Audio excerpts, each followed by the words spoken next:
I want to thank the folk who are here early. We'll wait a few more minutes, and so we don't belabor too much time and respect your time, guys. We'll maybe give it another couple minutes to get a quorum here. And judges, so good to see y'all this morning. Absolutely.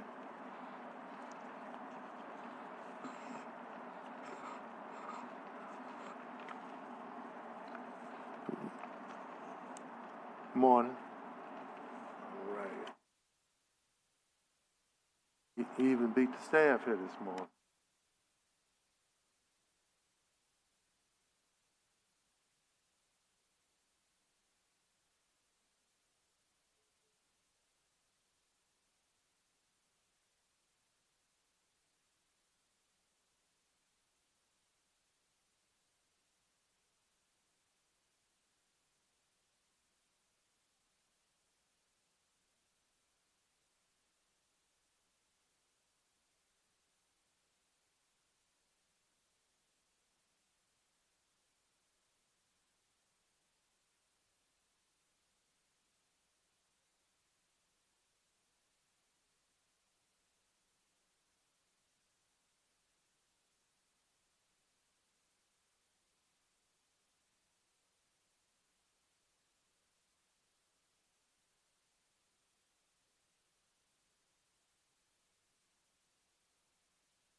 Guys, I apologize. We're waiting for our staff. Oh, okay, all right. Hey, poof, just like that, right? The magic of Miss Curran. Good morning. Roll call. If not, we can start as an informational meeting, especially out of respect for everyone's time.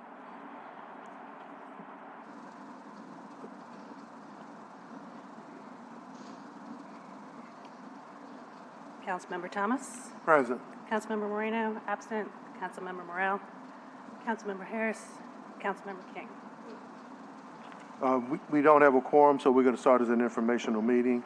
This is our quarterly criminal justice meeting where we combine all of the agencies to come and give their quarterly report. That way we can cut back on keeping people in City Hall and out in their respective jobs and agencies. We've done roll call. We can't do approval of the minutes. We can't do the first two items, but we can start our quarterly reports. And Orleans Parish Criminal District Court Judge Tracy Flemings and Magistrate Court Judge Wanda Lombard. Guys, if you could come and start your presentation.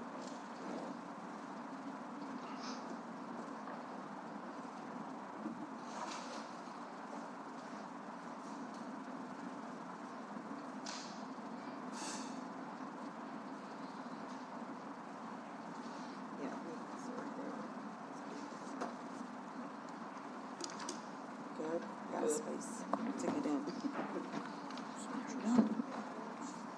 Do we need to sign it?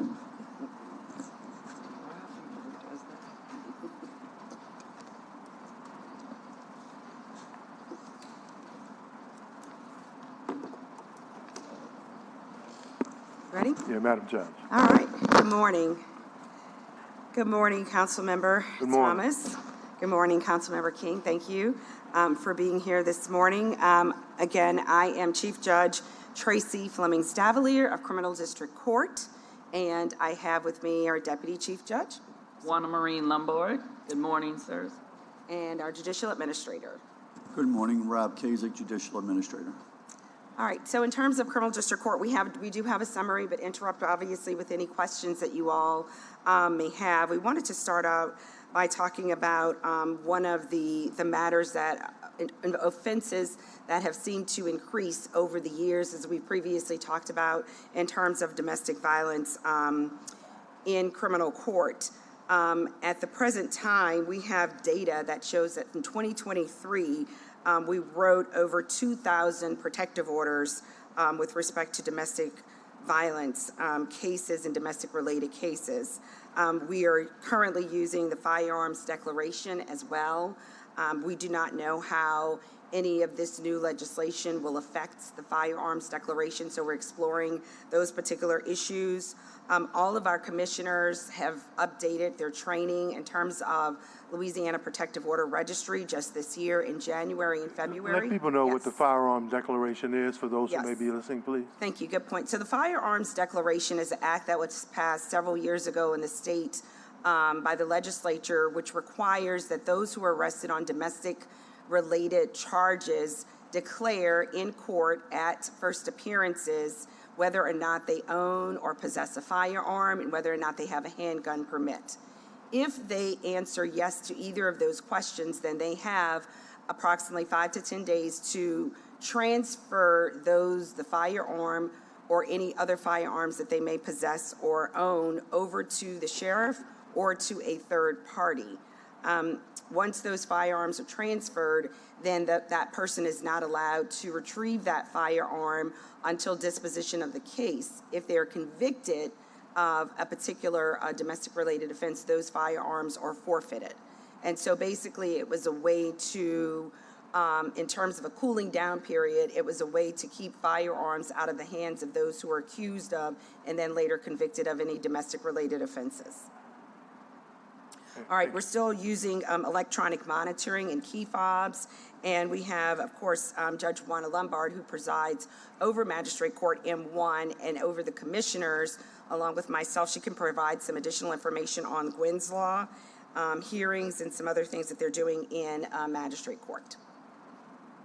So currently we are still doing Gwynn's Law hearings in accordance with the The resolution passed by this council. The majority of the Gwen's Law hearings right now that are done are on felony-related domestic offenses, primarily domestic abuse that involves strangulation, significant child endangerment, or like an aggravated burglary or something that may involve a weapon in a domestic-related offense. Lately, they have been decreasing, but it's more of a decrease in the arrest for those offenses as opposed to a decrease in holding the Gwen's Law hearings. And so, we just want to point out, and we wrote this in a response to the Health Department's report last year, is that a lot of times the intensive or extensive hearings are happening at first appearances by our commissioners, where they gather as much information as they can gather. If there's a need to hold an additional hearing, they will hold a Gwen's Law hearing, but most times, if not often, there's not any additional information that's provided at the Gwen's Law hearing. And so we are able to retrieve all of the information that we need at first appearance in order to determine and to set a bond accordingly, if a bond needs to be set, or to determine whether someone should be held without bond. Protective orders are issued in all of those cases. Electronic monitoring is required if a person is released, and the victims are offered key fobs if they so choose to have those. We are most proud of our Domestic Violence Monitoring Court program. That program has 5 case managers, and those case managers monitor anyone who is brought into the system initially via arrest for any domestic-related offense, and those case managers monitor that person through disposition of a case, and even through conviction. Of course, we talked a lot last year about our specialty court. We have 2 specialty courts, one run by Judge Lombard and one under Judge Rhonda Good Douglas, that handle high-risk, high-need offenders who have been convicted of domestic-related cases. And so at this time, we can report that the Domestic Violence Monitoring Court program has basically seen several hundreds of clients throughout the course of the year. We are working on a space for our domestic violence monitoring court on the first floor, or the ground floor, I should say, basement area of the court. We're working on renovating that space so that we can have more space for domestic violence monitoring court. So that's been very important to us. In terms of pretrial services, of course, pretrial services is essential to criminal court because this is where the public safety assessments are done upon arrest of any person for a felony or a misdemeanor. And so those reports have become very important. I can report that we've done over 6,000 public safety assessments in 2023. So that shows you how many people have come into the system just via arrest. In terms of trials, we've conducted, in terms of jury trials, upwards of 70 jury trials in 2023 and 44 judge trials in 2023. So the judges are ready, we're there, we are doing trials as we've been doing for the last several years.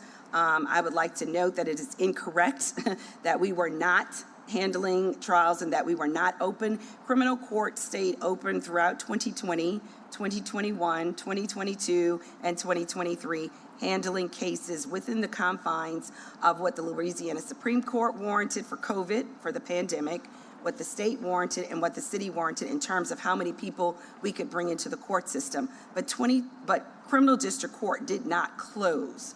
We had a hybrid situation where we handled cases via conference. We handled them virtually, and then eventually we handled them several days a week, alternating based on what we were allowed to do within the confines of the pandemic. But I thought it was very important to note that information because it seems to continue to be said by others that criminal court was not open, and that is incorrect.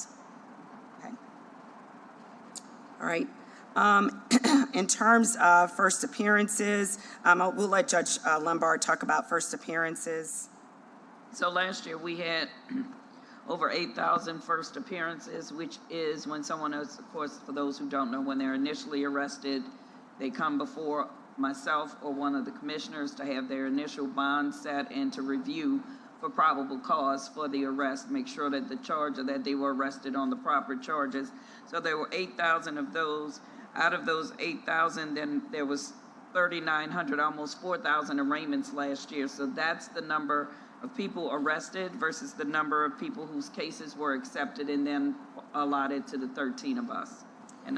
And then once the cases are allotted, as I know Councilman King knows because he practiced in criminal court, we have multiple hearings that need to take place in criminal district court. So, for example, for motions hearings, we had over 8,000 motions hearings in 2023. For probation reviews, we had approximately 4,000 probation reviews. Post-conviction relief hearings were approximately 800 of those, and in terms of other hearings and discovery hearings, over 5,000.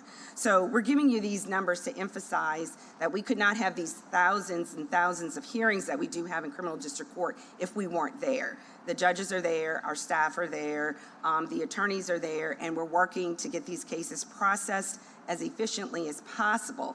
But speed does not equate to justice. And so in everything that we do, we are always trying to ensure that the constitutional rights of both the victim as well as the defendant are adhered to, and that we're not just rushing cases along, forcing people to plead, or dismissing cases that should be that should proceed through the criminal justice system. Okay? The final two things we want to talk about are security and then the case management system. We are still in need and still working with Sheriff Susan Hudson on the courthouse security. We are working on revamping all of our security policies, as well as trying to get a full-blown assessment and update from the 2014 assessment that was done in criminal district court. An assessment that will give us sort of an update in terms of what we can use in terms of technology to make the courthouse safer for all of the citizens that enter in and out of the courthouse. So we're working with the sheriff on those issues. And then in terms of our case management system, the court is actively working with the city of New Orleans on a new case management system that will be connected to the city and all other third-party agencies so that we can have better information sharing to make better decisions. And that completes our report. Yes, okay. And Judge Lombard would like to add one final comment. In November, I think there was a statement made at a hearing that I wasn't at that my docket was close to 500. I wanted to assure the council that backlog was not a normal M1 proceeding. That was the layover from those sudden Mardi Gras Jazz Fest, Essence Fest arrest. As you know, the NOPD was giving you constant numbers about all the guns they were taking off the street. So over the course of those 3 or 4 months, they took over 200 guns off the street, but those 200 gun cases all came to M1, and it was just a little bit of a backlog. I want to assure the council we have gotten that down. My docket is now in the 200s, which is about where it should be because all the misdemeanor cases come through M1. But we are moving the docket. People are not backlogged in M1. And again, I just wanted to assure you, and I'm always there, as you know, because y'all can pop in on me anytime, that we are moving the docket and we have gotten that backlog under control. That was one of the questions, Councilmember King. That was one of the questions I had in terms of backlog and how we're moving cases. Thank you for giving us an update and assuring the public. The 2,000 protective orders in terms of DV, domestic violence, what percentage of increase does that represent? So I think I'll get you those numbers because we do have a 5-year, we looked at 5 years of our data. And so what I can do, Councilmember Thomas, if you don't mind, is provide you with that information, as well as Councilmember King, provide you with the information in terms of what the trend looks like over the last 5 years. And when we see those trends, is there a way that you guys, especially when you talk about Metropolitan Behavioral Health Services, so many of the nonprofits, do you work with them to say we're identifying increases, especially in these social categories, to find out the root cause? And I'll give you an example why I'm asking this question. In talking to an attorney that deals with family matters and family law, they notice that there's an increase in violence amongst relationships with kids who are dating and reporting about people being battered. So, and that was a couple of years ago. Mm-hmm. So if that is the issue, what are we doing in the schools? What are we doing in the nonprofits organization that deals with kids that talk about 13, 14, 15, 16-year-olds that are graduating to the cases that y'all have, and what are we doing to prevent it? So we work constantly with the Family Justice Center. So our 5 case managers are the ones who are connected with the Family Justice Center. Judge Lombard and I did go to the Family Justice Center a couple of months ago, and we are working with them to restart some meetings that sort of had stopped, but on a quarterly basis to continue meeting with the Family Justice Center, because obviously, as we know, they address families. So they work with the victims, they work with the children and the families as a whole. We also work with Southeast Louisiana Legal Services, we work with Hope Clinic, and we work with the Department of Health. I sit on the Domestic Violence Advisory Group for the Mayor's Office, and Judge Lombard and I both sit on the committee that addresses protective orders, as well as the firearms declarations. In terms of the schools, that is the one part that I think we do need to work on. It is sometimes difficult to get into the schools, but if there is a way to have a program, for example, to talk about dating violence, to talk about date rape, to talk about a lot of the issues that are prevalent amongst teens, that would be just, I think, a really good program.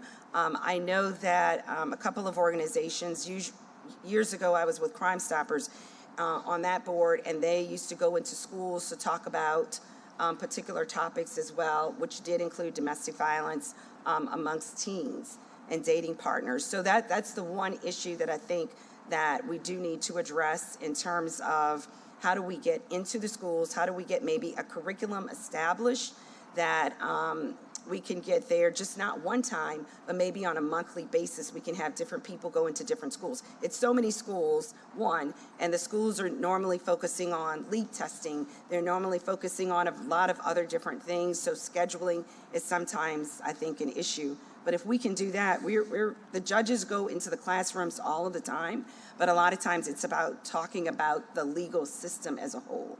Well, I would hope that we would, especially given the issue in the last couple of years of women being targeted and then violence against young women, notwithstanding the relationships and increase in domestic violence.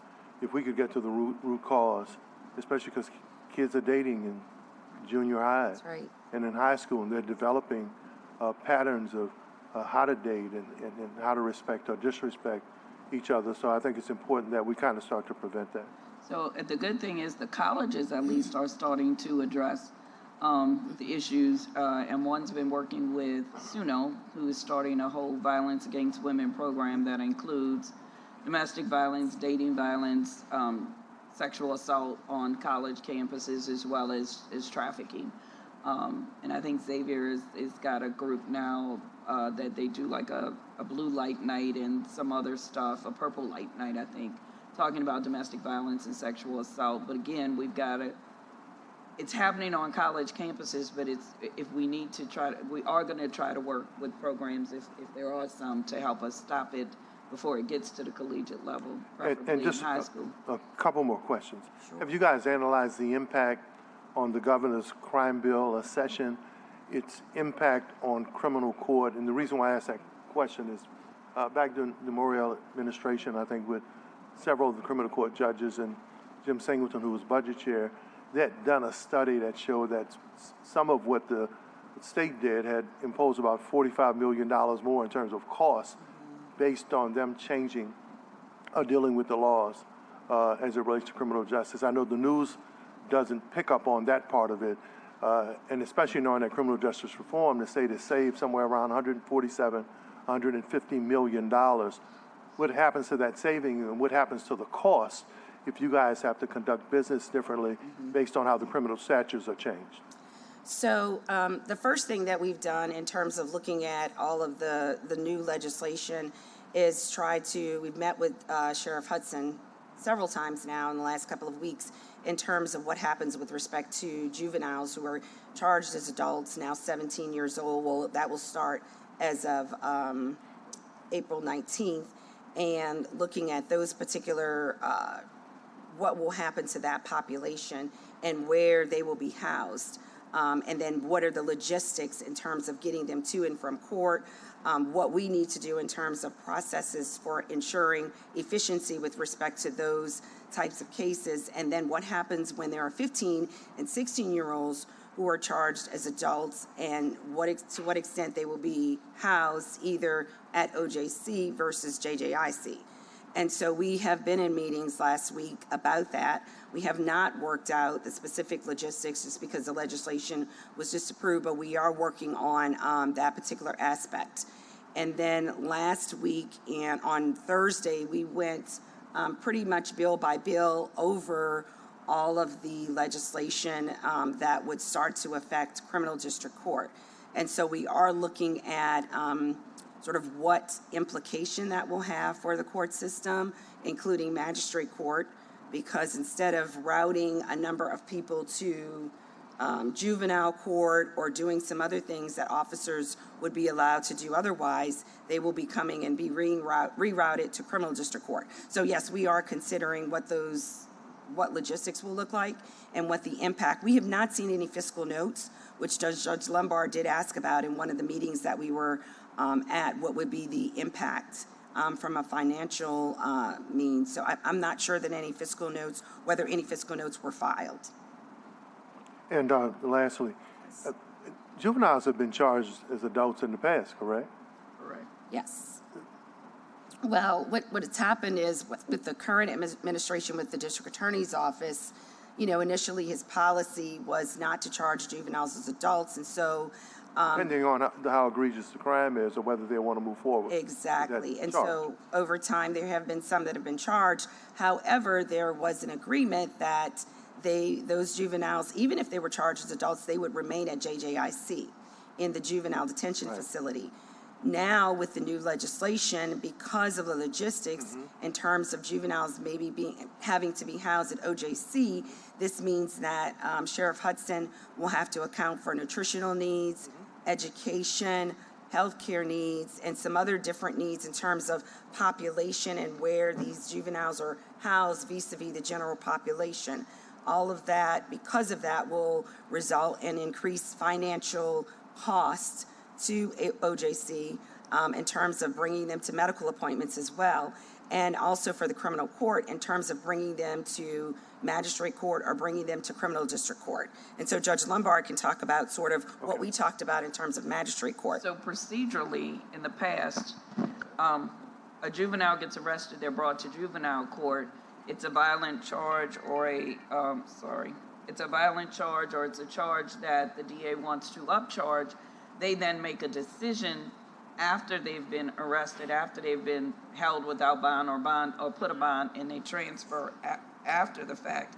So what's happening, what we see logistically happening under this new bill is they pick up a 17-year-old, they bring that 17-year-old straight to OJC. They start in our system at day one at first appearances, which is probably going to change this number next year and make it go up more. And there's now not necessarily the decision that the DA would review all the facts and then go to a judge maybe in juvenile court and say, I want to transfer this. It's just kind of an automatic on everything as opposed to just those violent crimes. Now, on 15-year-olds, that process will still exist, but on 17-year-olds, they'll be coming to us now for little stuff like, auto theft, unauthorized use of a motor vehicle. Those kind of things didn't transfer to us. I wanted you to explain that to the public and break it down, though, especially because, first of all, juveniles have been charged as adults for a long time. Right. That's how it happened in close relationships with me and my family and best friend as a 16-year-old. But now, that 17-year-old isn't evaluated to see whether the district attorney or the system wants to upgrade the charges. That person goes straight to. Correct. Exactly. That's correct. And we're charged in criminal district court, we're keeping them separate as well when they come even into the courtrooms. Right. So we are going to have to set up That's an extra different cost. spaces for them, different times for them, et cetera. Yes, absolutely. All right. Absolutely. Thank you. Okay. Any closing comments, Judge? And thank you. In closing comments, I think we just want to say thank you to the council for your continued support and recognition that we are working hard. You can always reach us. We're a telephone call away, of course. If there's any information that we can provide from Colonel District Court, we're here to provide that information. We do appreciate the continued support in terms of our budget. The budget is very important. The budget memorializes itself with us being able to do our jobs and then to have the programs that we have, for example, Domestic Violence Monitoring Court, pretrial services, and all of the other court programs that we do have that actually do help to make a difference and actually do help to reduce recidivism. And so thank you for, again, your continued support. We're here for you if you need us. We had Thank one speaker. You guys had mentioned constitutional carry. Mr. Joshua Gus, Okay. please. Mr. Gus. Good morning, sir.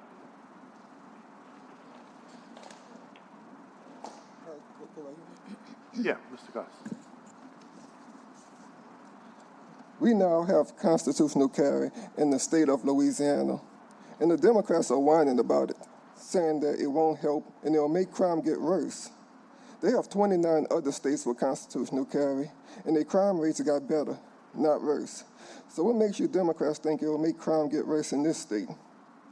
Anyway, you Dems had your chances for 8 years with John Bell Edwards to try and get Louisiana safer. But y'all had Louisiana as the state with the highest crime rates. Now it's Jeff Landry and the Republicans' turn to try to get this state safe. Why should anyone listen to you Dems about what will and what won't work to get Louisiana safe after you had your chances with John Bell Edwards and had the state with the highest crime rate? And no matter what you Dems think you are going to do, but you are not going to make downtown New Orleans a gun-free I had made sure that got reported to the governor. You think you're slick. 98% of mass shootings happen in gun-free zones, and that's what you Dems want to make happen here. You want us law-abiding citizens to be sitting ducks and let criminals have easy, soft targets on us so they can fit your narrative. And then you'll blame the gun and Jeff Landry for the crime, but you never blame the criminal. Like y'all love crimes and support the criminals because it helps fit your narrative. And after you blame the gun, you tell the criminals, thank you. Now you can go back on the street. It wasn't your fault, it was the gun's fault. And if you want us to become sitting ducks and think they'll keep us safe, why don't you first get rid of your personal armed security and officers who are following you everywhere, and you'll become a sitting duck. That'll keep you safe. My name is Joshua Gus, and I am a proud member of the NRA. Thank you. Thank you, Mr. Gus. Any online comments? No online comments? I just want to say thank you to the judges. I know y'all work hard. I know y'all work every day. You make a lot of tough decisions. So thank you for the service that you do. I know that's always go recognized, and you get some unnecessary backlash, but you do a great job, so thank you. Well, I was going to save this for later, and the press would never do this because they're like the fodder of what's going on with the state and the city and who's on first. And I don't know much about Republican, Democrat, or Independent based on social life, quality of life, and these issues. But I did do a little research, and I try to do a little research about the realities, not the facts. Louisiana, our state, has its own constitution. We have a home rule charter. There are a few items that our home rule charter that are tied to the state constitution. But nationally, Louisiana's rank in crime is 50th. And if you read the New York Times article, it says if you take New Orleans out of Louisiana, Louisiana's been one of the most violent states per capita for the last 70 years, minus New Orleans. Not my fact, historical facts, 2011-12 New York Times article.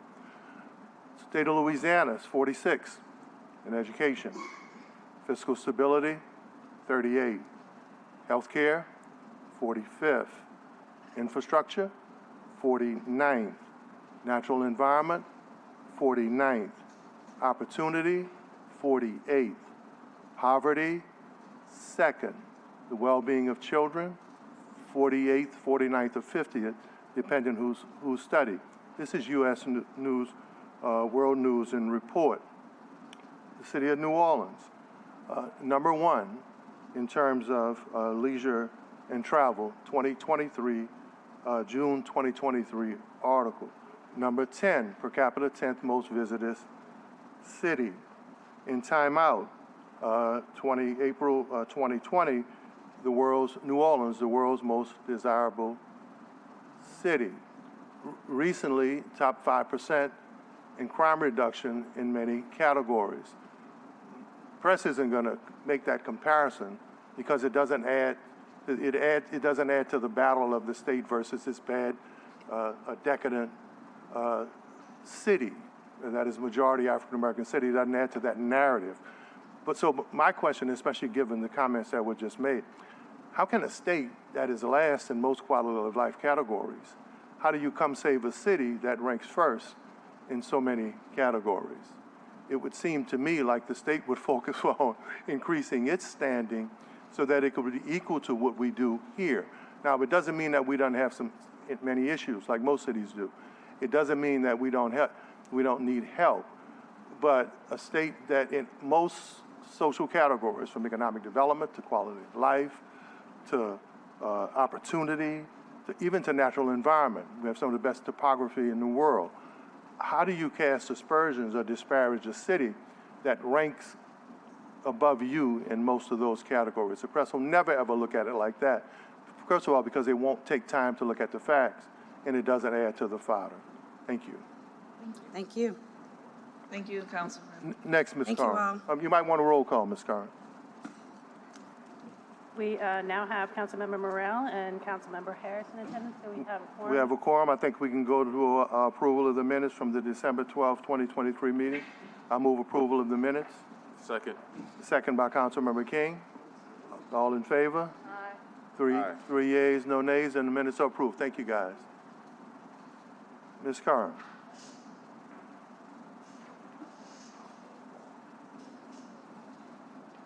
You have next up the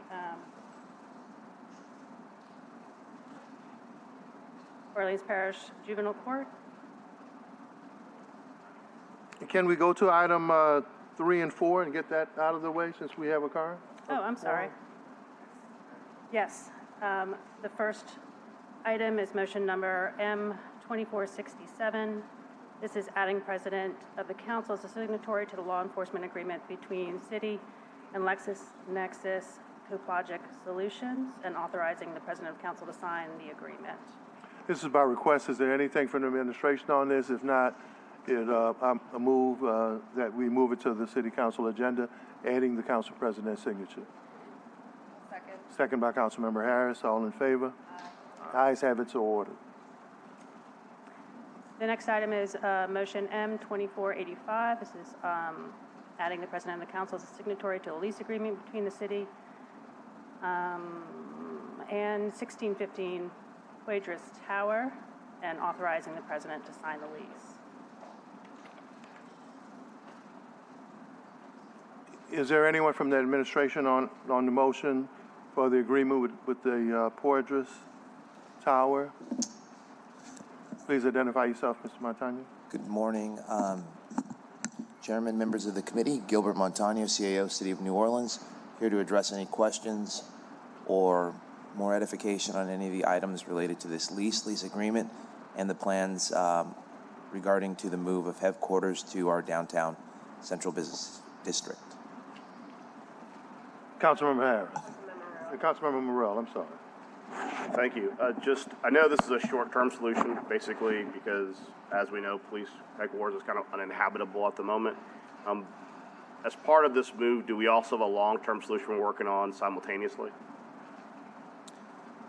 Chairman, Council Vice President Morrell, yes and no. It's a very fluid dynamic as it relates to the criminal justice centers. I mean, obviously, the police headquarters is significantly eroding as a building, but so are all the other adjacent criminal justice agencies as well. The approach the administration has taken is really just one bite at a time. We understand that there is a holistic plan and perspective for the Criminal Justice Center. We wanted to ensure that we at least have our police department and our headquarters located temporarily. I mean, temporarily meaning it's a 10-year lease. So it's not the shortest period of time. However, as we move to evaluate both the new City Hall and the locations of the new City Hall as it relates to Duncan Plaza, it is not beyond our scope, both for our space planners, our Department of Property Management, of course, our police department, our criminal justice systems and agencies, to look and evaluate a new and forever spot as well. If I was to be a prognosticator, in all honesty, I foresee that most of the criminal justice agencies will probably have to be temporarily housed, because as we continue to address these old, decrepit buildings, it's just going to get worse and worse. So I imagine you're going to see similar situations where we may have to temporarily lease space as we eventually build a finalization for the future for the criminal justice agencies in general. Looking at what the campus is now related to headquarters in the surrounding areas, it would be almost unwise to continue to invest good money after bad because of the age and infrastructure that those all relates. Now, I understand there's a proximity issue that's vital.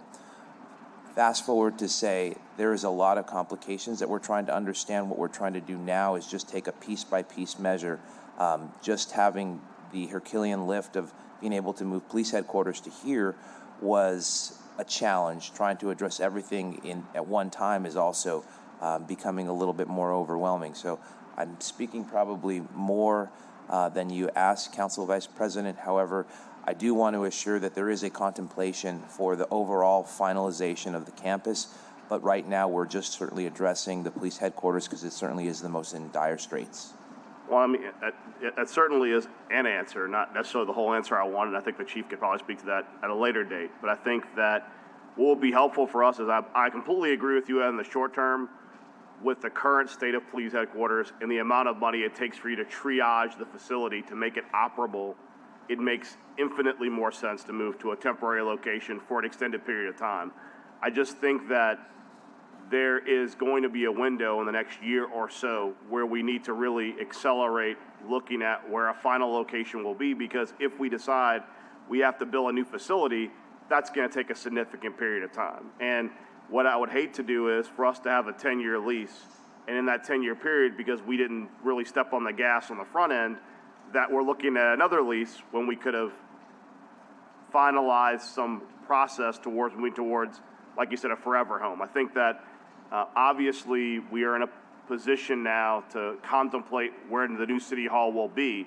And I think that looking at the surrounding area around us, whether it be VA or the like, or the current spot we're currently sitting on, trying to finalize where an NOPD headquarters would be needs to be a priority in the next year, 18 months. So thank you. Councilmember Harris. Yeah, so I guess my information that I have is strictly from the media. I have no idea of any of the details of the move, of the cost, of the space planning, of any build out. So could you provide all of that information or all of those details? Because I literally read NOLA.com and heard about it.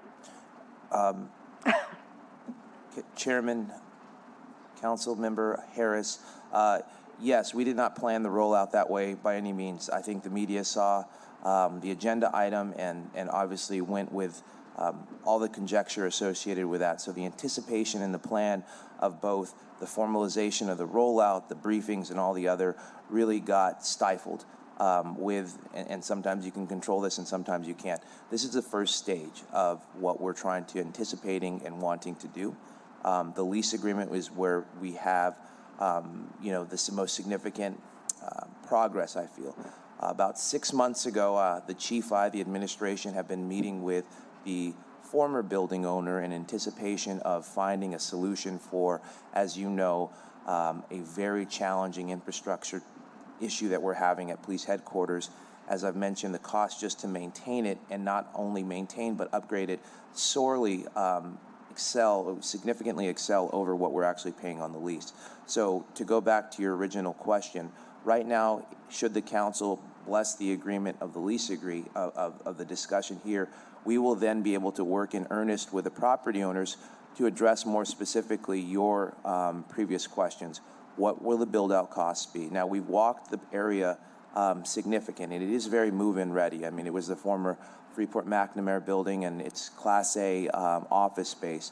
We anticipate without actually having our IT folks there, just some additional, networking issues that would go into any other build-out space. No renovations, no gutting. We anticipate providing two things.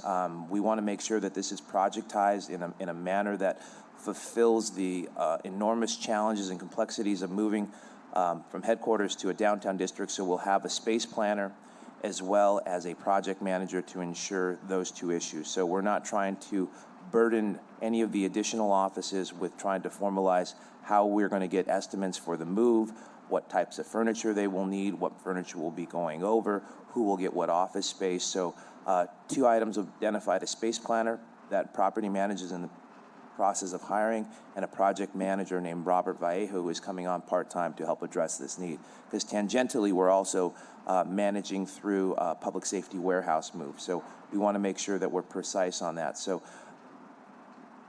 the question of how much build-out is going to go, we've approximately carved out $250,000. That may be a placeholder, and it may not even exceed that amount of money. It's really just a networking issue. The move we anticipated, and this was just based when we moved across the street, somewhere in the $200,000 to $250,000 as well, and that is through contract issues. I don't know exactly what the furniture cost will be because I haven't had the information from the space planner or the project manager to determine what furniture can actually move over. And then lastly, my only last unknown cost is the parking. Parking is something that we will negotiate and determine. It was a little in flux because we anticipated having some opportunities at the Heel Garage. I don't know the finalization with that, with a whole land swap issue, but if not, there are adjacent areas, both including the Superdome and the existing building and the VA that we anticipate. We don't think we will not have parking. Obviously, we contemplated that, and that's a must. It's just a matter of where and what is the negotiated price. As far as the lease agreement, we staggered it in a 10-year lease for continuity, both for the building owner. There is expansion opportunity in that building.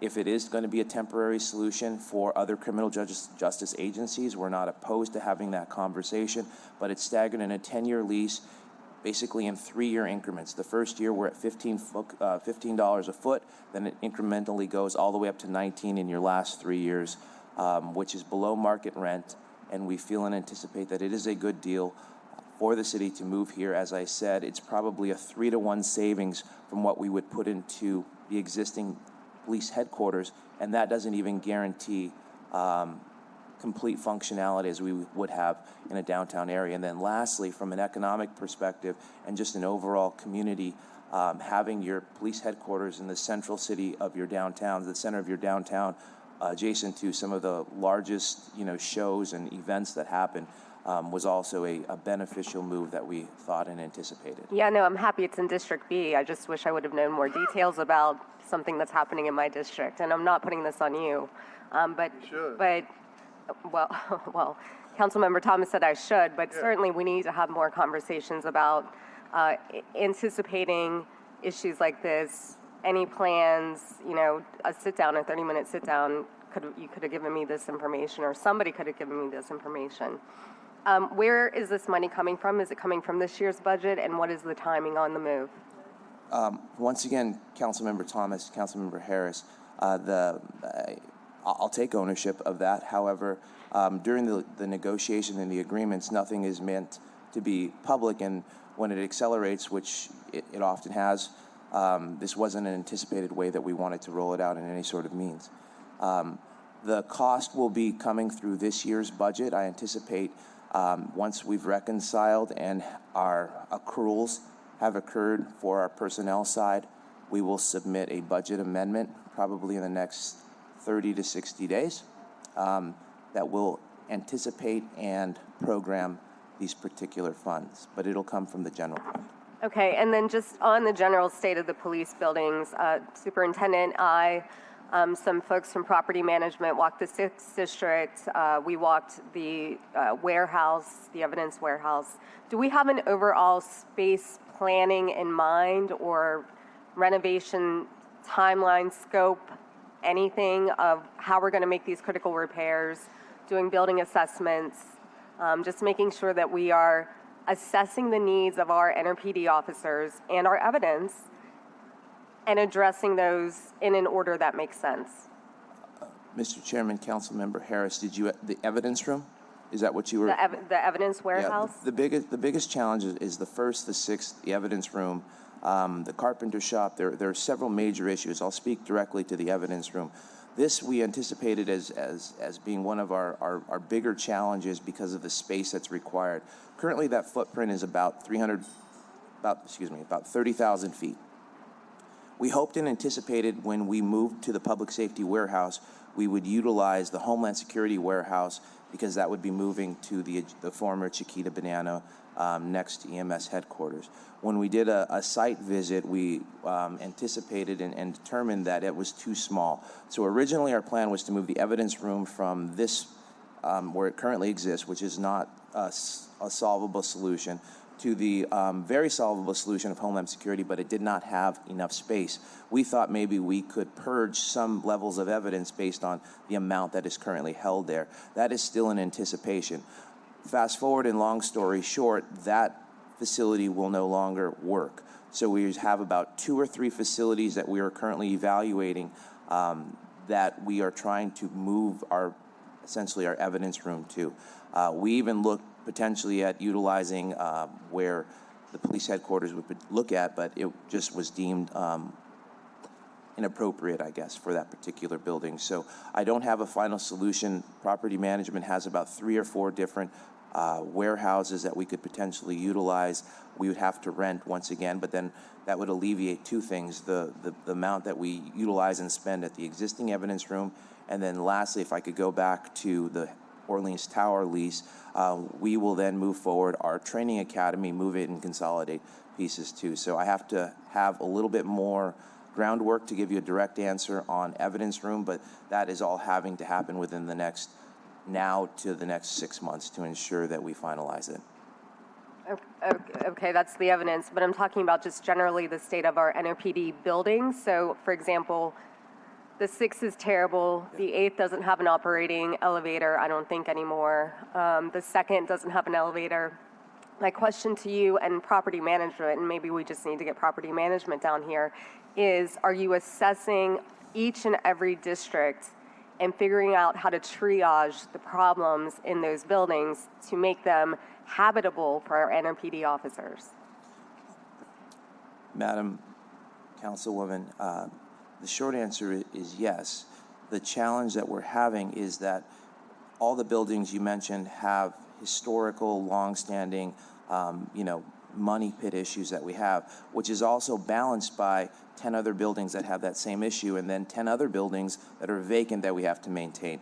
So it turns into a real juggling act, both for property management and the departments that have to oversee and handle that, whether that's a NORD facility, whether that is, as you mentioned, a fire station or a police station. They're all top priorities for the people that have to deal with them on any given day. To directly answer on the police has taken a forefront on our focus for our officers, and we've dedicated a significant amount of money.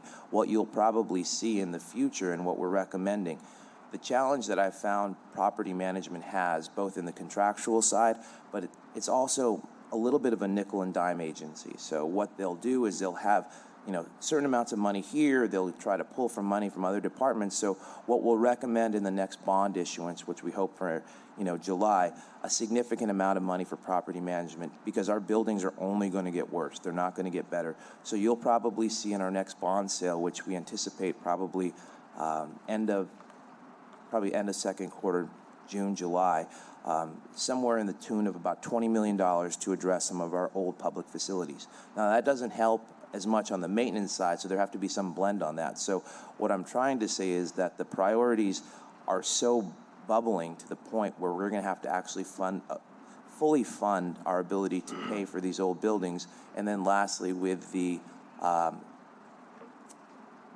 maintenance piece of it and the contractual process of that maintenance piece. So the only way we'll be able to directly address your answer is to have the proper funding, and that's what you'll see anticipated in the next bond tranche. Thanks. Councilman Harris, this is another issue that I was going to deal with. If you know the lines of authority or the charter authority in the city and how it flows, if the mayor's out for an extended period of time, CAO is actually named in charge. If the mayor is removed, then the city council would vote to replace the mayor. So at the end of the day, the buck usually stops with Mr. Montano when you talk about budgeting, facilities, managing agencies. I usually stay out of the pettiness. You rarely do y'all see me disparage people, question their integrity, whether they're complicit or play some of the political games. But the one thing this issue has taught me is that information flows to certain people. Information in my district has flown to other members, my peers, whether it's budgeting issues or issues on how they function. I know it for a fact. Certain information or access flows to certain people depending on their relationship. So when Mr. Montano mentioned complication, there are two other C words, communication and collaboration. So when the press, as me as criminal justice, chair of criminal justice, you, as members of the criminal justice, maybe some of our other colleagues knew about this already, but when the press starts to call about this move, especially as it relates to our committee, and not only do you not have any idea of it, it's just a whole another level of disrespect, especially when you know that certain people get access to information and you can document it and they've gone public with it politically. So I don't understand the game that's being played because breaking news, last summer, air conditioning went out. Breaking news, winter before last, elevators went out. Breaking news, equipment falling apart at districts, headquarters. So surely someone was working on something to talk about how you would address that and how you would deal with that. Whether it's a one-year plan, 10-day plan, or 10-minute plan, I don't have any faith that I would have access to the information. Maybe certain people might get access to the information, but it's extremely disrespectful to me and to the members of this committee when the press call about something that we're going to have to approve or sign off on, and we have no information at all, especially given the history of the facilities and the condition of the facilities. So if it was a last-minute move, call me at the 32nd point. Call me the 5 seconds after you find out. At least that way we're not surprised or embarrassed, or just like the word complication, we know that communication and collaboration are just as important. I don't expect it to change given the political environment and nature of this place, but I don't think it's the best way to get stuff done. Mr. Montano, any response? Or any other colleagues? Thank you.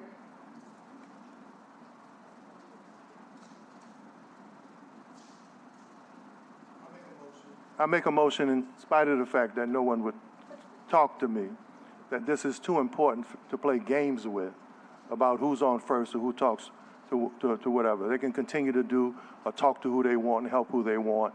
But at the end of the day, this helps the men and women who put on a uniform every day, and it helps our city. Hopefully at some point, if you don't want to include me on the front end, one of my colleagues on this committee will be included on the front end to talk about how we provide a place or a space for our men and women on the police department that's comfortable, that's encouraging, and the place they want to go every day. You can play politics with the rest of your stuff. I move. Second by Councilmember Harris. All in favor? 4 yeas, no nays, it passed. Next item, Madam Clerk. Mr. Curran.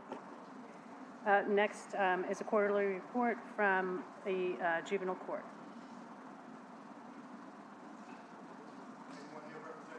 One here representing juvenile court.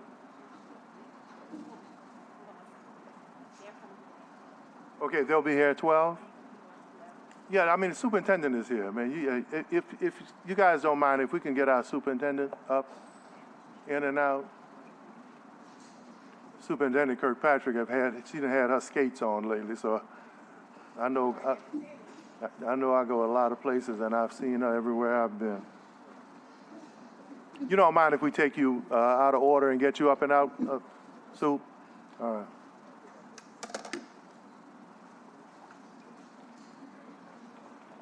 Superintendent, you can start when you're ready. Yes, sir. Good morning, Chair and members of the council. I wanted to give you an update. Y'all know Chief Dupree. He is the Chief of Staff over operations for the department, so Chief Lawrence Dupree is joining me. Wanted to give you an update on the three major goals that we set out for our 2024, and those were reduction of crime, particularly violent crime. Number 2 goal was to improve recruiting and retention. Number 3 had to do with getting into the sustainability period, hopefully this year in 2024, regarding the consent decree. So if I may, I'm going to begin with the issue of crime. Please. With respect to crime, I'm going to give you numbers. As I shared with y'all when you made me your superintendent, we were on a path of using a strategy that was still working and effective. I had shared with y'all that you already had some plans in place, but that I was going to send, just kind of create an additional strategy to complement what we were still doing. And I think I even used the term that I would hope that those strategies would make our crime reductions be like on steroids. And I think that that's what we are seeing in my numbers I'm going to share with you. So these numbers are through last Saturday. So at the end of 2024, we had an overall reduction of murders at 22%, which was really great considering the national average of reduction of the national trend for murders had gone down 12%, but NOPD at the end of 2023 had gone down 22%. And now on top of that, at the end of our year to date, as of last Saturday, our murders have dropped again 38%. And so I want to share a couple of other stats for you. Just in first and second degree rape for this year alone, we've dropped 21%. In third degree rape, we have dropped 29%. In armed robbery, we have dropped 56%. In carjackings, we have dropped 50%. In vehicle burglaries, that is the particular crime that most of us, if we're going to experience being a victim of something, would be likely our car being broken into. That has dropped, our vehicle burglaries have dropped 40%. Our residential burglaries have dropped 46%. Our auto thefts have dropped 42%. Now, we still see an increase of crime associated with shoplifting. That crime last year was also an increase, and it remains an increase for us in New Orleans. There are two factors that drive that. One of that has to be with corporate policy. So in certain businesses, it is the policy of that store not to try to intervene or stop a shoplifter. We understand that, and that, however, creates a driver for why people will increase the crime of shoplifting. We in New Orleans are working with a retail kind of collective approach with our retailers and other agencies about how can we stop that trend. So that's an overall report on your crimes for the first quarter, almost the completion of the first quarter of this 2024. Let's move to the consent decree. The consent decree, as you know, let me give you just a general figure of understanding of how to wrap our statistics around it. New Orleans Police entered into a consent decree with the United States government in the year 2013, and we had 425 paragraphs in that document that we had to prove that we could get into compliance with. Of those 425 paragraphs, we separate those into 17 sections. As an example of a section, we have search and seizure would be an arrest, would be an example of a section. Of the 17 sections, we are in compliance with 15 of the 17. The two outstanding sections are indeed search and seizure and arrest. That's one of the two outstanding sections. The other remaining outstanding section is bias-free policing. On March the 21st, we will be going before the federal court to address these two outlying sections and what our plan is on coming into complete compliance. We do want to encourage the public to look at our audit reports that we publish for them on the website. So, for instance, they could go to the website and read the stop, search, and arrest audit. Therefore, we are encouraged that we will enter into what we call the sustainability plan sometime in 2024. That is the overall update regarding the consent decree and our getting into sustainability. The third update is on the third goal, and that has to do with our hiring, our recruiting, and our retaining. With respect to hiring, we are back up above the 900 mark of sworn staff. We are now at 910 sworn. We have a total police department of about 1,250 members. But I do want to address the pipeline. Again, when you hired me, we talked about how can we create a pipeline of young people who'd be interested in becoming police officers and police employees someday. I'm pleased to announce that we have a new class of cadets. These are our 18 to 21-year-olds, and we have a class of 50 cadets. And we are starting a new graduate police academy in a couple of weeks and are still processing applicants for that. I have new leadership over the recruitment and academy with the retirement of Chief Woodfork. So Captain Sandra Contreras will now be the captain over both the academy and the recruitment, and Lieutenant Nicole Powell will remain as the division leader over the recruitment.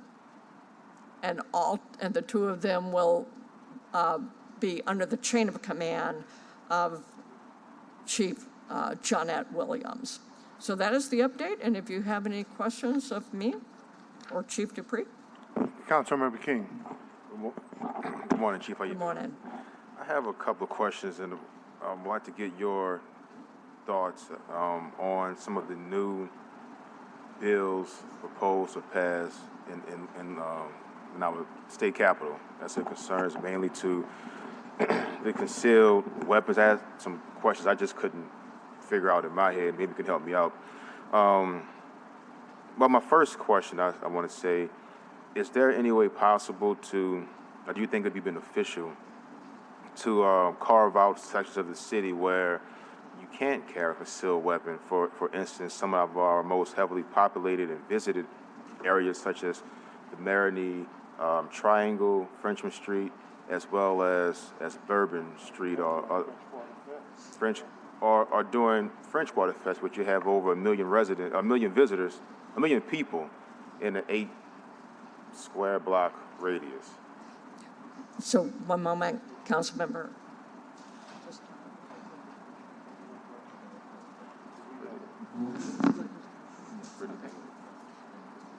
Thank you. With the fans, sometimes I don't catch every word. Yes, not only do I think it makes sense, I think the entire city of New Orleans should be carved out. I have stated publicly and will state again that a one-size-fit-all state legislative bill does not necessarily mean it's a fit for New Orleans. It is not a one-size-fits-all. And so I think that at this point in time, we should make as much of an argument that I think is a common sense argument that New Orleans as a city should be carved out, but if we can't get there, then at minimum, the French Quarter, the downtown CDC corridor, the issue of parade routes for Mardi Gras, all of that should be carved out. And I want to make a kind of a common sense argument here. Let's just look at the French Quarter itself. That's where people go for the entertainment, particularly to go to bars. Even police officers cannot carry a weapon into a bar off duty. So why would we want to even have the ability to carry permitless in the French Quarter? You go to the French Quarter for the entertainment there. Does not make sense to have permitless carry of guns in our entertainment areas where there's high use of alcohol. So that's where I stand on this. And my second question, I heard this story, and maybe you could kind of give us criminal policing 101. There was an out-of-town visitor to our city a year or so ago, and he was observed clearly with an assault rifle in his pants under this new concealed weapons law. And he was stopped, and he was pulled, well, he was detained, and they got the AK-47, whatever the assault rifle was, and made an arrest along with other illegal things he had on him. So under this new proposed bill, would that person not have been able to be stopped at all? Possibly. I can't really speak to that particular event, but I can speak to this. And that is when, during the Mardi Gras season, we, NOPD alone, confiscated 111 guns and made gun arrests. We went back and did a research on how many of those 111 guns would we have had to give back if that law was in place during our Mardi Gras season. 56 of them. So even though I cannot speak to that particular event that you referenced, Councilmember King, I can speak to our reality of those numbers. And so that is going to be the impact. We will have to retrain every single officer of the NOPD on Terry stops. And what are the criteria for a Terry stop now that we're going to be moving to permitless carry? So let's just hypothetically say you can clearly see a assault rifle. Yeah, assault rifles are clearly would be one that we would absolutely stop you on if we saw anything. We're going to do a Terry stop on that. And then what flows from that. So that's what we're going to do. And my last comment, I just want to thank you and your staff. We had a relatively event-free Mardi Gras. I know it was your first one, so thank you for and all the men and women of NOPD for a great job that you all did during Mardi Gras, and your handling of the pushing situation during Muse. I saw you out front with that, so I appreciate your response to that as well. Thank you. Councilmember Morrell. Thank you. As a follow-up to Councilman King's question and comment, I think it's important to note one of the things, I'll speak a little louder so you can hear me over the fan, Chief. One of the biggest things the average person does not understand is that a concealed weapon carry class is really to educate people on how to be safe, for example, in their interaction with law enforcement. For example, when you are stopped by law enforcement and you've had a concealed carry class, you know the first thing you say is, I am carrying a firearm. And one of the big concerns that I know that I've had in the passage of this bill statewide, how it will impact law enforcement is you will have plenty of instances in which a law enforcement officer will interact with someone, anybody, in a regular, everyday occurrence, and because that one word, that one sentence is not said, I'm carrying a firearm, it will lead to tremendous escalation by both parties because they are not educated. I mean, to your Terry stop point, how do you educate an officer on what happens if you pull someone over? Right now, if you pull someone over in a car, they don't disclose they have a firearm, they go to reach for their wallet, and the officer sees a firearm and easy access to that person, what are they supposed to do? They're going to draw down. because they don't know. So actually where you're going to have are escalated events, not de-escalation. And this is why it is short-sighted in the impacts of this particular law. Law-abiding people have zero problems going to get a permit. They have no problems. That's what law-abiding people do. You need to get a permit, I go get a permit. Law-abiding people have no problems having background checks. Law-abiding people have no problems having training classes. Permitless, I would understand in certain environments and certain cultures. We're not all the same, and that is something that through my years of experience, what works perfectly well in Ellensburg, Washington, does not work in New Orleans. And what works perfectly well in certain parts of Louisiana, such as carrying your gun openly or permitless, perfectly fine, not apply in New Orleans. We are different cultures. And we've talked about appreciating our cultures. And this is one of those arenas in which one size does not fit all, and we need a minimum carve out. Well, and I would even argue pretty much in every urban area in the state of Louisiana, you need that carve out, because any situation where law enforcement is in an area where they have a legitimate fear for their life, the reality is that what I found ironic about this bill is that the very same people who claim day in, day out, I am for law enforcement, I am for keeping them safe, you've created an environment not where only law enforcement is unsafe, but your citizens are unsafe, because that person who now sees this law that was passed that can carry their gun without a permit, they don't even realize they're putting themselves at risk. Another example I like to use, just so you can kind of give an overview.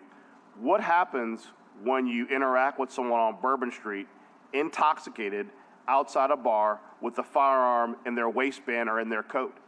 Currently, an officer would Terry stop that person, would say, hey, you got a firearm. But if you are interacting with someone who's heckling someone, they're drunk, they're making exaggerated movements because they're intoxicated, and an officer sees a firearm on that person. This, this is another argument I've heard raised for the justification of a permitless carry, and this is what the argument is. Well, the good people, the law-abiding people, are going to be a force multiplier for law enforcement. Let's say they're at a concert, someone pulls out a gun, you have the active shooter, your law-abiding, permitless carrying person is going to pull their gun out and help be a multiplier. Those law enforcement officers don't know who you are. All they see is a gun. That is going to create what we would call the friendly fire, because they don't know. What they see is the gun. So that's why I say this is short-sighted. You're not thinking through the impacts of decisions of this nature. So the other argument I hear all the time is Second Amendment. I wish to just take a moment to frame again why this is short-sighted. All of our amendments are limited. You can't go into a movie theater and scream fire and claim freedom of speech. It's limited. It is not a 100% absolute. You can't go out here on Poydras, build an altar, and sacrifice an animal and claim freedom of religion. All of our rights have limitations, and so Second Amendment as well. And so all of our rights have limitations. You cannot carry a weapon of war. And so that's why these are short-sighted thinking associated with the passage at this point of this particular law. And so again, I just want to emphasize that New Orleans is unique. We need to work to the best of our ability, making our argument to the legislators why we need a minimum carve-out. Thank you. Councilmember Harris. I always say lawyers are my favorite people, so thank you for that law school class on the limitation of amendments. I appreciate it. I really do. I did want to go back to recruitment and talk about laterals. So are we making any headway with our lateral recruitment? So as of last week, I have learned that at least for several years prior to my coming, there was a misunderstanding by us that we could not hire outside laterals, that we were limited only to in-state laterals. Being a lateral, being a person who has, I've been in a police department where 99% of my employees were laterals, I thought that doesn't sound right to me. So making a quick assessment, we have learned that we did have a misunderstanding. This Louisiana Post does allow us to hire out-of-state laterals, and we just simply needed to change our job posting with the approval of Civil Service. Civil Service is going to give us that approval, and probably at the end of this week, we will start posting properly that we will take out-of-state laterals. You do not have to be an in-state lateral. Lieutenant Powell told me last week that if we had practiced that, we could have hired maybe as many as 30 out-of-state laterals last year. So we've got that corrected, and thanks to the leadership of Lieutenant Powell and Captain Contreras and Chief Williams, that's now been corrected. I appreciate their leadership looking into it. Yeah, no, me too. That's upsetting that we missed out on 30 people. You heard the discussion about DXC and police headquarters, but for the benefit of my colleagues, I'd like to talk about some of the facilities that you and I have toured and the state of disrepair that those are in, specifically the evidence warehouse, the 6th district, the 8th district. Can you just, for the benefit of the public and my colleagues, just talk about what those facilities look like? Right. So, sometimes this happens when you have outsiders. You kind of see some things that maybe others over years have tried to get fixed, and they've heard no so many times they quit even asking. And so I understand that. But, and I think I have a sense of business acumen to a certain point, but I realized that when I got to the headquarters, it was in extreme disrepair, and we were going to have to potentially move out for a temporary fix associated with the HVAC. And when I made some inquiries about how much money are we putting into these repairs, it did not make financial sense, as Mr. Montano referenced, putting good money toward a bad facility. So there was some number crunching, and with downtown and ourselves, that if we could find a facility that would be within this financial limitation, it's better money for the city to move us to these new headquarters than to remain where we're at, trying to throw money at a bottomless pit. That was what started. Now, as you know, the issues, and it's not just the headquarters, it's all the districts. What I have observed, first and foremost, the uncleanliness is off the charts, but it's even health issues such as mold, heavy mold in these buildings, rodent infestation. People shouldn't have to come to their office and see rodent drippings on their desk. Elevators being out, and I have employees who can barely get up the stairs, and they are not even physically able to do that. That is not valuing your people. In the evidence property room that you took a tour of, I stopped you and I said, Councilmember, come back. I want you to see the tray of all of the roaches. Major rodents on the floor, the cockroaches, the rats eating our marijuana. They're all high. Just the incredible, the fact that officers have nowhere to use a restroom. This is not acceptable. To have your plumbing go completely out in your department. These are basics. And when we say we value our employees, you can't say that and at the same time allow people to work in conditions that are not acceptable. So I thank the council. I understand the rollout was poor, all of that. I got it. But in the end, financially, it does not make sense for y'all to put any more money into this. It's not okay. And it's not okay for your people to be treated that way and called valued. Yeah, no, I agree with you. I mean, especially the evidence warehouse.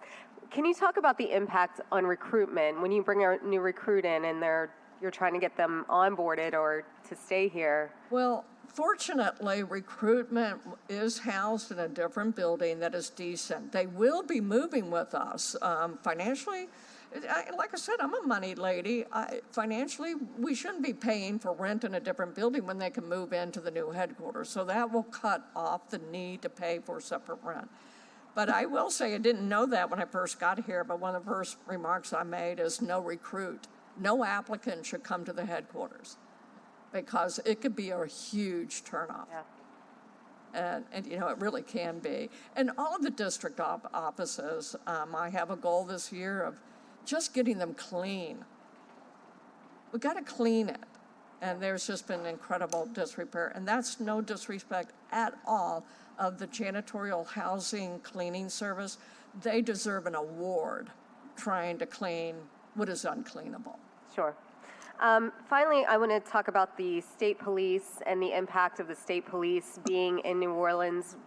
Can you talk about what they're doing? Is it a force multiplier? Is it something that you're welcoming? The state police really have not stood up until May is when their goal is, I think, for a stand-up, being operational. So right now they're doing what they have been doing. We have welcomed their partnership. We are working through what is it going to look like for us to work side by side. I equate it with playing in the sandbox, and we all got to figure out how we play together and not step on each other, but be a complement to one another. And I will say that our meetings with my team, our executive team, with their executive team and Colonel Hodges has been excellent. The few meetings that we've had in preparation have truly, genuinely been very collaborative, very open conversations, very respectful that we have different policies that we're going to abide by. So I am very encouraged by that. So when they actually stand up in May or June, I think that you'll see, gosh, if these are our stats with our product alone, and with our current partners that we use in terms of our violent crime reduction strategy, which they're a part of, I hope to see these statistics to even double. It would be my heart's desire to see that when they get here. Thank you. Councilmember Green. Good morning. Good morning. I'd like to first start off on the very positive. First, I appreciate your visibility in the community, not just the activities, but your response to basically anyone who asks you to be at a certain place. You've been, and I'll speak a little bit louder, you've been there and it's appreciated. And I think members of the community see that and appreciate that. I do want to give a bit of applause to officers who do work that's beyond the call of duty, if you will, that don't get recognition. Recently in Gentilly, we had a guy who, I have to call him homeless, even though that becomes a kind of a little bit of a challenge to use the word, but he was living at a bus stop and he had trashed the bus stop at Gentilly and Elysian Fields, and he was visited by representatives who are advocates of those who are homeless, and he didn't move. He didn't move until Officer Roy Negrete of the 3rd District came by and had a conversation with him. And it was cleaned up, and that person is receiving now the assistance that they need. I don't even know all the conversation. I don't have to know the conversation. The bottom line is that it gives an example of some of the work that is done that doesn't get recognized many times in the media, doesn't get recognized in your reports, for example. Maybe he has to report that he spoke to someone, but it doesn't say that. And I know that officers are engaged in many conversations and communications that are appreciated and don't get recognized, but I want you to know that I appreciate it. I also appreciate officers being available when there is a true need. For example, it may not necessarily be on the schedule, but the commander, Allen, was present this morning with a number of officers for a very strategic and symbolic demolition that took place that could have been a source of hostility, but it probably wasn't because of the officers present. So I want to thank the 1st District officers and Commander and Captain Allen who were there today for that work.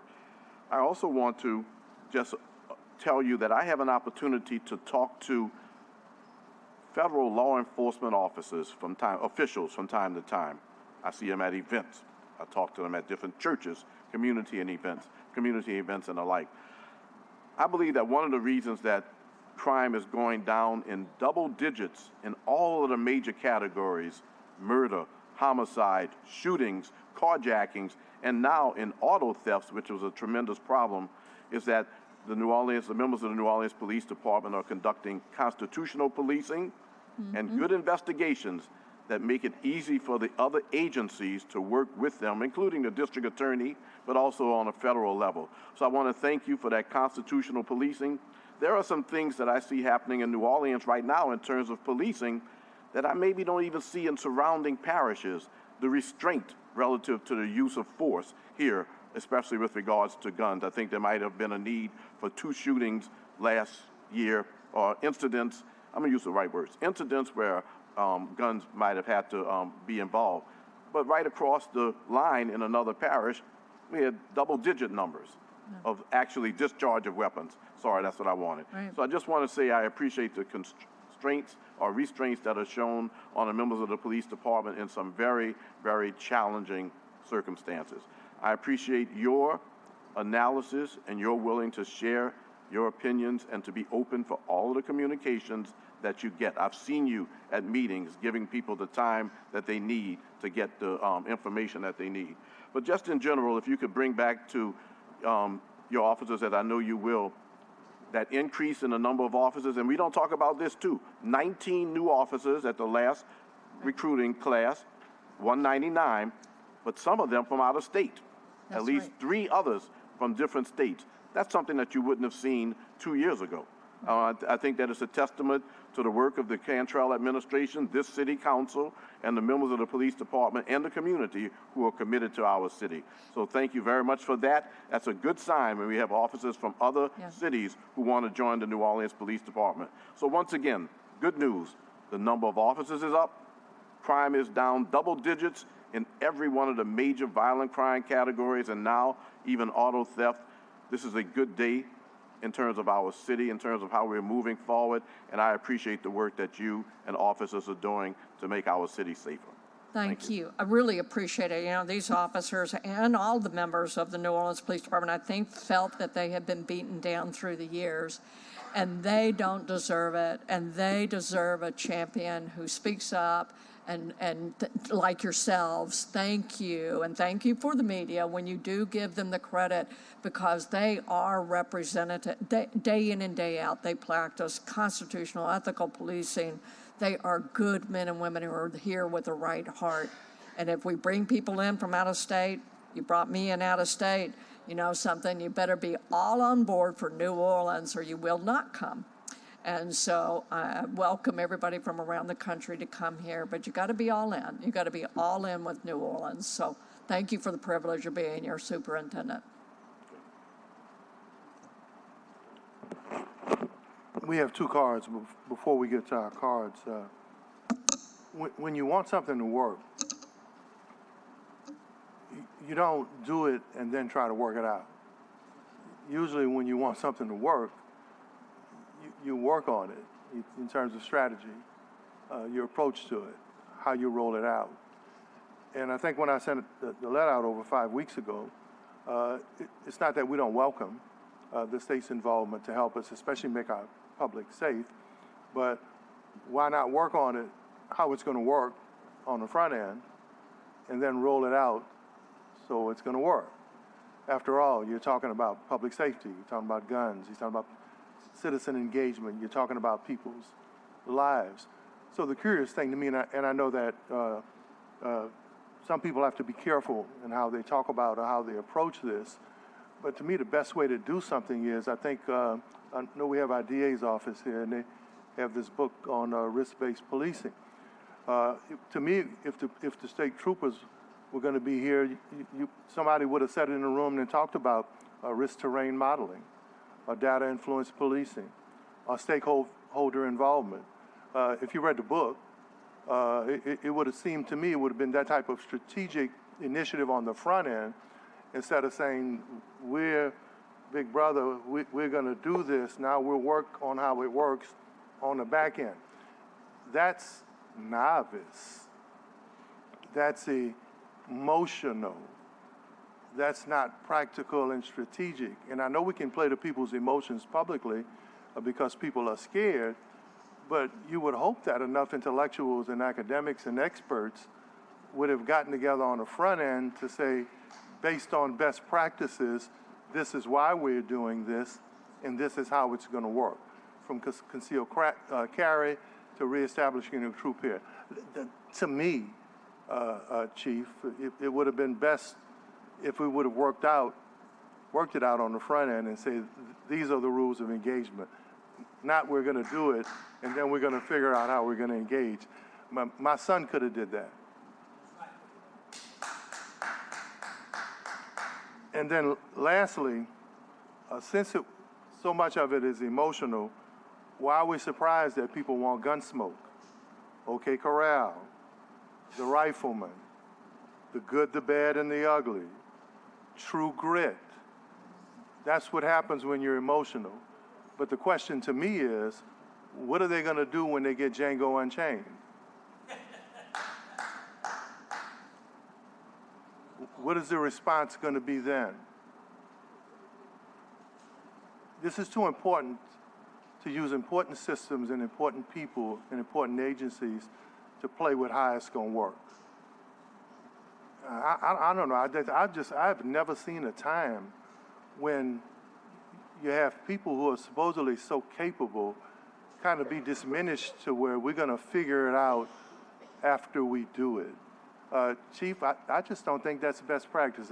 I'm not expecting you to comment, but it just seems to me, it just doesn't make sense. I mean, there should be enough intelligence, and enough cooperation and collaboration for someone to have said, this is what we're going to do to help you.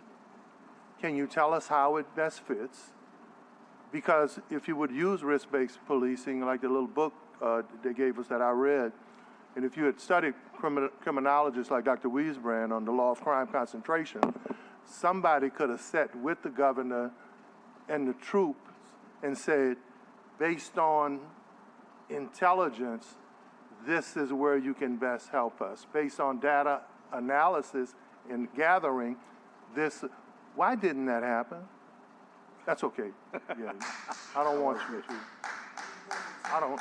you to respond. So I just hope we don't have Welcome to Gunsmoke and OK Corral and The Rifleman, but we're setting the table based on emotional decisions when we could be making tactical and strategic decisions where you're going to get emotional responses.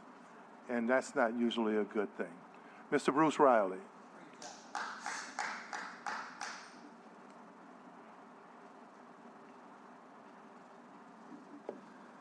Thank you, members of the council. My name is Bruce Riley. I'm with VOTE. As you all probably know, I go to the legislative sessions pretty religiously. And I missed the beginning of your remarks, Chief, but I don't know if you mentioned that Senator Blake Miguez has another bill to allow guns to be in restaurants, concealed carry, and permitless concealed carry, which, as we know now, it's currently illegal to go into an alcoholic establishment. So they want it really Wild West. And the thing that doesn't seem to resonate up there in Baton Rouge, which I think we're going to have to deal with ourselves, is that when you stoke fear and you basically tell everybody to be afraid, be very afraid, the slightest movement is going to set you off. And the Kansas City Chiefs Super Bowl parade should be our role model, where there was about 800 police officers within, a stone's throw of the shooters. And if you read the details about how it started, apparently it was one of those "you looking at me" kind of situations. Now, if you're both armed and somebody's looking at somebody, as we know, it just gets worse and worse. And what might have turned into like a fist fight turns into pulling out your gun. And I'll say this much: if I have a gun and you pull out your gun, well, you know what I'm going to do. But Bruce, not to cut you off, I did a mediation. I do mediations with beef mediators. I've done it for several years. About 5 years ago, we did a mediation. with exactly that, with a group that was driving by, with another group that was on the front of the house, and the responses and the action and the violence started because how they looked at them. It was one of the craziest mediations I'd ever done. And when we got down to the bottom of it, the guys in the car said, "Man, hey, man, we was high. We wasn't even looking at y'all." True story. Yeah, and that's I'd Brother say Willie. about at least half of the beefs that I've ever been witness to started over something just as petty as that. And, you know, I wanted to mention that Mandy Landry has a bill right now that would restrict that type of permitless carry outside of 1,000 feet of a parade route. Obviously, that's something that we all should be supporting. The new law does not prevent owners and lessees of the property from creating restrictions. And so I think one thing we should be encouraging is all the businesses and schools. There's another bill to allow teachers to carry concealed carry in schools. So that, you know, they have the votes. They could pass whatever they want right now. So I think schools can be making those restrictions legally, and we need to be training our folks about self-defense and in a way that's reasonable, and about fear and what is a reasonable fear. Because I'll say, as someone who lives in the French Quarter, I walk around without fear. But now, if I think there's a whole bunch of guns everywhere and scared people, I sure as heck ain't gonna be out there during these college football games when people are in town getting all juiced up and they're 19 years old and, you know, you beat my team, now I'm gonna beat you with my pistol. So I don't wanna be around for any of that. And I think that the people that don't live in the city have created such a nightmare example of what our city is. We need to do a better job, and I appreciate talking about the crime stats coming down. And I also appreciate Representative Jason Hughes, who gave us a statement on the floor about living in the East and what he feels about his city and how it's being characterized. You know, the odds of being subjected to a crime, the crime rates that they put out there, are not even accurate because the rates that they use are based on the number of residents in the city. But as we know, your odds of being subjected to a crime are going to be based on how many people are around, really. Thank you. And so that this city swells every weekend, every holiday, every festival, and that doesn't factor into crime rates. So the crime rates for New Orleans are artificially wrong every time. Thank you, Bruce. Thank you. Well, stereotypes are important. The welfare mothers were going to break the national budget. Crack babies were going to destroy, creating mandatory minimums. When the science said that a kid, if there's no neurological or physical damage, a kid whose mother was on crack does no more damage than the kid whose mother drinks beer excessively and smokes cigarettes. So the stereotypes are important. Mr. Gary Baye. Followed by Mr. Morgan. Couple of things. On the recruitment piece, I heard that there was a World's Fair here in 1984, and there was 400 hires in a short amount of time. I was one of the 400 during that hire. It can be done. Go back, check and see how that was done. If you got to be incentivized with money, if you got to call for a state emergency or whatever, extra governor for that to give money. We hired 400 people for that special purpose. With the Super Bowl coming, maybe you could work that in and find out what happened in 83 so that you have 400 more police officers in 1 year. The attitude towards firearms, I am pro-Second Amendment. I'm a unicorn. I'm a pro-Second Amendment Democrat. You coming from California with your California gun stuff that's ingrained in the citizens of California is not going to work for the people of Louisiana. You leave outside the boundaries of Orleans Parish, and the gun culture is flourishing. My goal is to make our people more educated when it comes to firearms. No push has been made like my group, and there's 4 other groups of blacks that have gun clubs, gun groups that are promoting firearm safety. So I think that piece needs to happen. And knowing that the legislation passed to permit constitutional carry, you have plans to train your officers better for engaging the public.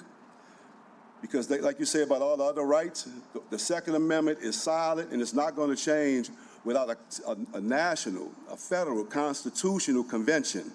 So talking about taking people's rights is pie in the sky unless you change the Constitution. And I don't think black people right now in this political climate are ready for any type of constitutional changes, because all it's going to do is take away more of our rights.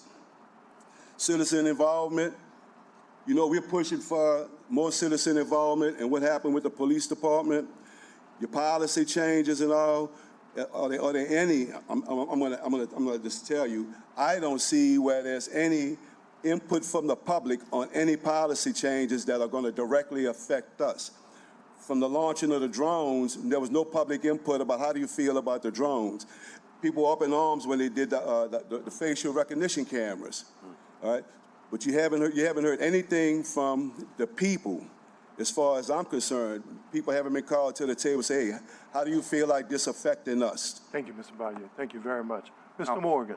Councilman Thomas, I'd like to comment on that. Councilmember Green for a point. I want to make it clear that I went to at least one hearing. The public was invited to comment relative to drone use and technology and was given information, and there was able to be input. I just want to make it clear that it was not a policy that was decided upon without the public having a chance. It is done. It is part of it's been analyzed by the federal government. I was there. I just want to make it clear. That's all I'm saying. I was there at the hearing that took place in Gentilly at the 3rd District Station, and there were members of the public there who had input. That policy is in place now. I think that it's a good policy, especially since the federal government feels the same way. Yeah, briefly, Mr. That's one example, but we have a whole consent decree in place where the people are not having a proper voice in the police department coming from under the consent decree. I think if we're going to be affected by police department coming from under the consent decree, again, historically, we suffered from the bad policing, so I think going forward, if you're going to improve anything, please bring us to the table. Thank you. Mr. Morgan, followed by Mr. Parker.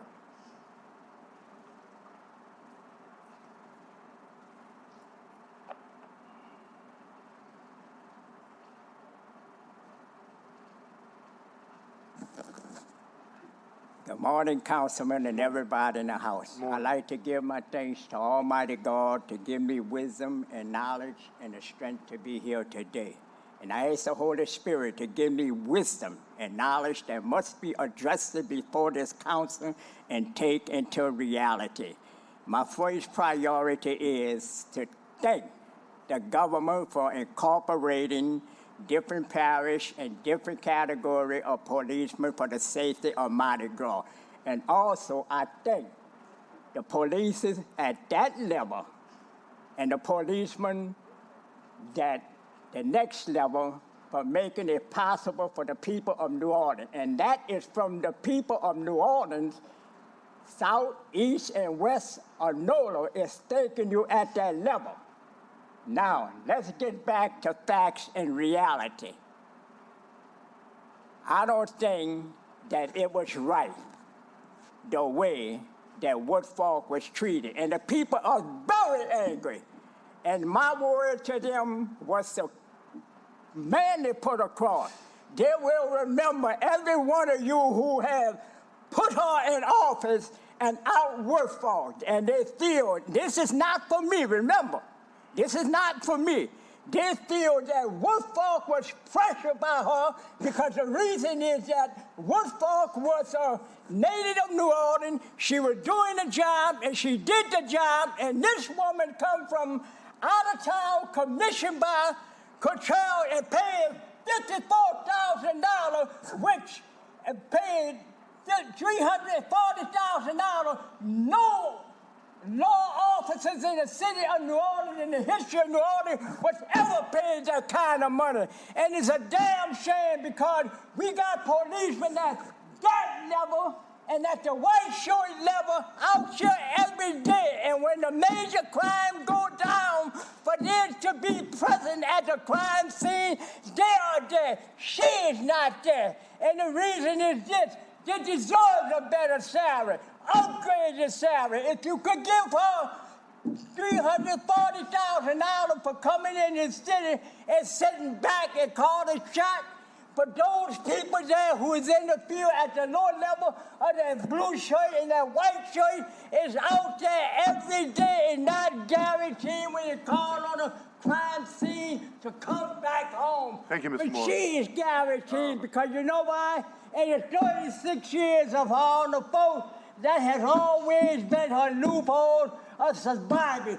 Putting the people at the low range, the blue shirt and the white shirt at the head of the crime and taking on tragic system of that crime. That's how she survived. And it's a damn shame that how y'all did work for. And I will always respect and believe that she was pressured because that she felt that workforce didn't want to educate her into the system. Damn it, I wouldn't have educated her neither as a principal. And we got to stop that from bringing people from out of town. Because you know why? We are known as the Big Easy, and the Big Easy means anybody from out of town could come here and get over it. And Control proven she's the president, and Mr. that's Morgan, her buddy, and she took care of her. Don't look at my Mr. face. Parker. I'm not scared of you. You talking to a chief. And you're looking at a chief, and remember that if you don't remember nothing. Mr. Parker, followed by you Mr. taking Batiste. advantage of black people, but I ain't afraid of you because you know why? I bet you Vietnam, and my fear was lost in Vietnam, and I don't fear nobody but Almighty God. And keep that in your mind, you Ku Klux Klan. Mr. Parker, followed by Mr. Belden Batiste.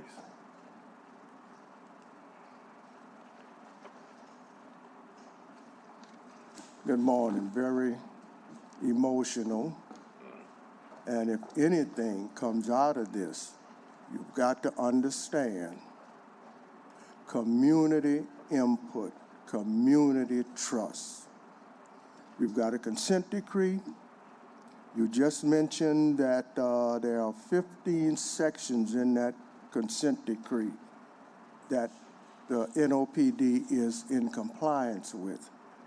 You mentioned that there are 2 that NOPD is not in compliance with.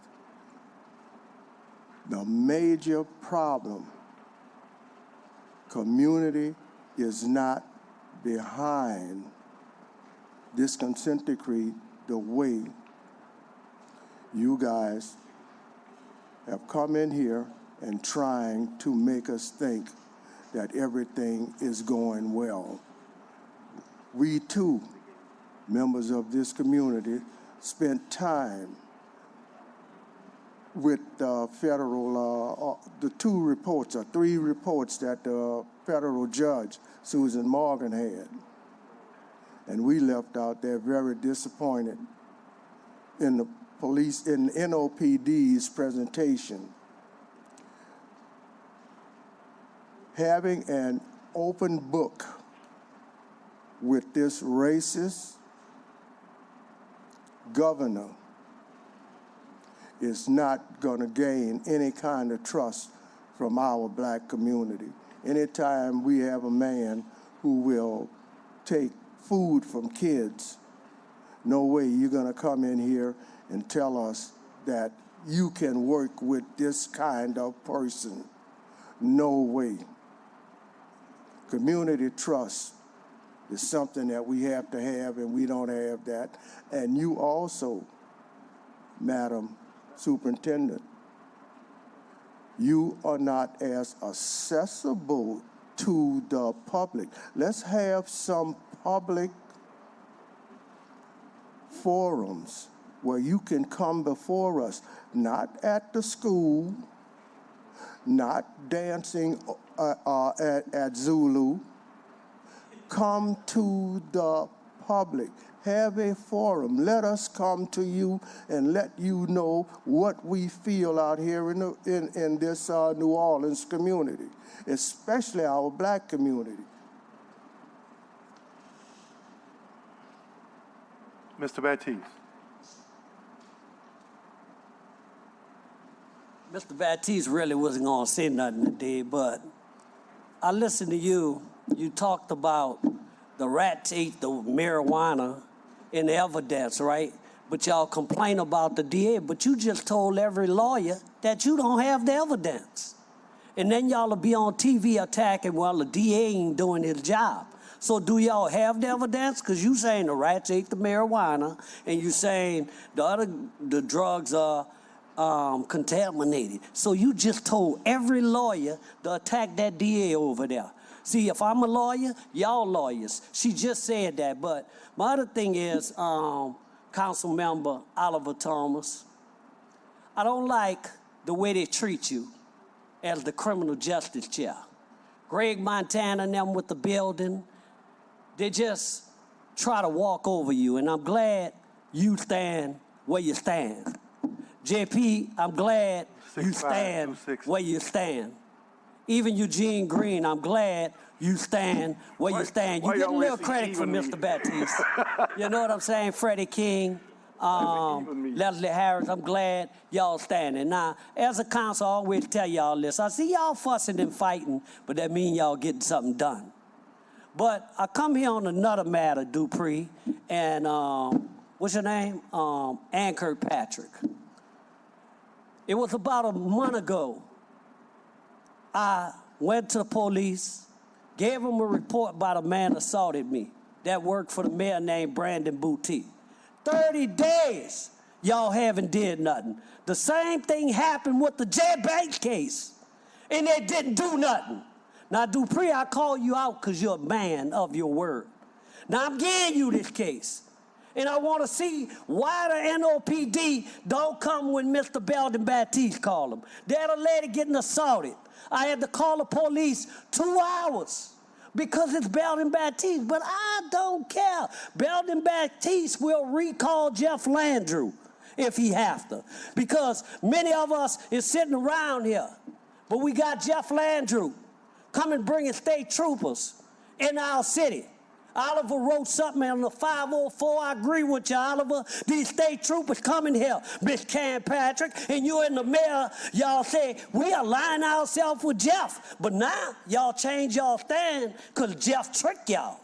You see what I'm saying? Who was the state troopers' answer to in this city? They killed Rhonda Green in Baton Rouge. State troopers have killed black people. And some of you council people gonna talk about let the state troopers come here. Nobody not saying we don't want crime, because we want to make Jason job easy so Ralph can't write no bad reports about the man. The man have been fighting. And you know me, I stand where I stand.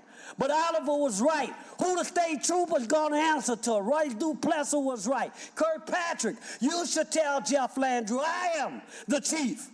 And we want to know what your state troopers and who they're going to answer to. Because if you're talking about your chief, you just gave your power to the rotten governor. Thank you. Thank you. Thank you. Councilman Thomas. Councilmember Green, you want to like to comment? You want to respond? Yes, of course. Councilmember Green. Of course. Well, first off, don't say even Eugene. Thank you very much, Mr. Baptiste, for being there this morning. We are working on the same page. At the end of the day, we want to have a safer city, one where we have more economic opportunity. I do want to applaud you, the mayor, and those who stood with you, including members of our council. I was only out of town when we said to the governor that we had opposition to something, which was opposition to the concealed carry legislation. I think that we're on the record. But also, let me just say this, at the end of the day, you know something in New Orleans, when you have the low voter turnout, you don't have to necessarily get involved with this. This is politics. When you have the low voter turnout that we had, when the community doesn't step up and say anything, when we don't go to Baton Rouge, to the legislature and all, then very honestly, elections have consequences. So at the end of the day, I am pleased that you are working with this administration and with this council to oppose some of those things that we may need to oppose, but at the end of the day, we know that the state has jurisdiction in some areas that we can't influence based on the state constitution, but let us all work together recognizing that we need to do the things that are in the best interest of the city. Thank you. Give me, Mr. Thomas. I don't When know. you Is said this, Eugene... Is this appropriate? Is this appropriate? Yeah, Ms. Baptiste, you can fill out a card. You'll be able to respond at the next one. Well, all right, I don't have to fill out a card. But anyway, it's like this. You say the people don't vote. But you got to give the people hope to vote. I don't- They have lost. Well, they should the get voting more power, hope. and They these should get more politicians hope. that sit You in know the something? seat When we and have- don't do nothing for the when we people. have big elections, and when you they try stand to in line. defend Ann Kirkpatrick and talk about the state troopers killed Ronald Green, you didn't say nothing. So you sounded like Jeff Landrew cheerleader. So you should make a cheer for Jeff. It's Landry. Look, you should put on a It's cheerleading Jeff- skirt it's Jeff Landry. with some breads and some pom-poms. It said Jeff Landrew, Jeff Landrew. Straight- He's my man. If he can't do it, no one can. Because that's what you sound like, a Jeff Landrew cheerleader, Mr. Eugene. All right, thank you very much. Thank you, Superintendent Kirkpatrick, any online comments? We have one online We comment. have some online comments and then closing by Superintendent This is Kirkpatrick. from Val Cupid. Carrying a weapon will not always help to You're not gonna prevent- have the pom-poms, are you? Miss Curran. This is from Val Cupid. Carrying a weapon will not always help to prevent certain crimes. The criminal has the element of surprise. You do not have the time, nor would you want to whip out your gun while they have a gun pointed at you. It's hard to shoot a moving target. Who and what is behind them while you shoot? Bullets ricochet, easily penetrating any building and innocent bodies. The problem with license to carry, as most call it paranoid, I do not like government to know my personal information, especially if I have a gun. I see concealing a weapon would benefit as to not to leave guns in a car while shopping or eating. It would then not get stolen in an auto burglary. Carrier must have training. I am a right to have weapons person and approve the concealed carry law with much training. Just hold criminals away from the law-abiding citizens, lock them up by holding them accountable for their crimes, including juveniles, take away all pleasantries, teach them a trade, not a GED, expose all juvenile records, including pictures, quit hiding your fault of judgments, look at all those that have been murdered in 2023. Many, not all, have extensive criminal records themselves. So instead of having them in jail, they are now dead. Is this your way of reducing crime? As this mess is what happens when you deviate from crime prevention and you advocate for criminals and not the victims. That's it for the comment. Thank you, Superintendent Kirkpatrick. Any closing comments, please?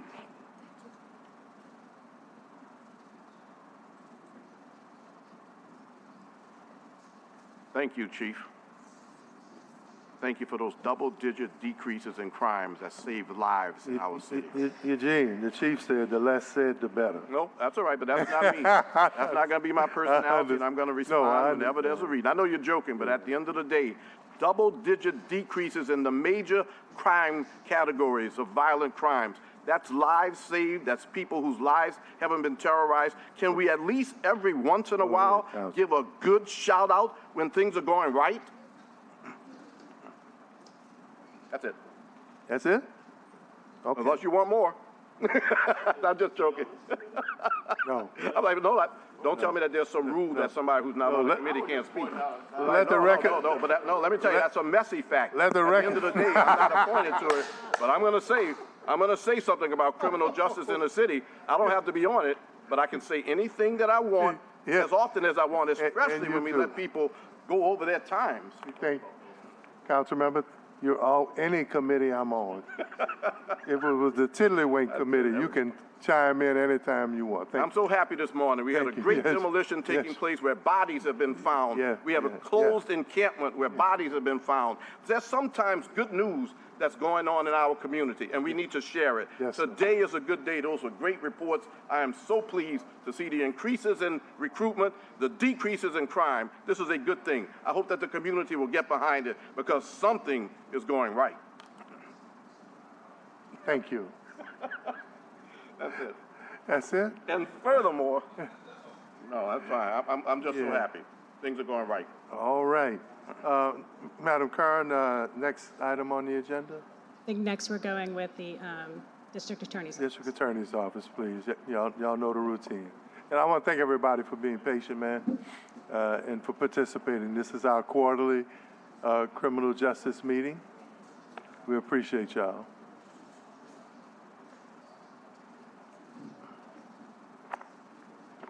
Give me some good news, Mr. DA. And the team, good-looking team.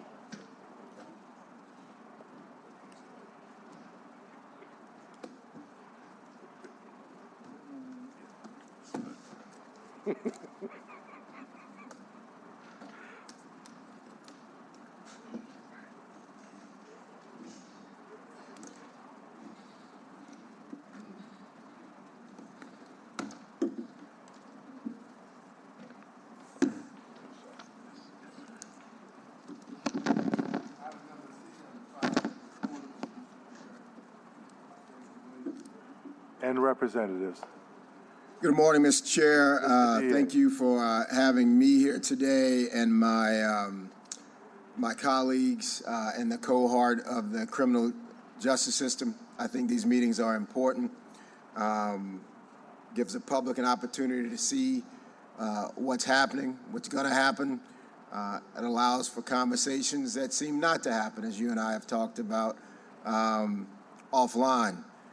We'll talk a little bit about our budget, only to the extent that we will always share with you where we are budgetarily and fiscally, forecasting any shortfalls, any windfalls, highlighting any grant funding. We will consistently always provide that information to this council because we know it is important, because you all are trying to decide where money should be spent.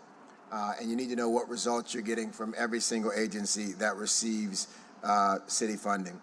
Staffing and recruitment. Continuing to outwardly share our woman power and manpower needs aggressively to work to fill vacancies. We've worked with GNO Inc.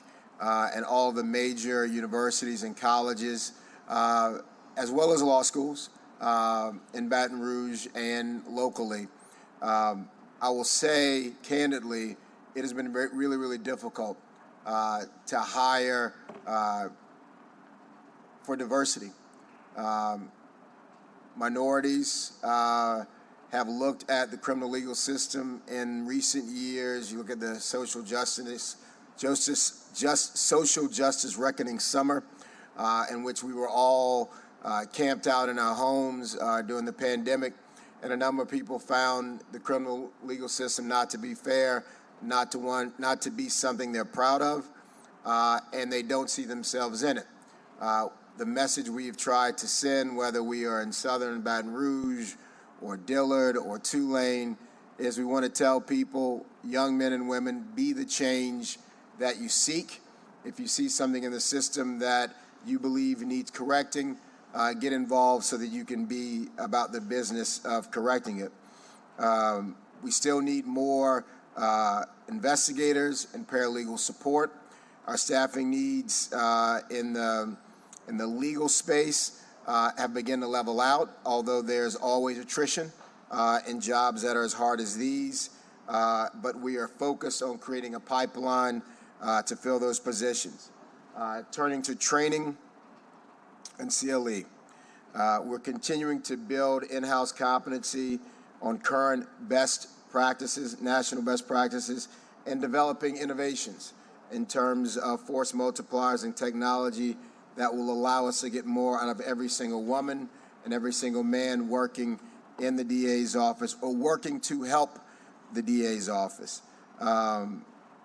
We host national experts from different disciplines to ensure that the Orleans Parish District Attorney team is equipped to build strong cases and present those cases to a jury in a way that they can grasp that information and render a decision that is the right resolution for the people of this city.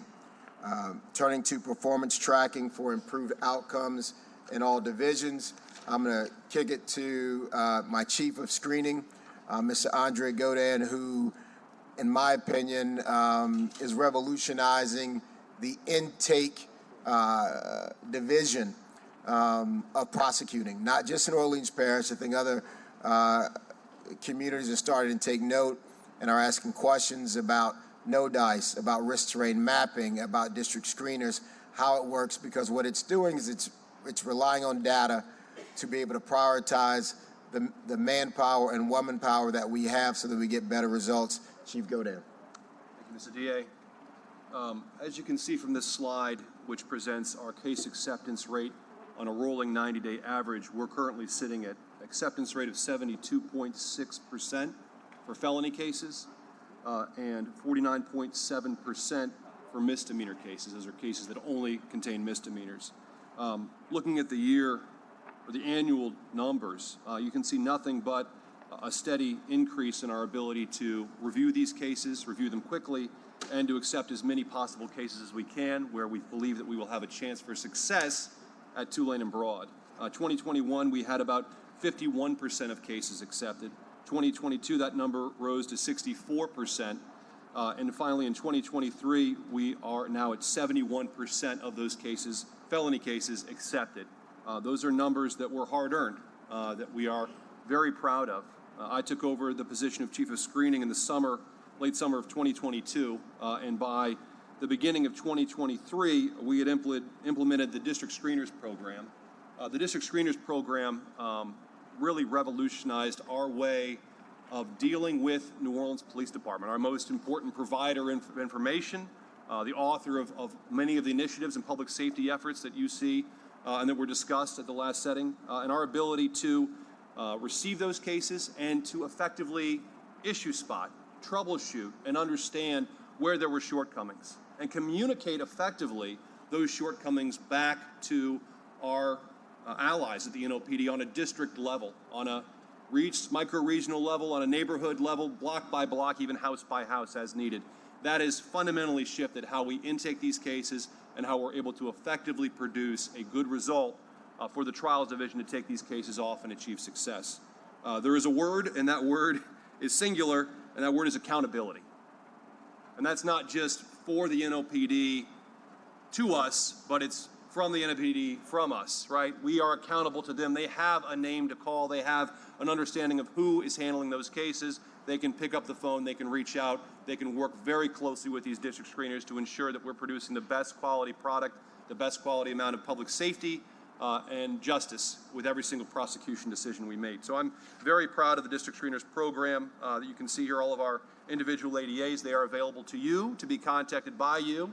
If constituents bring you issues, you have concerns, you have understandings of the difficulties on a micro-regional level about what's going on within these various districts, you have a name, you have a contact, and you have a person who's willing to be out there advocating to the nth degree for everything we possibly can do to make our communities, our neighborhoods, our homes the safest they can in New Orleans. To return that sense of dignity that every New Orleanian is due, to be able to walk down a dark alley without fear of looking over their shoulder, be able to walk to an ATM and pull out a $20 bill without fear of being mugged. That dignity is owed every single citizen in our city, and we aim to return that to them. Next slide is dealing with our 701 release summary. As you probably knew or know, we're dealing with a massive number of 701 releases. Those are screens that were outside the established time limits provided by the Code of Criminal Procedure, Article 701. And so those defendants, those 792 that you can see for 2021, were released from their bond obligation prior to us making a screening decision. That doesn't mean the case is gone. However, any obligation they had for a bail and for a bond condition was removed or evaporated by the elapsing of that 701 deadline. I began to take over in 2022. We immediately worked together as a team from the DA down to rectify this issue. And as you can see, by 2022, we had significantly cut into that number down to 172. As we got the district screeners staffed up, fully hired and in place, that number decreased even more to 45 in 2023. And as of year to date, we are working towards a goal of 0 701 releases for 2024. If we have a handful, I think that will be a victory. If we have 0, that will be ideal. But I think we can all see that those numbers are speaking to the ability of our office, particularly through this District Screeners Program, to really fully take advantage of the relationships we have with the NOPD to process these cases efficiently and try to make that screening decision as quickly as possible with all the necessary evidence, all the necessary reports, and all the necessary media provided by our brethren over at the NOPD. Mr. Dean? Thank you, Chief. Mike, if we could go back to that one screen with the district screeners. So I just want to highlight these 8 folks in these 8 districts. Some of you may recognize some of these names. Jake Lemon, veteran prosecutor, also worked as a defense attorney, also has worked as a law clerk. Father was on the Supreme Court. Mother was on the federal bench for many years. Sherry Scott, Joe LaRae, Susan Cervello, they've worked in multiple jurisdictions, bringing serious muscle memory to the work that they're doing. Lisa Parker, federal and state level. Graham DePonte, veteran prosecutor. She's probably tried more cases than any prosecutor in any other jurisdiction as a defense attorney and as a prosecutor. Keith, I want to make sure that we get all of those names along with their contact information, email addresses. I think most of the council people know they can reach out to those folks individually. But I was just sitting here thinking, as I look at this team that I'm really very proud of, Daniel, Andre, Keith, Mike, and all my other chiefs, we're nothing without the teams that we have, just like a council member can't do anything without their staff. So I'm going to make sure that we get these numbers and information to you all staffs as well, because a lot of times they may be able to resolve something without even raising it to you just by getting in touch with that district screener. We'll make sure we get that to you by the end of the day. From intake to trials, we have tried to implement the best practices that exist throughout the country and develop as much situation awareness and efficiencies as we can. There have been a number of high-profile trials. There have been a number of trials of violent individuals. Very recently, you can look at some of those highlights there showing ADAs, along with myself, because I'm still in court trying cases. I was trying to 10-count murder case last week while Mary Glass was trying a case down the hall. This is important.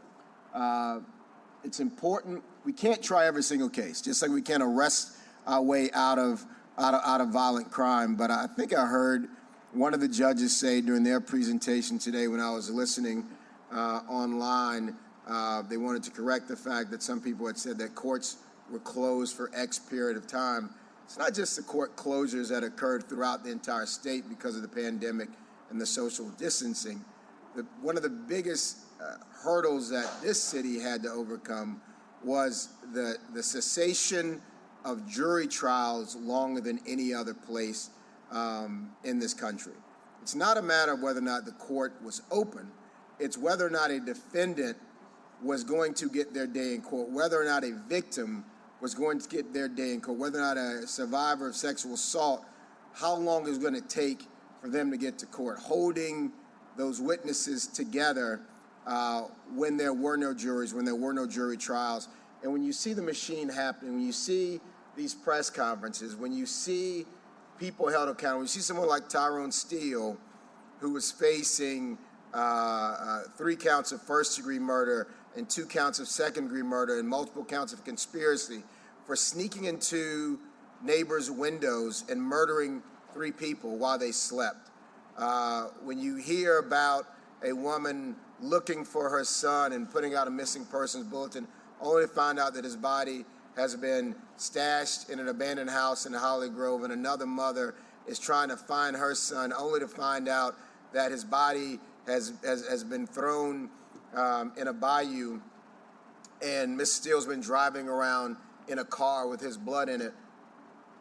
Hearing the result, hearing that the case was brought to trial, hearing that the case was tried and this person is going to spend the rest of their life in jail for wreaking havoc in this community, that's the missing piece, right? That's the piece that causes a number of other individuals when they get to court to say, you know what, I'm going to plead guilty to 30 years and avoid this trial, because you can't try every case, and you need this tool in order to make the other tools work efficiently.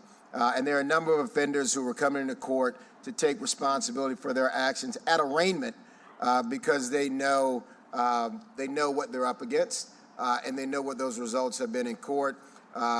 Most recently, last month, Jamel Clark, State versus Kevin Vigner, State versus Ronald Martin, State versus Joshua Dallier, and State versus Kenneth Collins. This team is working very hard. But the one phrase that I think needs to be said is thank you to the city council, because I was here at the beginning of the year when we were nationally recognized as a murder capital of this country. And I said to this group that if you fund the homicide unit, if you fund an OSINT task force to use social media and camera technology and other force multipliers to push back and surge back against violent crime and shootings and homicides, we would not be the murder capital in 1 year's time. And it worked. It worked because you all believed in the concept of putting a real strategy in place. You put money behind it. We immediately hired those individuals. We immediately got those force multipliers in place. The Washington Post has written about it. The New York Times has written about it. NOLA.com, I think they've given credit to everything, the blood transfusions and immigration policies and everything else. Not a lot of credit to Michelle Woodfork. Not a lot of credit to the homicide unit chief or to this office. But that's not necessary. The devil's in the details, and the numbers are bearing fruit, and they show what has been accomplished and how it's been accomplished. And it's been done through strategic partnerships by this council, this committee, this police department, and this DA's office. Diversion. Every case does not need to be in the trials division. We have waived district attorney administrative fees, and there were nominal fees in the grand scheme of things, resulting in increased enrollment in the diversion program, also already showing positive returns and lack of recidivism. And it also matters when you start talking about jail population benefits. Having a robust diversion program allows us to keep low-level, nonviolent offenders who can benefit through intervention, whether it's because of addiction, whether it's because of being unhoused, whether it's because of mental health issues. It allows us to keep people out of the system who can be, who we can intervene in their lives, and jail would not have solved the problem in the first place. Again, low-level, nonviolent offenders, reducing jail population so that jail is reserved for those people who have hurt people. Magistrate court. I believe there was a comment earlier about the backlog only being related to gun crimes. Well, yeah, a backlog is a backlog, and a gun crime is a gun crime.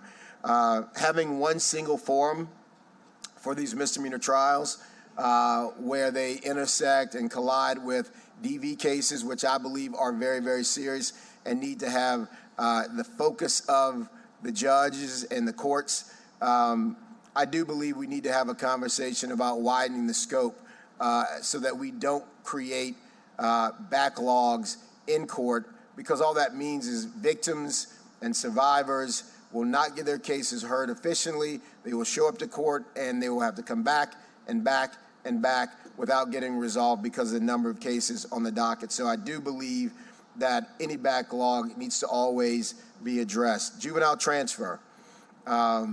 It's true that I'd hope that we would not have to transfer any youthful offenders to the adult system. However, I've had some conversations with some people who said, well, you know, does that mean that you don't care about kids as much as you said you did? Well, and I point to the cases, and I invite them into my office to sit and look, and oftentimes there's a juvenile offender who has taken the lives of 3 other young people.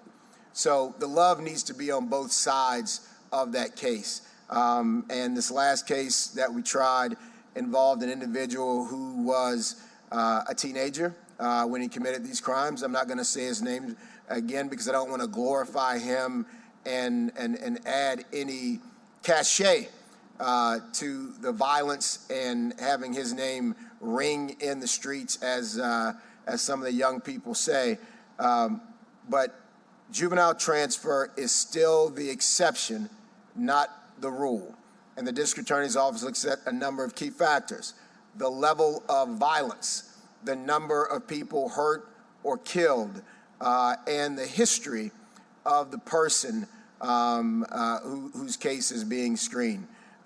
Those things have to be done to make sure the public is safe, to make sure that our fellow young people are safe. And we spend a lot of time in schools talking with kids, and a number of kids have even said they brought guns to school, not because they want to create harm, but because they are sometimes scared of their peers. And so we've got to work to make sure that our kids are not going to school in fear. And it's important that we're always listening to young people to help us make sure that we're delivering and there aren't any unintentional consequences of any policies we put in place. So there's transfer eligible cases, and then there's a number of cases that are actually transferred. And that is still being done with a great deal of circumspectness and scrutiny. Domestic violence, we have new leadership in the DV division. Someone who has worked as a judge, someone who has worked as a prosecutor, someone who has worked as a defense attorney, because we need people to understand how to build these cases stronger, because they are the most difficult cases. We're leaning in to Gwen's Law hearings and pushing the judges to respect Gwen's Law hearings the same way they do around the state. We're continuing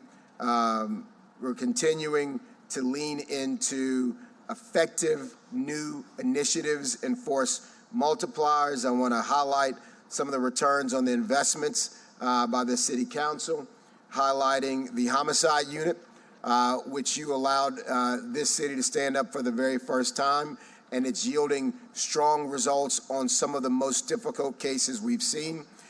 You've allowed us to stand up the first OSINT, open source investigation task force in the country, which has allowed this DA's office to use the things people put out there on the web, whether it's TikTok, whether it's Cash App, whether it's Zelle, whether it's Venmo, whether it's Facebook. People are not just selling old bunk beds. People aren't just checking into restaurants. People are actually bragging about murders. People are talking about who they have an issue with. People are brandishing firearms used in crimes on social media, and we are now able to use those tools to convict violent offenders in court without the need to put eyewitnesses in harm's way or use material witnesses to put innocent people in jail to force them to testify when they're truly scared to come to court to testify. So you all have allowed us to invest in new strategies and new tools. One of these tools, the OSINT Task Force, the Homicide Unit, I want to say that that was not done in a vacuum. That was done with the men and women and the detectives of the NOPD. After former interim chief Michelle Woodfork was sworn in that first Saturday, she was at my home, and we worked for hours on strategies on how to put these things in place so detectives would know how to use them to further their investigations, and so that we could work better in charge conferences and have better reports. Those strategies put in place with that interim chief yielded more results in 1 year's time than any other city has seen in every category of violent crime in the country. And I want to publicly thank her for her assistance and her participation. We have re-engaged the new chief, and we are working with her to put these new strategies and keep them working at a pace so that hopefully we can show an even larger dip in crimes in all categories as we move into 2024. Our SOCA unit is one of the strongest SOCA units in the country. Mary Glass is a chief of that unit behind or superimposed. You see the entire unit there. They rely on grant funding for their work, so you all do not have to pay for that. They are nationally renowned. They have reviewed over 250 cold sexual assault cases with the NOPD hand in hand. They have obtained guilty verdicts on serial sexual assault cases dating back to the 90s. Sexual assault crime is an area that we have never measured well in this country. We have never measured well in this city.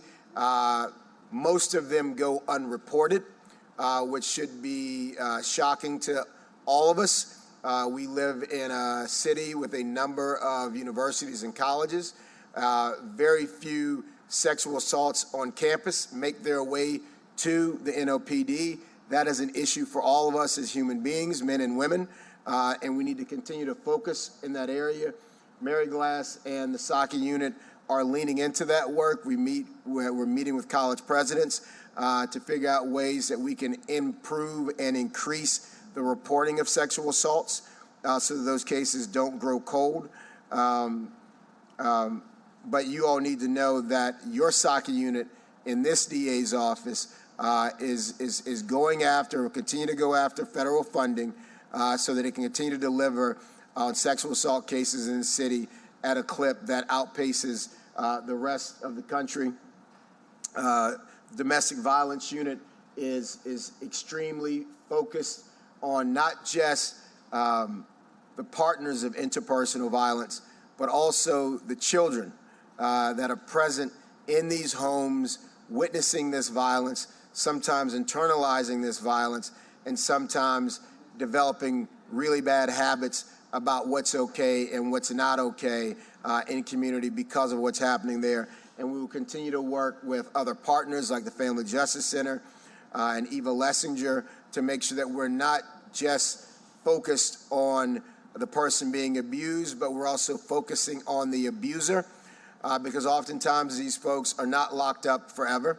And when they return back to family and they return back to community, we want them to have learned and be better than they were during their first engagement with the criminal justice system. The Civil Rights Division has worked really hard and made a significant impact, completing 77 cases in which there was extreme sentences that were not focused on violence. The work that they have done has returned taxpayer dollars to this community, whether they are dealing with the Betty Broadens and Jerome Hudsons, in which there were people who were completely innocent of their crimes, who were languishing in jail, or whether it was an excessive sentence because someone was thrown away because of an addiction issue. We have engaged and we will continue to engage. You look at those numbers and you realize the human beings that have been returned to community and with no impact on public safety because recidivism rate has been exponentially low, less than 1% for all of these individuals. You look at CRD's work in terms of the intangibles. People in community, seeing individuals they knew were innocent return to community makes people want to believe in the criminal legal system. It makes them willing to participate. It makes them willing to call the police. It makes them willing to give a statement. It makes them willing to show up in court. And we desperately need people to realize we can't build a case without the human beings who saw what happened on our city streets. And I want to turn to No Dice now, New Orleans Data Informed Community Engagement. And I want to thank all the council members that are here right now for engaging with No Dice, for having your team members and your staff members engage with us. We've had city department heads, we've had stakeholders in community weighing in a way so that we can be targeted, so that we can be specific about figuring out what are the root causes to crime. We can keep playing cat and mouse, we can keep making one-off arrests, but when we get coordinated, when we, for example, last week talking about coordination, the Tyrone Steele case, 3 separate NOPD detectives working 3 separate cases. One of them a triple homicide, one of them a cold case, not cold case, but a missing persons homicide. But when we coordinated these efforts with the DA's office, we were able to realize that there was one perpetrator for all of these cases. We were able to go back to Spider's Meat Market and look at a shooting where there was not a victim, look at the casings on the scene, get the camera footage from the Spider's Meat Market, get a HD video of this defendant smiling as he was running into and firing his own gun, and we're able to collect those casings and those casings matched up through NIBUS with the casings that were found at the scene of these homicides. We're able to bring all these cases together. Why is that important? Because when we do these one-off things, you might have one of these cases in Section A, another case in Section C, over the course of 3 or 4 years' time. We brought all those cases into Section C before veteran judge Ben Willard. We were able to let 12 jurors hear all of these cases at once and render a verdict and see a complete picture of the violence that was happening by this individual, and using camera footage from a corner store to make it all make sense, to put his picture with that murder weapon to prove that case. And why am I bringing that up when I talk about No Dice? Because it's not completely different than the work that you saw Andre Godin and Daniel Shanks put in to allow us to close the New Image corner store in the Treme, in which one police officer who just showed up, who's retired, he said, "Man, I've been complaining about this place since I was working this beat in 1983, right?" And we were able to close that store that was a hub of illegal gun sales and drug sales, and the neighbors who were not allowing their kids to play on that corner.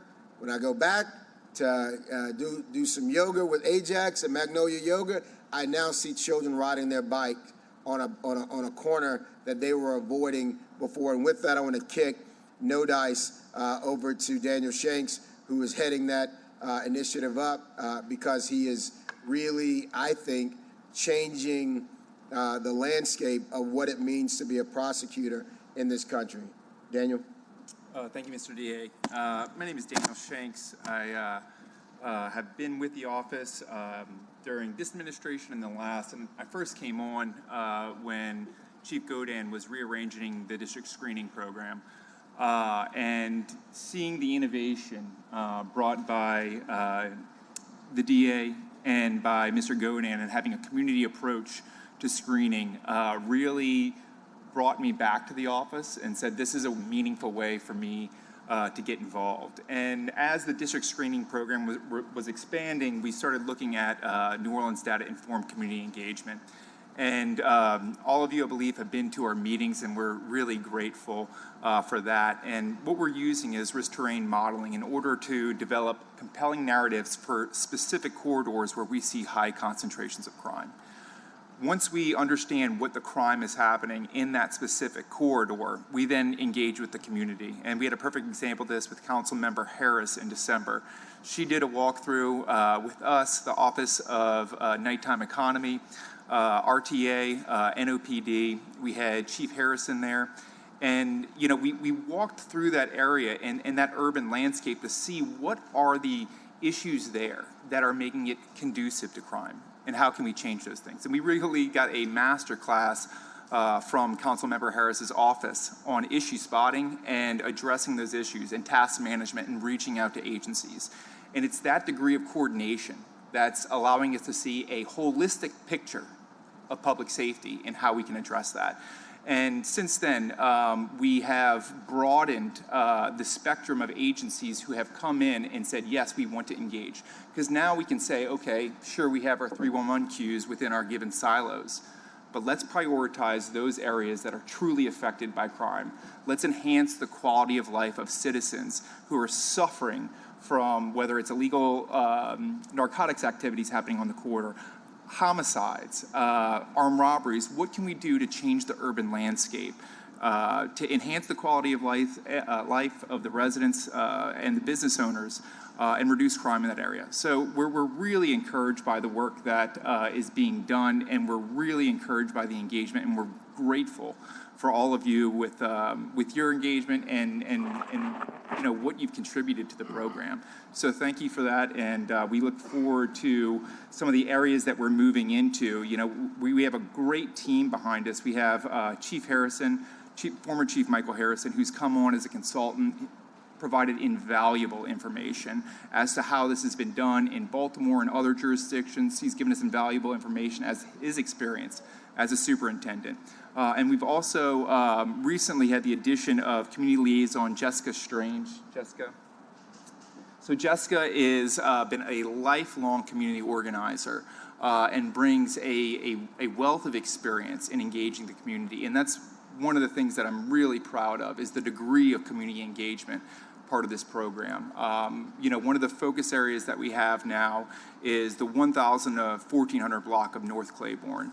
And Jessica has just done a tremendous job of allowing us, identifying community leaders and then reaching out to them. One day I said, I'd like to have a conversation with Mr. Charbonnet.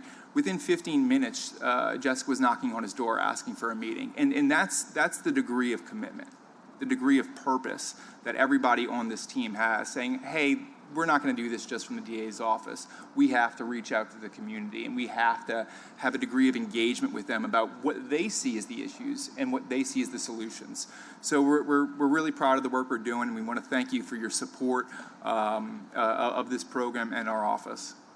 How long, question. Yes, sir. How long have you been using the risk-based policing model? So we're using the risk terrain modeling in order to identify those areas. So we've been doing that for about 5 to 6 months. And this is a pilot program, so we're working with SIMSI on that. How are you going to... We'll say, Councilman Thomas, the risk-based policing book that was authored by the originators of risk terrain modeling. Yeah, that's longer than a few months. We gave a copy of that to Chief Kirkpatrick. She has a copy. I don't know if she's read it, but I think she's wholeheartedly behind this approach. I read it. I appreciate that. I knew you would. Yeah.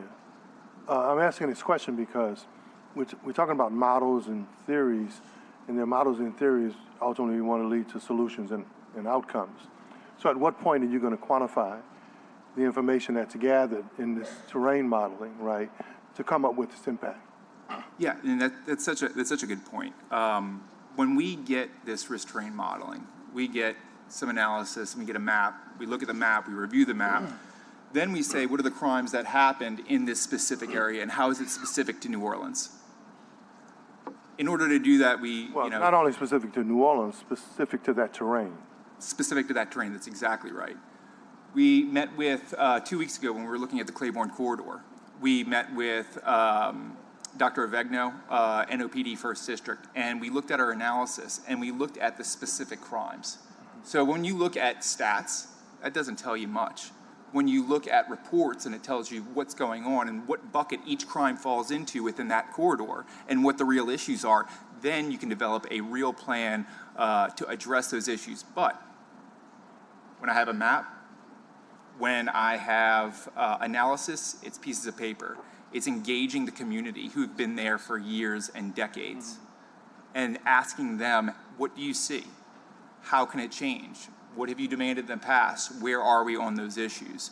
That's when the 2D narrative that we have becomes three-dimensional, and we have a real understanding of what's happening in that area. Now, to get to your question, we then develop a course of action based upon those meetings, and it takes a little while to develop that. So first we have our analysis, we review that, then we have on last Wednesday we had our No Dice 5.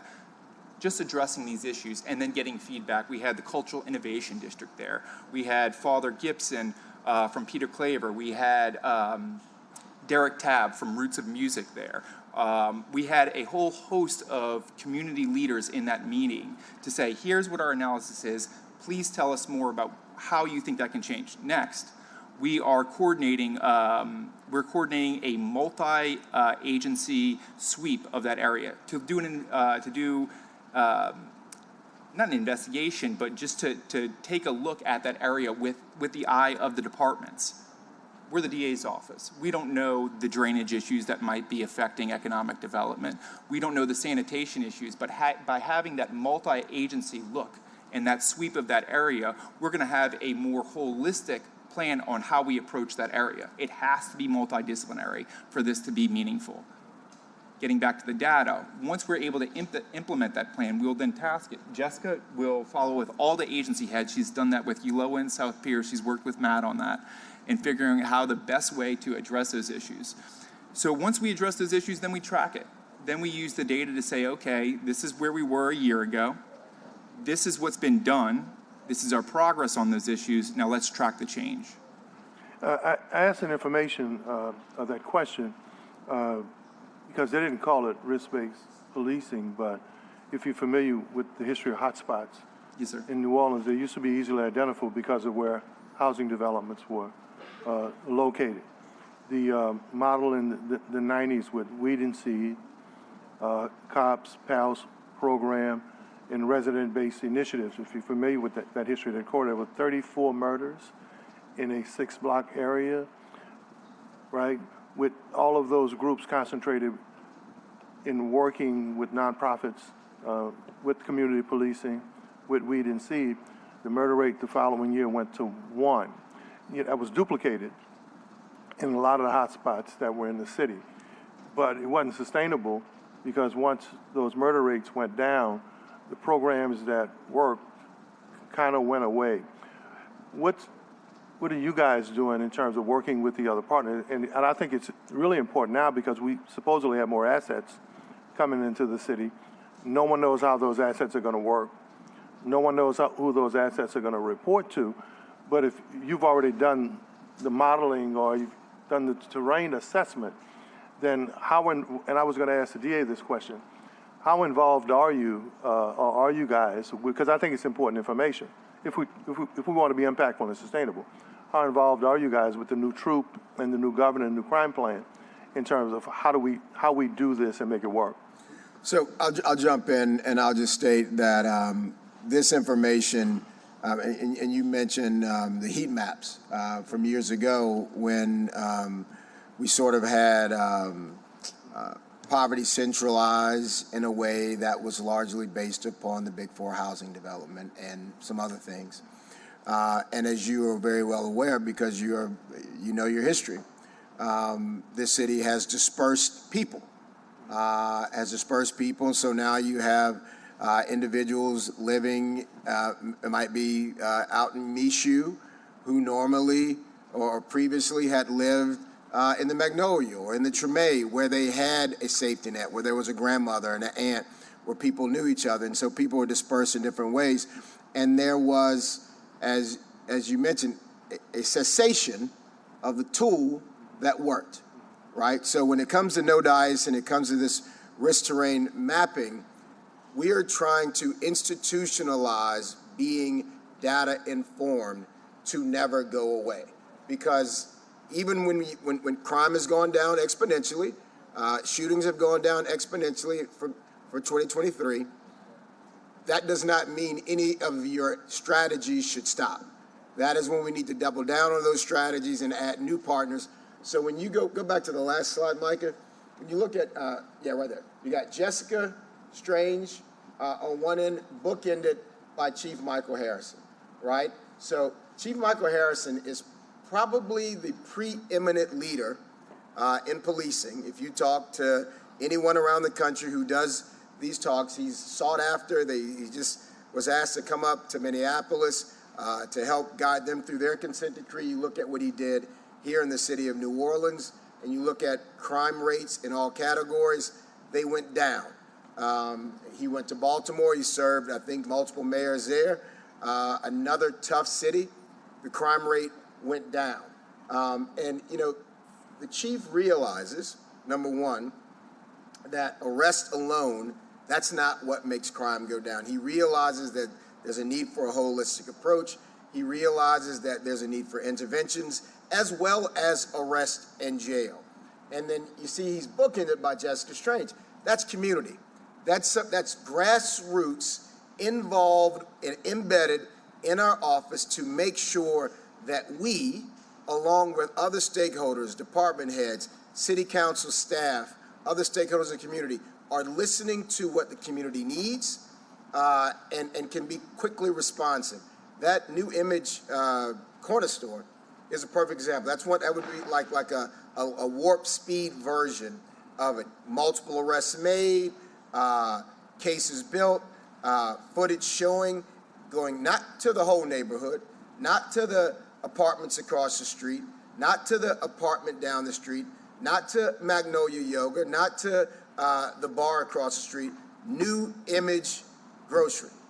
That was the place that was a hub of criminality, and so this office was able to focus its attention, along with department heads, along with other folks outside the DA's office, to work to close that place down. We want to keep doing that work from a macro level, but allowing the community to lead that work and to help inform where we need to be spending our energy. So I guess we plan on sharing this information with Colonel Hodges as he comes in with his appointee to head up the troop. We expect that Chief Kirkpatrick will be the guide as a chief law enforcement agent of this community about how that deployment strategy will work. And we plan to measure the results of all law enforcement in the community to make sure that we're getting the biggest bang from the buck that we can get, and coordinating that on a state level, on a local level with the city council, and across the board more broadly. All right, I didn't want to belabor this, but I just think it's important.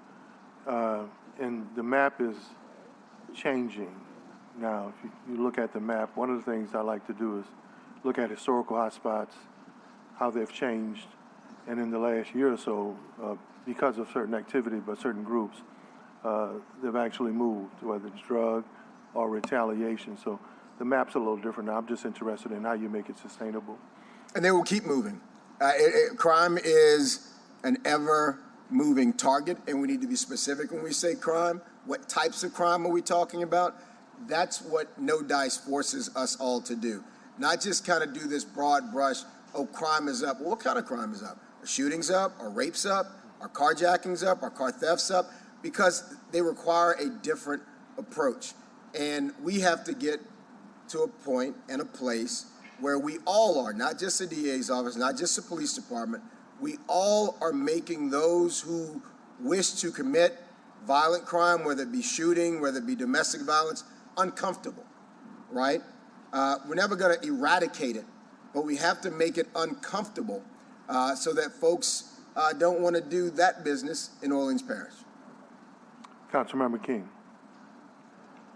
Good morning, Mr. DA and staff. You brought it up, and I want you to kind of give us a little more meat on it, on that bone when it comes to the Claiborne overpass. Exactly, what kind of issues are you all hearing from Mr. Charbonnets of the world and the residents that we need to know about and we can help you resolve? I'm gonna let these guys jump in, but I can tell you that you all know I don't want to try to get into too much of the weeds of what it means to have an overpass cut through a community. But you have young people and you have moms and people going to work who have to cross under the overpass.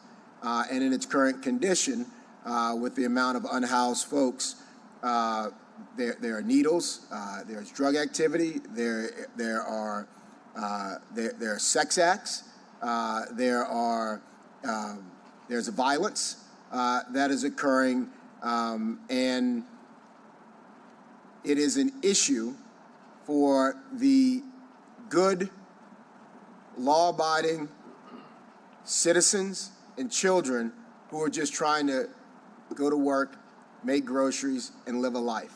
And so we have sat down with Rep. Knox, with Charbonnet and others to hear detailed accounts of what's occurring, what time of day it's occurring, what things have helped abate it, so that we can figure out the best on-ramp for this DA's office. I know that there have been fits and starts with how quickly that encampment can be dispersed. But I know, Daniel, you walked it with COVID not long ago. You want to talk about what you saw on the walk? Yeah, and a lot of that effort, I want to thank you, Councilmember King, and Councilmember Green. We were all together at the Charbonnet Funeral Home, I believe it was in January, to kind of address the situation and to coordinate those efforts on how we can expedite that.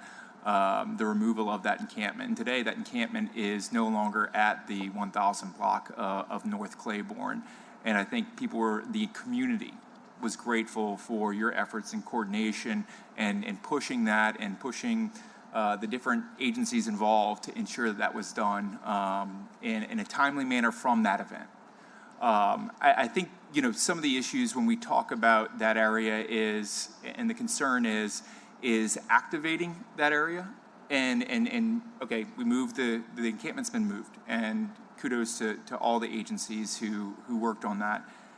Then it's about activation, but before activation, there are some foundational issues that need to be addressed. Lighting, Mr. Charbonnet would say they have mood lighting right now, and that mood lighting works some of the time. It's a kind of orangish light that comes on. If you look at the UMC corridor, you got nice bright LED lights everywhere.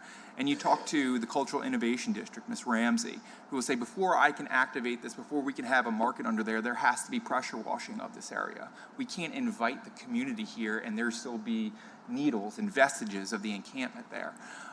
So those are just two of the things that, from a community perspective, that we heard overwhelmingly.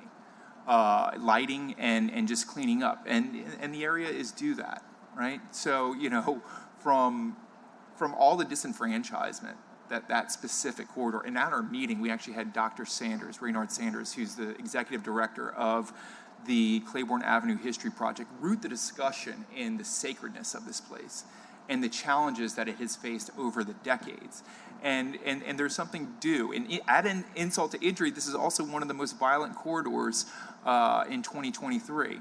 So yeah, there is something due to this area. And primarily first steps, cleaning it up, adding new lighting is going to be a huge impact on the area, because that will enable the economic development.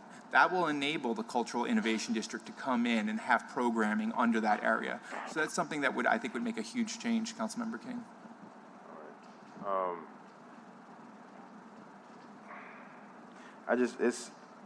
I'll move on. The corner store, I know you mentioned the corner store by in the Tremé area. What is there? I know you have other stores in your mind, that you're targeting. What could the residents do to help you or to help this council highlight some of these other problematic areas that the DA office, may not know all the details about, or just help the NOPD highlight? So, it kind of goes back to when we were talking about our Civil Rights Division. A lot of people think of it as a tree-hugging sort of arm of the office, and that's completely unfounded and silly. You need the community to trust that the people who are in charge of keeping them safe are trustworthy. And so the Civil Rights Division has sort of leaned into that space for marginalized communities. And after that corner store was shut down, we received so many calls and emails and people stopping me at, whether it's at Home Depot or at a grocery store, saying, you need to go check out this store, because I know they're selling this in that store because I saw this on this date. And I said, well, did you report it to the police? No, I didn't report it to the police, right? And so over time, if like this police officer who showed up at the press conference that you were at and Councilmember Green was at New Image, he said, man, I've been complaining about this since 1980, 1990. There's an expectation that government can't or will not do anything about that issue, right? And so part of Jessica's job, Chief Harrison's job, Daniel's job is to use No Dice to show the community, all right, we're hearing you, we want this information, and we're going to do something with this information. So if the community has seen a crime or multiple crimes, or seen, it could be as minor as a corner store that is selling to juveniles during school hours, because that's illegal. Because we have a huge truancy problem in the state, and we have a number of crimes, violent crimes that have been committed during school hours, and these young people would not be serving time right now if they were in their seats. at school because they were following someone who wanted to go out and commit a crime. So if a corner store is selling anything to a kid at 12 o'clock in the day during the school day, report it, because it's illegal, and we can clamp down on it. And we need not just police and DA and council members saying things like get back into school and truancy is a problem. You need corner stores saying, I can't sell you this Snickers because you're supposed to be at Abramson right now because you're truant, right? So if they see gun sales, if they see something that looks like illegal narcotic sales, report it so the police can make that report so that we can coalesce that information and go after that hub of criminality.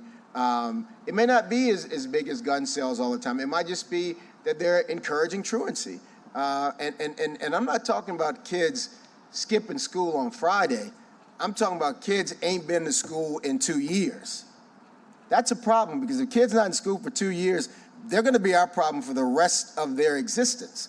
And truancy is a problem in elementary schools and high schools.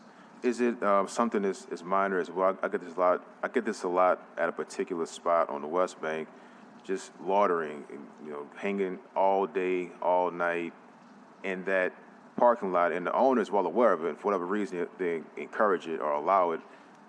Is that something that Joe Giarrusso is not here. What's his favorite phrase? Yes, and all of the above. I mean, whether it's loitering, whether it's creating a space that makes it uninviting for other folks to come and patronize the shop, whether it's folks going in, buying alcohol and setting up shop and playing cards in front of it.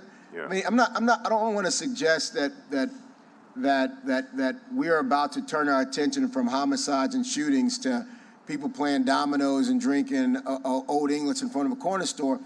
But we need to enforce all of the laws that are on the books to create an environment that is uplifting for our young people and for our families. And so whatever there is to report, we need the community realizing, okay, it can be the Big Easy in terms of a bachelor party or a bachelorette party coming in and wanting to walk up and down Bourbon Street till late at night, but it does not need to be the Big Easy in every regard. This is a place that we live in. This is not everybody's party place. And so we need to treat it like our home in every respect.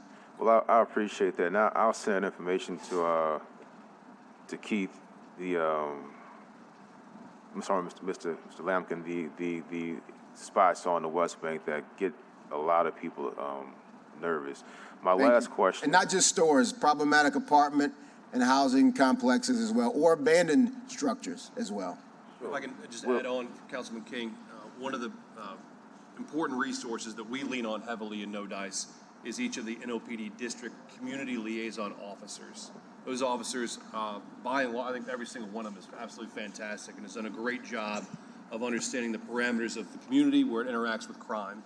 And they take nuisance reports like the ones we're talking about with a parking lot situation, and we meet with them every 2 weeks to elevate those particularly troublesome areas where there's a nexus between criminal activity and a general nuisance complaint that brings it to our attention for action and trying to coordinate not just our office's efforts, but all of the city departments in support of those, particularly in areas outside of the No Dice pilot like the 4th District. So I would say that you should loop in those community liaison officers as well. We have a great relationship with them, and they do a phenomenal job of trying to coordinate the understanding of criminality and nuisance. And could I say just one example of this from Councilmember Harris? She had emailed us, I believe it was Allison from her office, had emailed us about an encampment that had set up on Yoloa. Come to find out that wasn't an encampment, but an abandoned car that had been there for years. And at that location of the abandoned car, there was, it was an area where people were using drugs out in the open, in the car, outside of the car. And they served as a market for the dealers on the corner of Yoloa and South Pierce. Immediately after receiving that, I spoke with Office of Nighttime Economy, DPW, and NOPD, and within just 2 weeks, a car that if you were to look on Google Maps today, you would see it from the image of 2022.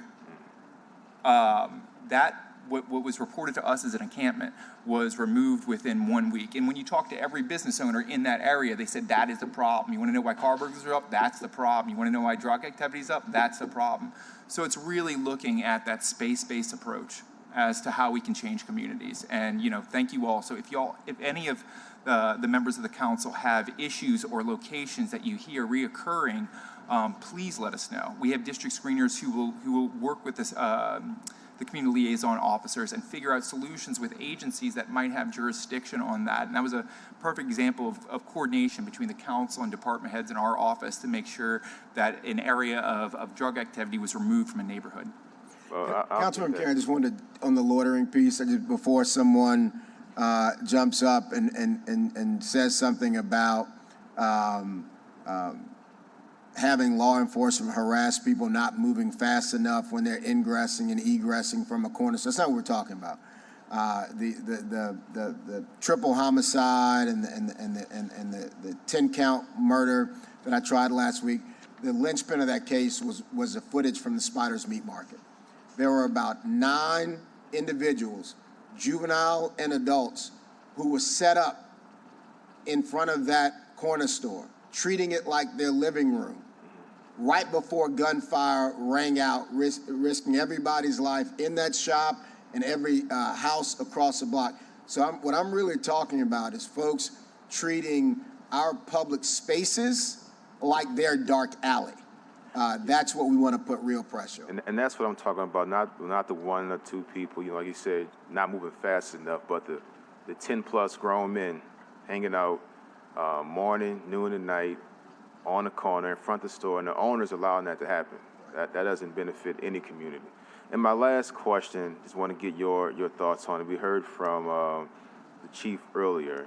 How will these new proposed legislations or past legislations from the governor as far as concealed weapons much more difficult would that make your job as it comes to screening, and what can we do to help your office? I think we've got to do everything we can to make it really clear that, as Daniel just said, place matters, right? And I realize on my license plate, as well as everybody else's license plate, it says Sportsman's Paradise. I know where I live, and I've hunted on occasion, and it is fun to shoot a gun. But the one thing we need to be very, very clear about is New Orleans is not made for that.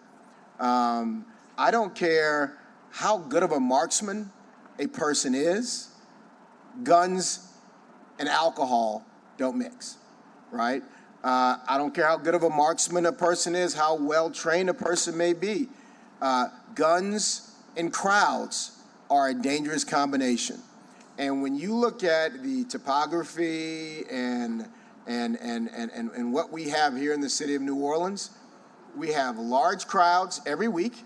We have alcohol every week, and adding more guns to that, I think is a very dangerous scenario, as with all legislation, whether it's a city council legislation or state legislation. There are amendments, there are tweaks. I know there's another session beginning. I understand that there's a good amount of conversation, whether it's a carve-out, whether it's a gun-free zone, whether it's taking another look at our parade legislation. I don't care what form it comes in, but I think we need to be really, really clear that a place that has this many open-air events in which we cannot have metal detectors, right? Whether it's Zydeco music, whether we're celebrating a tomato, a gumbo, or fried chicken, because we got some kind of festival every week. They're outside, there's tons of people, there's alcohol.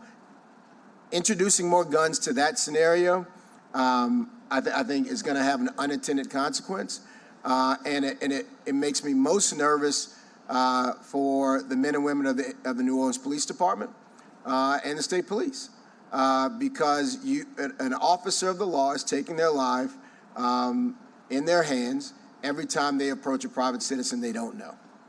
And if there are more people with guns, they will be approaching more people, and that will be a dangerous scenario.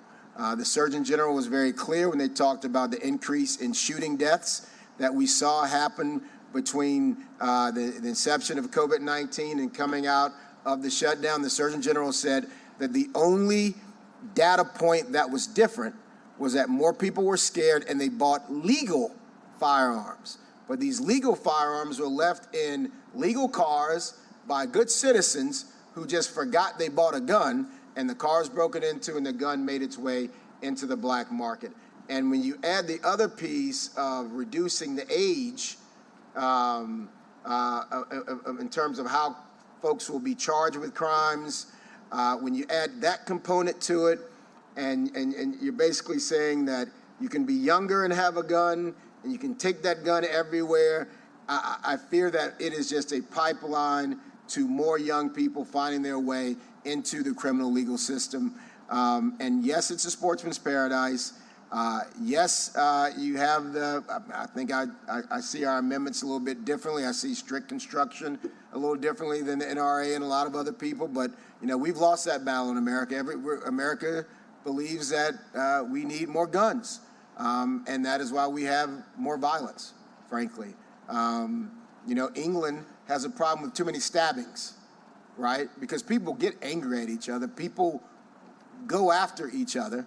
But if you don't have a firearm, the level of that violence is different. So it concerns me, and it makes me very nervous for the men and women of law enforcement in a town like ours that is geared towards the things this town is geared towards.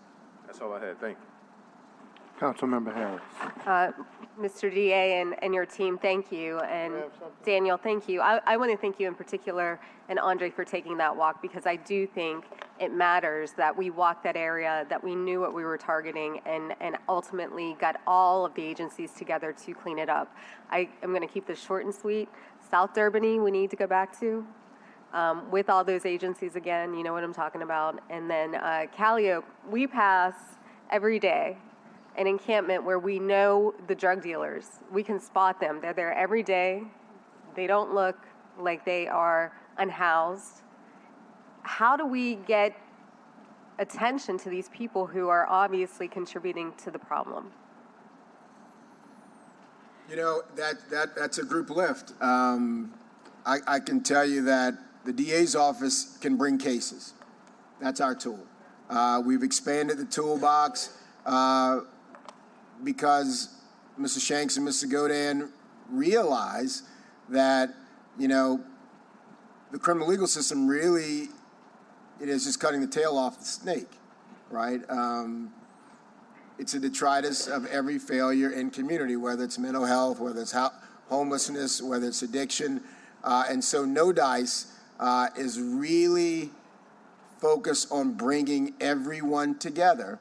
Because in some of those meetings, I left my trial when the jury was deliberating to attend Mr. Shanks' last No Dice meeting.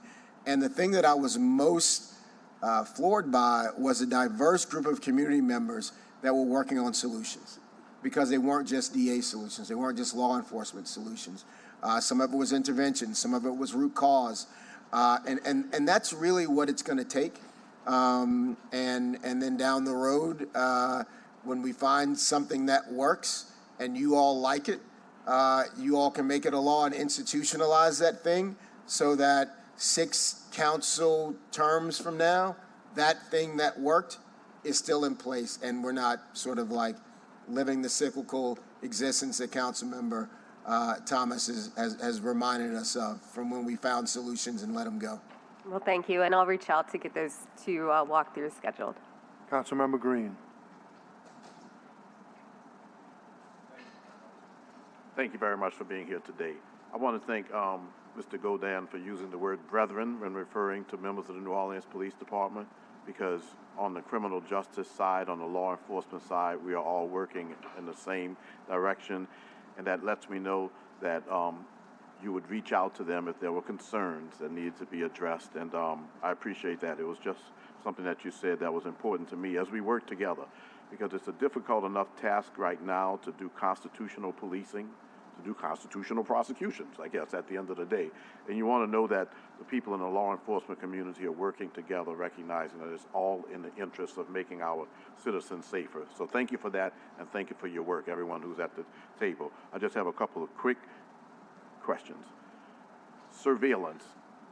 We hear pushback many times on surveillance, as if surveillance by itself is no good. There are organizations that have entitled themselves based on their negativity toward surveillance. Can you talk about some of the benefits of surveillance in terms of how it helps your office and helps the New Orleans Police Department? Absolutely can. The case I tried last week, I keep bringing up for a reason. It scared me. Yes. The level of violence that was committed by a person who was 18 years old, 5 bodies in less than 3 months' time, is what he was charged with. 5 families lost family members, and we would not have been able to prove that case without the surveillance from Spider's Meat Market. Thank you. Witnesses did not want to come forward. Why? He had proven he'd killed 5 people in 3 months' time. And in one instance, slipped into a window while 3 people were sleeping, right? So those people were right to be scared of him. And surveillance, yeah, sure, everything has warts and moles, right? Surveillance can go sideways. Someone can think that they're looking for Jason Williams, and they stopped Keith Lampkin because we were similar height and we were similarly clothed. But you need to have a good intake division, a screening division, good detectives to do other follow-up work, and that work is happening. I think what we see from the community members that have a distrust of surveillance, I think the misconception is that, it's like that Reuben Hurricane Carter scene where there was a murder at a diner, and they walk into the bar and they see Reuben Hurricane Carter and they see the guy driving his car and say, "We're looking for 2 Negroes." And Reuben Hurricane Carter says, "Any 2?" Turns out in that situation, they're looking for any 2. So they just wanted to close the case. Those days are done in Orleans Parish. The system has never been more fair. It takes 12 out of 12 people to get a conviction, and that's how it should be, but it makes the job harder. Orleans Parish jurors are vetting our cases very, very shrewdly and circumspectly. The same thing, NOPD has, you look at the rubrics of the consent decree, the NOPD has done a better job in all those rubrics than any other department in the city. They have never operated better than they're operating now, although there's not enough. And so there are checks and balances on surveillance. And when surveillance maybe doesn't have all of the answers, there are men and women who are working on that. But we need to have comprehensive surveillance. One of the issues I wanted to talk to the council about, and I won't belabor it today, but I understand that HDLC and some other organizations have slowed the process of private citizens and private businesses from putting cameras on their private property, either because they don't like where it's put or the color it is or the size that it is. And these cameras have solved crimes and helped us arrest people. The 3-legged dog, Ms. King, you were with us when we were announcing that conviction. The witness told what happened after Mr. Riku was found bleeding out from his head in that street, left in that gutter. But they were not willing to come to court to point the finger. That crime camera did. That's how we solved that case. And so I understand HDLC might say, I don't know, this crime camera is inconsistent with this building from 1854. Right, so is carjacking. So is an assault weapon. So is a lot of legislation that's happening now. And so we need to be really clear about the unintended consequences of some of the things that exist. So I'll say to you, to answer your question succinctly, surveillance helps us make this community safer. I don't think I would get on a plane today after 9/11 if we did not put new measures in place after we saw planes purposely flown into buildings. And so that's what we're seeing all over the city right now, is we're seeing violence And when people see a blue and red light, they tend to say they're not going to do the thing they might have done where they see that light, right? And so we need to make it easier to put these things in place, because this council has put measures in place to make sure that the surveillance is done in a constitutional way, to protect civil liberties and the rights of all citizens. Many times there's focus in the council on the term facial recognition. You've already spoken on facial recognition. If it's done correctly in your office, it isn't going to prosecute anybody if it's not done correctly. But another component of the facial recognition legislation that I was proud to sponsor was also license plate reading technology. And I just read last week that license plate reading technology helped the police make an arrest in a murder. I know that there have been multiple. Could you talk about license plate reading Absolutely. technology? So the young case of Young Greatness, one of our young, not even aspiring, he was setting the world on fire. It's a phenomenal museum. His mom, Miss Rose, she learned about license plate readers because that's how we were able to prove the case against the man who set her son up to be killed. 2 juveniles were responsible for firing the guns that took his life. But a 47-year-old man hired them to commit that crime. And he had met Young Greatness at the Waffle House in Gentilly. And when we saw those juveniles leaving in his vehicle after he had been murdered, we saw another car follow that vehicle. And we were able to track that car down using a license plate reader. And that license plate reader led to a woman who owned that vehicle.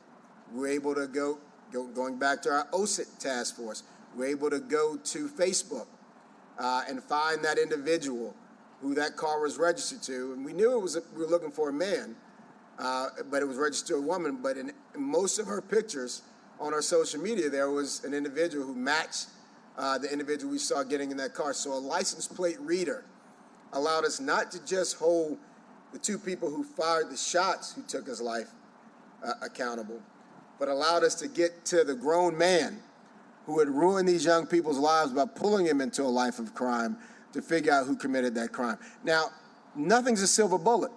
The license plate reader didn't prove the case by itself. There were wonderful detectives from the NOPD who put this information together that allowed us to build upon that, to show it and get the proper subpoenas and introduce that to a jury. So license plate readers are as strong as fingerprints and should be used in every case that we can to prove it. So the more of them that we have, the better. And you will confirm that I did not give you these questions in advance. What's that? I did not give you these questions in advance. Thank you. You never give me the questions in advance. Thank you very much. Yes, sir. I'm just trying to make a point, because we talk about surveillance and license plate reading technology, even facial recognition, and we forget that your office is the office that prosecutes. You will be very critical. You will give great oversight to any of the charges or any of the evidence that is there. It is a technology that could not be abused in some respects unless your office allowed some of that abuse to take place. And the thing I want the public to understand is the detectives, the homicide detectives that we work with, they are working overtime. Sometimes they're pulled to another scene before they can finish one scene.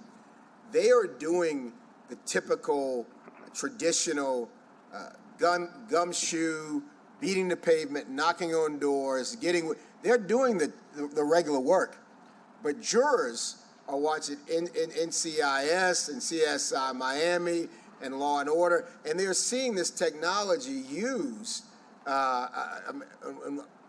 Saw a show the other day, somebody had a license plate reader camera, it zeroed in on the license plate, and then it zeroed in on a thumbprint on the license plate. Well, that's Hollywood, right? But that's what jurors are seeing. So when we're able to actually use license plate readers and use that surveillance technology, a lot of times it doesn't capture the actual shooting, but it will capture the vehicles that left the scene of the shooting, or it'll capture an image of an individual wearing a specific, unique type of garment that we can go to an Instagram post and show that person was wearing on that day to help prove that case to 12 jurors. So that's how it's being used, to augment and bolster cases.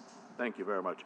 I also know that At the beginning of my term, I was critical relative to the 701 releases. Didn't always understand all of the details, but I think that where there is a positive, that we must give a positive. Thank you to the screening division. Thank you to the DA's office for being able to reduce the number of 701s.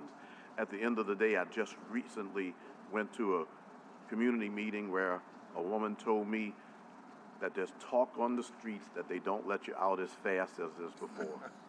But that's important because people maybe that's another reason, in addition to all the other things that we're doing, that crime is down double digits in every major category, 23 versus 24, 23 versus 22.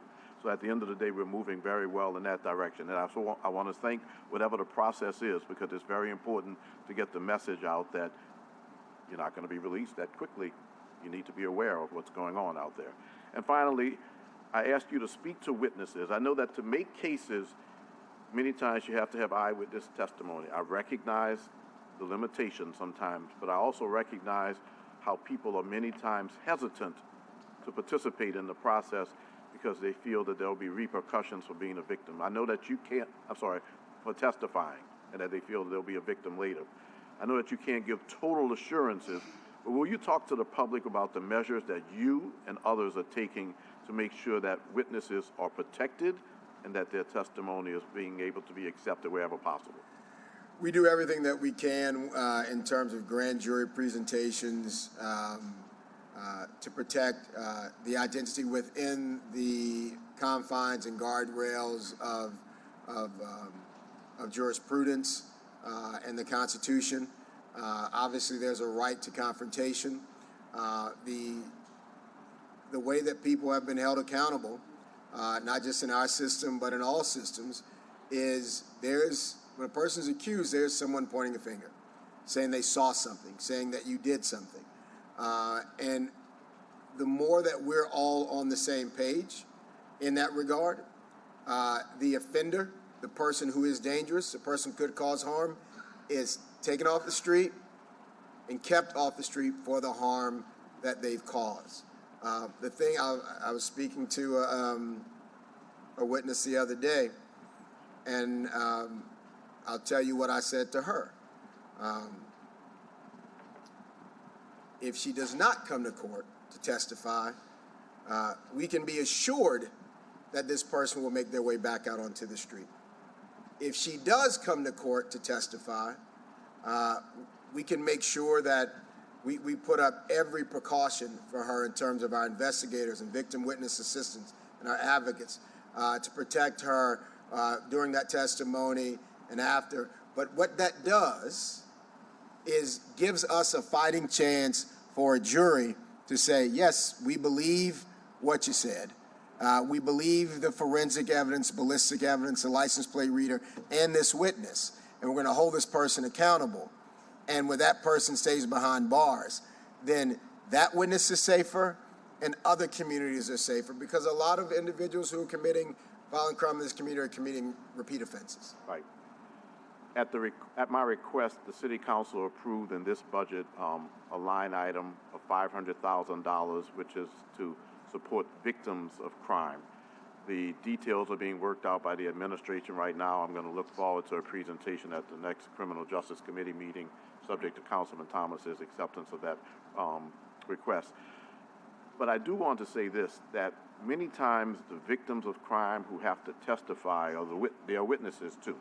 Correct. I want you to feel free to work with the Office of Criminal Justice Coordination to determine in instances where victims are required to testify that this particular fund, which is just the beginning, it's a fund that is hopefully going to develop into something that provides security across, whatever channels are necessary. But please work with that office, knowing that that money is available. When victims have to testify, there is some support that we can give them that is maybe a little bit different from the support that we've given in the past. It could be temporary relocation. Councilman Green, that's a big deal, and I thank you on behalf of my office. I thank you on behalf of the NOPD and on behalf of victims and survivors of crime. My colleague in East Baton Rouge, Hiller Moore, was able with Mayor Broom to set up sort of versions of safe houses in different parts of their jurisdiction to provide that sort of temporary housing. We have not had the funding for that in the city of New Orleans. This could be the beginning of something along those lines on an ongoing, regular basis for small cases and murder cases. When I say small cases, I mean cases where the victim is still alive, from the standpoint of the person may not go away for the rest of their lives, but the victim and the survivor is very, very scared in that interim, and being able to relocate. And I think about domestic violence cases in particular, because it's really hard to get out of a domestic violence situation. This fund could be instrumental to that. Gail Benson has been a huge champion, and it has been extremely helpful to my office. The Saints Pelican organization has provided funding that has allowed us to maybe put Ring doorbell or camera technology on a victim's home after a crime has occurred, to give them a sense of security, to change the locks if a person maybe had keys to the facility before. So your legislation and earmark, I think, will really only build on that investment from the Saints Pelican organization to make people feel safe at their unsafest moments, Yes. how they feel the most unsafe. Thank you very much. I look forward to hearing how you've worked with the Office of Criminal Justice Coordination. This is the beginning, and I know that we have a council that's committed to public safety. We may see that kind of fund grow in the future, but please work with that office. Thank you, Councilman. Thank you all again for the work that you're doing. We're moving in the right direction in our city in many respects. And one is in reducing violent crime. It takes a cooperative effort amongst multiple agencies. I appreciate the work that you're doing. Thank you, Councilmember. I think we had a few categories left: mental health outlook, legislative session. So if you guys want to wrap up your presentation or get to conclusion, that would. I'll ask Keith Lampkin to sort of walk through some of the legislative wish list items or group lifts that I believe we can work together on, some of which can happen here, some of them might need to happen statewide. And I will be very quick, and thank you, Mr. Chairman. The DA is constantly challenging us to not only do our jobs effectively, but to look for, new tools and new opportunities to make ourselves better at our jobs. And, one of the things that we have a unique perspective on, since he was a council member and we've worked in this building with you guys before, is, there are opportunities to go upstream, as he says, and figure out why people are jumping in. So we've already been working closely with you guys and working with their state leadership to try and figure out new ways to make the playing field even more level when our ADAs go into court.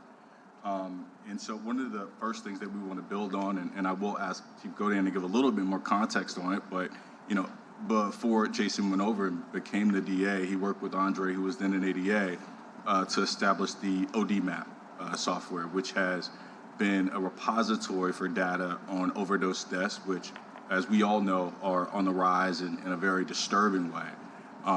So we were able to get that set up, but now we're looking to try and create an environment where we're able to use that ODMAP technology in a way that's got more utility. We are building on the model that the health department is already using right now to review domestic violence deaths, because we know there's critical information behind each of those instances about touches with the system, about the conditions an individual was coming up in before they found themselves in an unfortunate situation, and things that could help us steer some of that critical funding that's going to be coming to this jurisdiction and others that are there to combat overdose deaths. So I'll let Andre talk a little bit about overdose fatality review before going on to the next item. Sure. So we're partnering very, very closely with the Department of Health. We met with them repeatedly on this topic. We also reached out to Senator Beth Mizell, who has long been an ally on the issue of the opioid epidemic. We have pending state legislation that should be on the regular session, which will help create a sharing mechanism for what's traditionally been protected health data for this review amongst a broad or multidisciplinary group of treatment and service providers, just opioid, anti-opioid, harm reduction stakeholders, law enforcement, EMS, across the board from public health down to the micro-regional health departments, to understand where we're failing these decedents. Every time that we've had a touch that didn't succeed, every time the criminal justice system might have affected their lives, we had an opportunity to maybe derail them from the path that ultimately led to their deaths. understanding our population, our nearly 496, 500 decedents from the coroner's numbers of New Orleans citizens who have expired due to the terrible effects that substance use disorder have. It's really an opportunity for us to be able to take this data, to reduce it, to have it understood in a more in-depth way, and then to produce recommendations to this council, to the state legislature, about where we can best expend funds to try to get the most return on our investment and actually make a dent in those numbers. This is a great tried and true system that's been rolled out in other states, and we look forward to some municipal ordinances coming your way very soon, working very closely with Public Health Department to create a system that allows us to do that locally and really maximize the return on our investment, particularly of the opioid settlement funds. And this would be a data-informed way to put those funds where they're most needed and not expend them needlessly. Keith, if I could just jump in for 1 second, I just want to throw a stick of dynamite into this conversation so you all can be thinking about it from a different way. And if there's anybody listening, I want them to think about it a different way. When I was where Councilmember Morell is now, and Chief Godin was here presenting this idea that worked in Baltimore, fentanyl was really just taking hold on the eastern seaboard and western seaboard. The last time I was in Baton Rouge at the State Police Crime Lab, I saw Flintstone vitamins that contain more than 80% fentanyl, okay? This is not a street drug issue. This is not being concerned about your cousin or friend who has been fighting heroin their whole lives and you're afraid that someone's gonna cut their heroin and they're not gonna realize what they're taking. Fentanyl is an Adderall. Fentanyl is in every prescription drug that you think, this is not just an issue for people that are addicted to things. This is not a street level issue. I have a fear that in less than a year's time, there will be a college kid who will borrow Adderall because they're out of it from a classmate to get ready for a test because they've been taking it since high school. And that friend is going to look at an amber pill bottle and assume that the bottle is what it says it is. And when you look at how prevalent Adderall is, and how prevalent fentanyl is in all drugs now, there's a very real possibility that someone will die from fentanyl thinking they're taking something that they have a prescription for but may be out of. And so there's a real need for us to get in front of this before it balloons beyond control.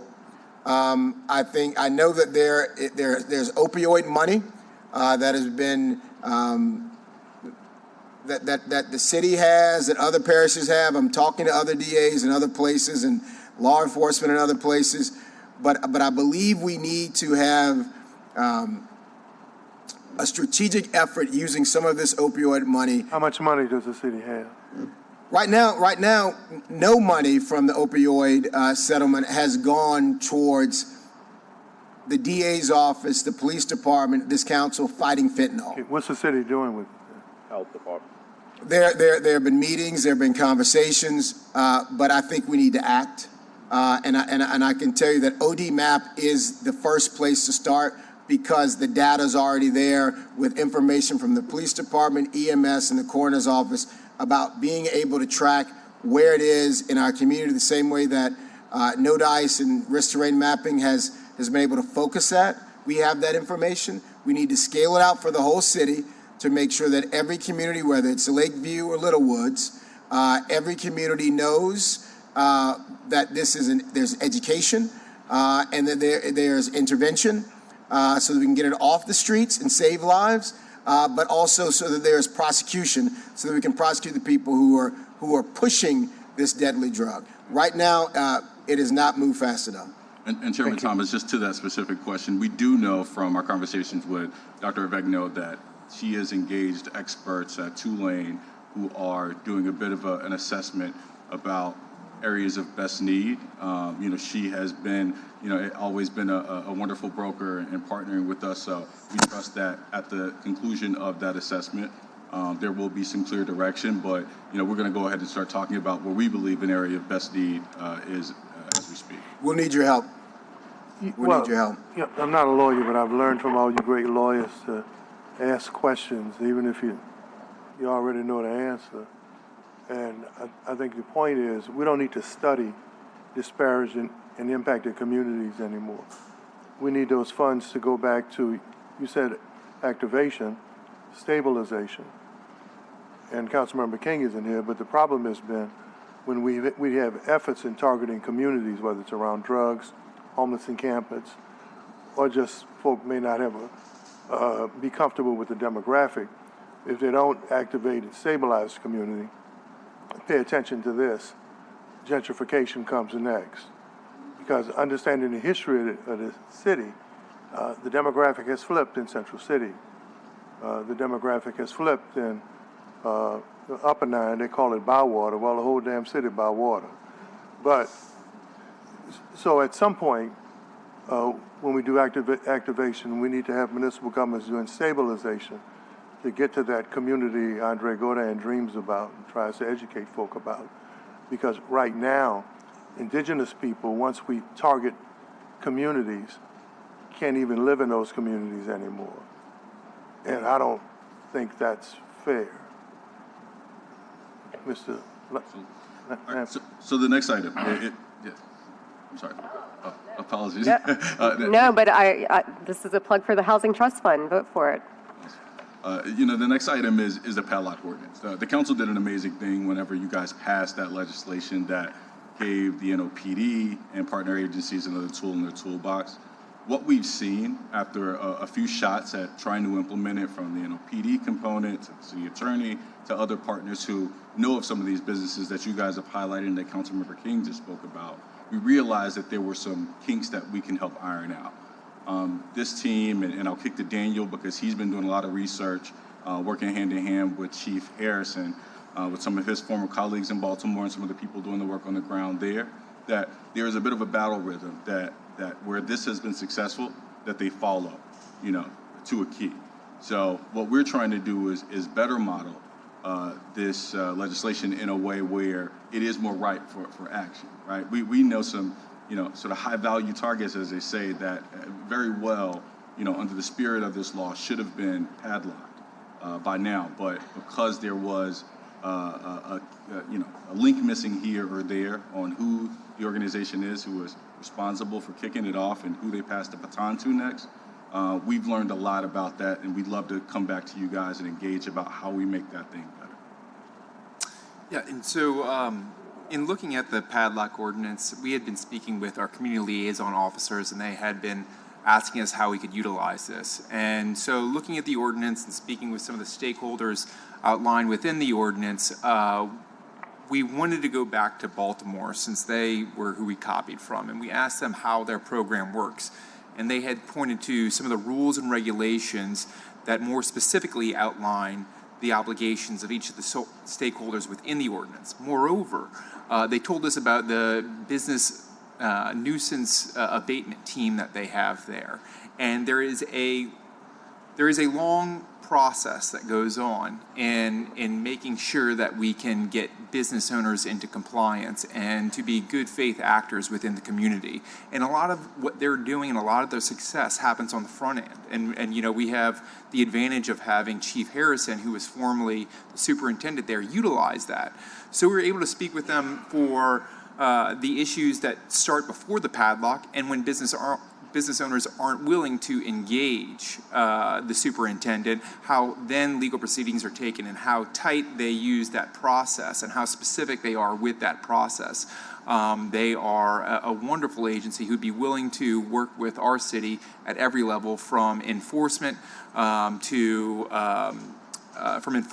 law, to see how we can better utilize that ordinance to work with our community partners and businesses to make sure that the areas that the businesses who are not contributing to a safe space, we can work with them to enhance the safety in and around their business. Thank you. Mr. DA. Mr. Lansky. We've got, so, electronic monitoring, I think we want to raise up every opportunity we get, because we continue to see returns, from that system where it's just not uniform. Everybody's not speaking the same language. We think most of the sections of court have begun to use a consistent vendor, but there's still not protocols, and we very much need something to be that, institutional signal to everybody who's going to find themselves doing work in this space, that they've got to comply with these rules in order to do business in our jurisdiction, and that's got to be done in a way that works for the people and protects victims. We shouldn't have to guess, if somebody's on monitoring, whether or not they're actually being monitored, or whether or not a victim might, look up and find the person who they're afraid of on their doorstep. So that we understand that that's not necessarily in our wheelhouse, but it's one of those things that the justice system writ large absolutely depends upon. And as we talk about jail population, it's one of the key tools we've got in that fight. And just say there's no better body than this body to lay out and promulgate uniform policies with regards to electronic monitoring across all platforms. And this is not about judges in 12 sections of court. This is about saying, what is the standard that this city council believes every electronic monitoring program should have in this community? And that means if someone says, if someone's got a bracelet or a watch, that someone is monitoring them in real time and reporting that information to the court, to the police department, and to the DA's office, and to the public defender's office in real time, so that action can be taken when a person is not where they're supposed to be. And I say is not where they're supposed to be, the business they might have trespassed on or stolen from, or the home of the person they might have just abused. That information has to be accurate in real time. And finally, we are, and this is something that is in the works as we speak, we've been meeting with the health department. One of our attorneys in the Special Victims Unit realized after a series of trials on harm to children that there were some semantics that were sort of impacting the ability to get the best result for the community and for that child victim. She took it upon herself to look at every section of the code that pertained to those outcomes and began working with the health department and the Human Trafficking Task Force to figure out what we could do to make that more consistent. She did a bunch of research and made a recommendation for what that uniform language could be across sections. And it was a pretty easy conversation with Representative Boyd, who she carried to the special crime session a bill for us to extend the prescriptive period for third-degree rape. She has already agreed that she will take on this item for the regular session. So we're looking forward to fixing that sort of hidden obstacle to getting outcomes for children, and our Special Victims Unit, our SACI unit is going to be better. And we need a crime lab in Orleans Parish like nobody's business, like yesterday. The Louisiana State Police DNA outsourcing is now outsourcing to private labs. I know this council has worked really hard to try to help us find any way to spur more testing for Orleans Parish of the State Police and stand up a facility here. We received a significant price tag to have critical evidence processed for a trial that was coming up. That bill was $10,000. It was 2 weeks ago for a single case. We can't afford that for all of the cases that need to be tried. And if LSP's substantial backlog is not going to be cut through and they're forced to outsource, and we are a ways out from being able to do that testing in Orleans Parish, that will mean that these critical cases will not be able to proceed to trial. And that's going to be a huge problem for those victims. That's going to be a huge problem for my office, and frankly, a huge problem for the defense bar as well. We cannot forego important testing in important cases. And so we really need your help with that. Thank you. Before we get to our speakers, I'm not going to belabor, but maybe you guys could take note. As chair, I usually try to conduct a meeting, not dominate the meeting, so our colleagues ask such good questions. But something to think about, especially with the new crime session, the impact on your civil rights division. we need to kind of have a better understanding there and fiscal note. Juveniles as adults, what will that do to backlog as well as fiscal note? And then Judge Fleming Davalier talked about the increase in DV, domestic violence cases, I think over 2,000 now. How do we begin to impact that from prevention? And just some things, if we could talk about them, I'll be ready to address them at the other meeting or get me that information. I'll get you that other information. We have been meeting with Dr. Vegno and other stakeholders in the DV space on exactly what you're talking about, which is preventing more cases from happening while we deal with the cases that we're dealing with. The one space that we have not been able to find a good partner for and a way to address it is when there is domestic violence in a home and there are young people present, we're not even right now getting that information. And if a young person, whether they're 6 or whether they're 16, if they're watching someone in their home beat or abuse another family member, and typically that happens multiple times before police are called, that is having an impact on how that young person, 6 or 16, sees violence. And so we need to find a critical partner that can help us engage with young people to talk about domestic violence, not as an issue for women, but as an issue for human beings here in Orleans Parish. We're working on that. We would appreciate some assistance on that. And yes, I think you're right. There are a number of unintended consequences and very direct consequences of some of the bills that have come out, and they will cause some serious issues here in Orleans Parish. And we're working with folks in office and outside of our office to be prepared. Well, I mean, simply put, I mean, you don't have to be a rocket science. If you're going to tell me what to do or force me to do something, at least give me the money to pay for it. Period. Thank you, guys. Thank you. Thank you, everyone. Thank you. We have some speakers. I'm sorry, yes, guys. sir. Bruce Riley, followed by Mr. Edward Parker. I'm sorry, Bruce. And then any online comments after that. Mr. Riley. Thank you, members of the council. Mr. Williams, just a couple of points on what you referenced. First of all, on the opioid settlement money, they basically just gave a ton of it to every sheriff across the state to test within 24 hours of booking. There's no increase going to drug courts or any other type of thing. It's just for testing. And we were trying to bring attention to that of being, maybe a little bit misguided. As you said, Councilman Thomas, people know there's a problem. It's what are we going to do to treat it? Now, I think everyone here has probably heard of medication-assisted treatment. There's FDA-approved drugs for people who have opioid problems. There's opioid antagonists, which means you wouldn't get high on it. There's things like methadone that give you like a low-level dosage so you can deal with the craving. We could be doing a massive project here in the city, along with at the jail, and make it mandatory to offer this treatment for people, or we can continue to study it until we die and not do any kind of interventions.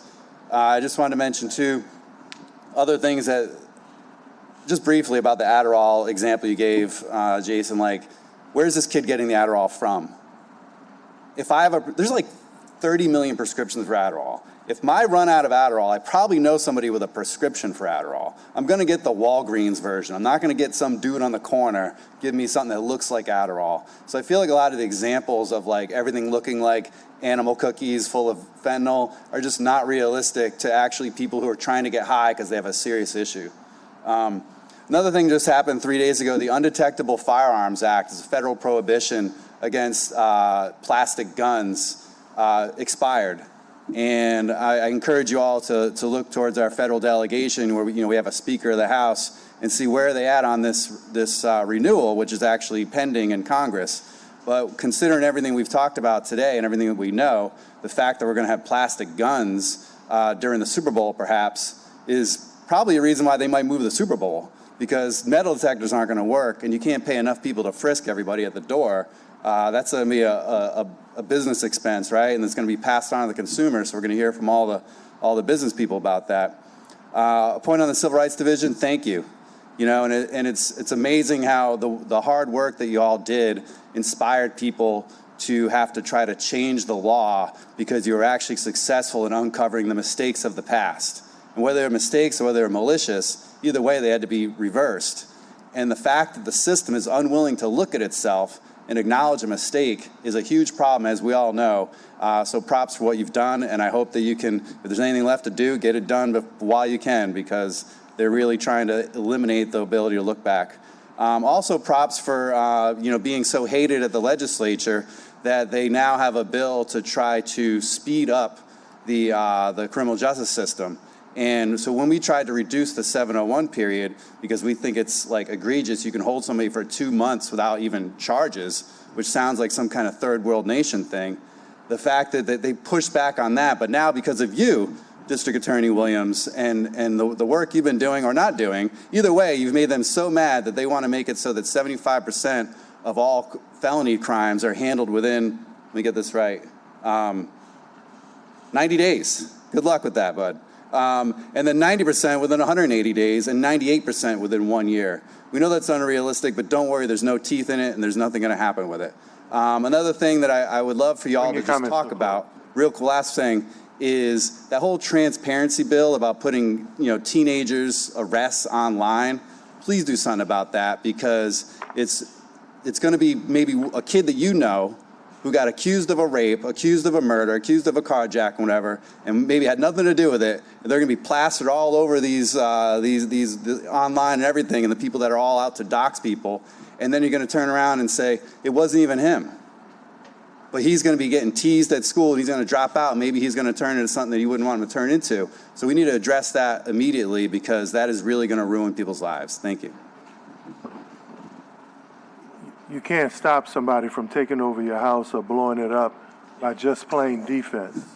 At some point, we're going to have a proactive legislative agenda based on what the state has tried to do from 1890 to now to remind them. So I would hope at some point we get off defense and start playing offense. Mr. Parker. Yes. I voted for you, DA Jason Williams. And I have to tell you, I was very disappointed in this cooperative endeavor with this racist governor. Dutch and Dorothy May are rolling in their graves behind this agreement. Number 2, this is from Gary, a suggestion from our brother Gary Ballier. He said, if a person is arrested for a firearms violation, it's permitless carry, and it's not a crime, that he suggests that the person be required to get an education on weapons, firearms responsibility. Again, I voted for you. The DA, you must inform the public of your progress in order to let the community know what you're doing that helps us to combat what this Metropolitan Crime Commission, Goyeneche, Raphael Goyeneche is out here putting.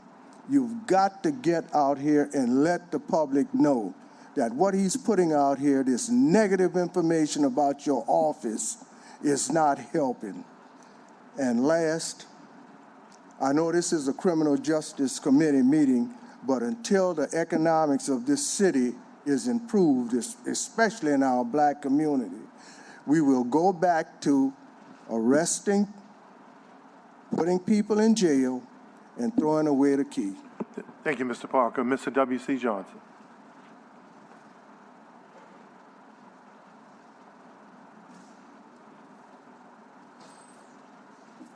W.C. Johnson, CUC.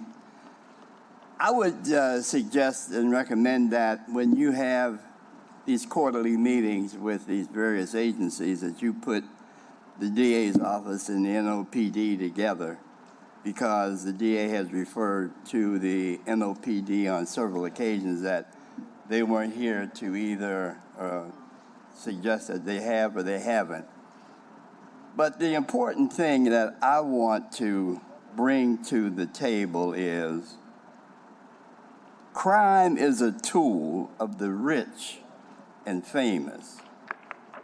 It is a crime where business partners stay competitive in business. The chairman mentioned earlier about the gentrification problems in process, which creates crime and comes about to move people out of areas so the rich and famous can now move in and put a new master plan in place and make more money. I see and hear a lot about what is happening and going on in our communities, and I see and hear little about what the elected politicians are really doing to do something about the problem. We have to remember, drugs and the drug problem is in our cities throughout this country because of the government. We can always point to what happened when Richard Nixon was in and he had his operatives selling drugs in our cities to make money. Now, we have to realize that whoever's bringing these drugs in and guns and weapons are doing it because it's profitable and there's very little blowback that's going to stop them. So I hear a concentration on what you're going to do with the people and about the people, and very little about what's going on with who is actually maintaining the crime with the drugs and the guns and the rest of it, and what are you going to do about that? I think we could hear that and know what's happening with that, because it would help resolve a problem and quit kicking the can down the road when we're talking about crime. Thank you, Mr. Johnson. Online comments? No online comments. Mr. DA, any closing comments? Thank you for your participation. I would just thank this council for weighing in, not just from the dais, but in community, whether it's walking the Claiborne corridor or walking District B with my team. Andre 3000 said it best when he said even Stevie Wonder had to come from around the piano every now and then, and we get real answers when we go to the community to really see what's really occurring and why. And I do think the closer we get to root causes, the safer we'll be, and the less money we will have to spend on public safety, because we'll be investing and getting better outcomes on the front end. Well, during the biggest Tough on Crime initiative, where this country spent more money per capita, New Orleans had 16, 17 years of 300 and 400 murders, locked up more of its residents per capita than any other place in the world. Mandatory minimums, of course, we know the effect that they had. So we understand the outcomes there, and I was really impressed with his conversation about activation, hopefully leading to stabilization, because we didn't have sustainable models. When we get to sustainable models, especially for communities that have been targeted, communities that have been disparaged, then you get to a point where a city, a community, is a place for everybody to live and thrive, not to shift or move around populations, not to run people out of their communities, not to run them out of their city. My disappointment in this whole effort is that we've seen this playbook before. It's not a new playbook. We get mad when the Saints keep running off tackle and losing yardage. Well, we're running off tackle, and the data and historical institutional knowledge says we're going to lose yardage. Not only are we going to lose yardage, we're going to lose $147 or $50 million we saved in criminal justice reform. All of us want to be safe, but public safety at the expense of a demographic, a gender, a population, a race, and a culture isn't public safety. It's the same old Jim Crow, and it's the same old stuff that had not worked in the past. Let's come together around what he talked about, and what Andre talked about, and Keith talks about, is how do we have sustainable solutions where everybody can enjoy the city of New Orleans. Thank you. Thank you, Councilmember. Ms. Curran, next. Next up, I believe we're going with juvenile court. No? Court?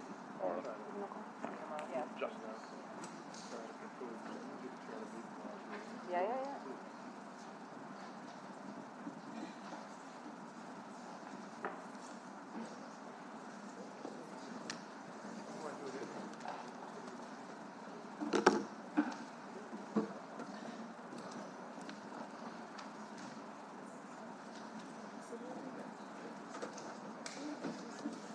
Anita. That's me.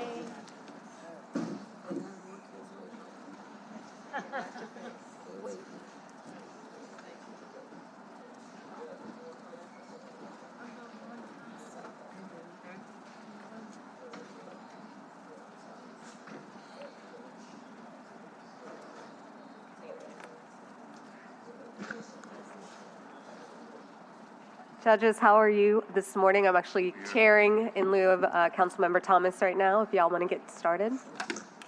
All right, thank you. Well, good afternoon. On behalf of Orleans Parish Juvenile Court, we appreciate the opportunity to present our quarterly findings to the Criminal Justice Committee, today being March 11th of 2024. And we'll just get started. We just want to thank you for allowing the court, pursuant to ordinance number 33724, relative to an ongoing issue of public safety and financial and operational issues.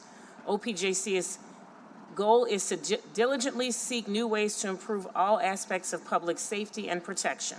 With the use of the latest technology and highly trained and professional individuals, we are taking every reasonable step to achieve our mission and goal. I take the opportunity to introduce myself. I realize I didn't do that. I am Candace Bates Anderson. Desiree Cook Calvin. Renard Darrensburg. Yolanda Johnson. Okay, great.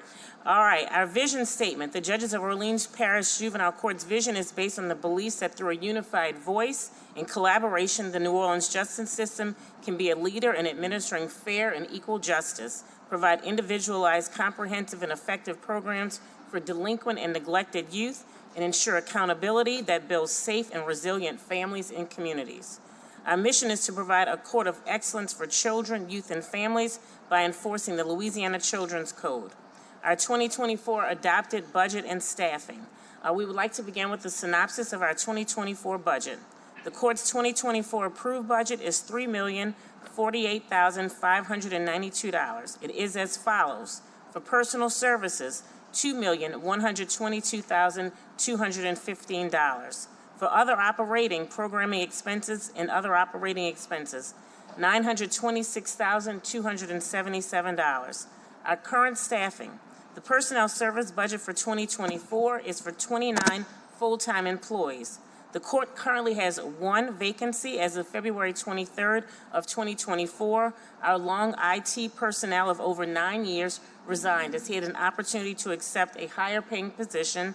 And this past Friday, his departure continues to come after our previous IT personnel who resigned in 2021 after 30 years of service. I believe we have currently interviewed and have hired for that position. We're just waiting for that to be filled.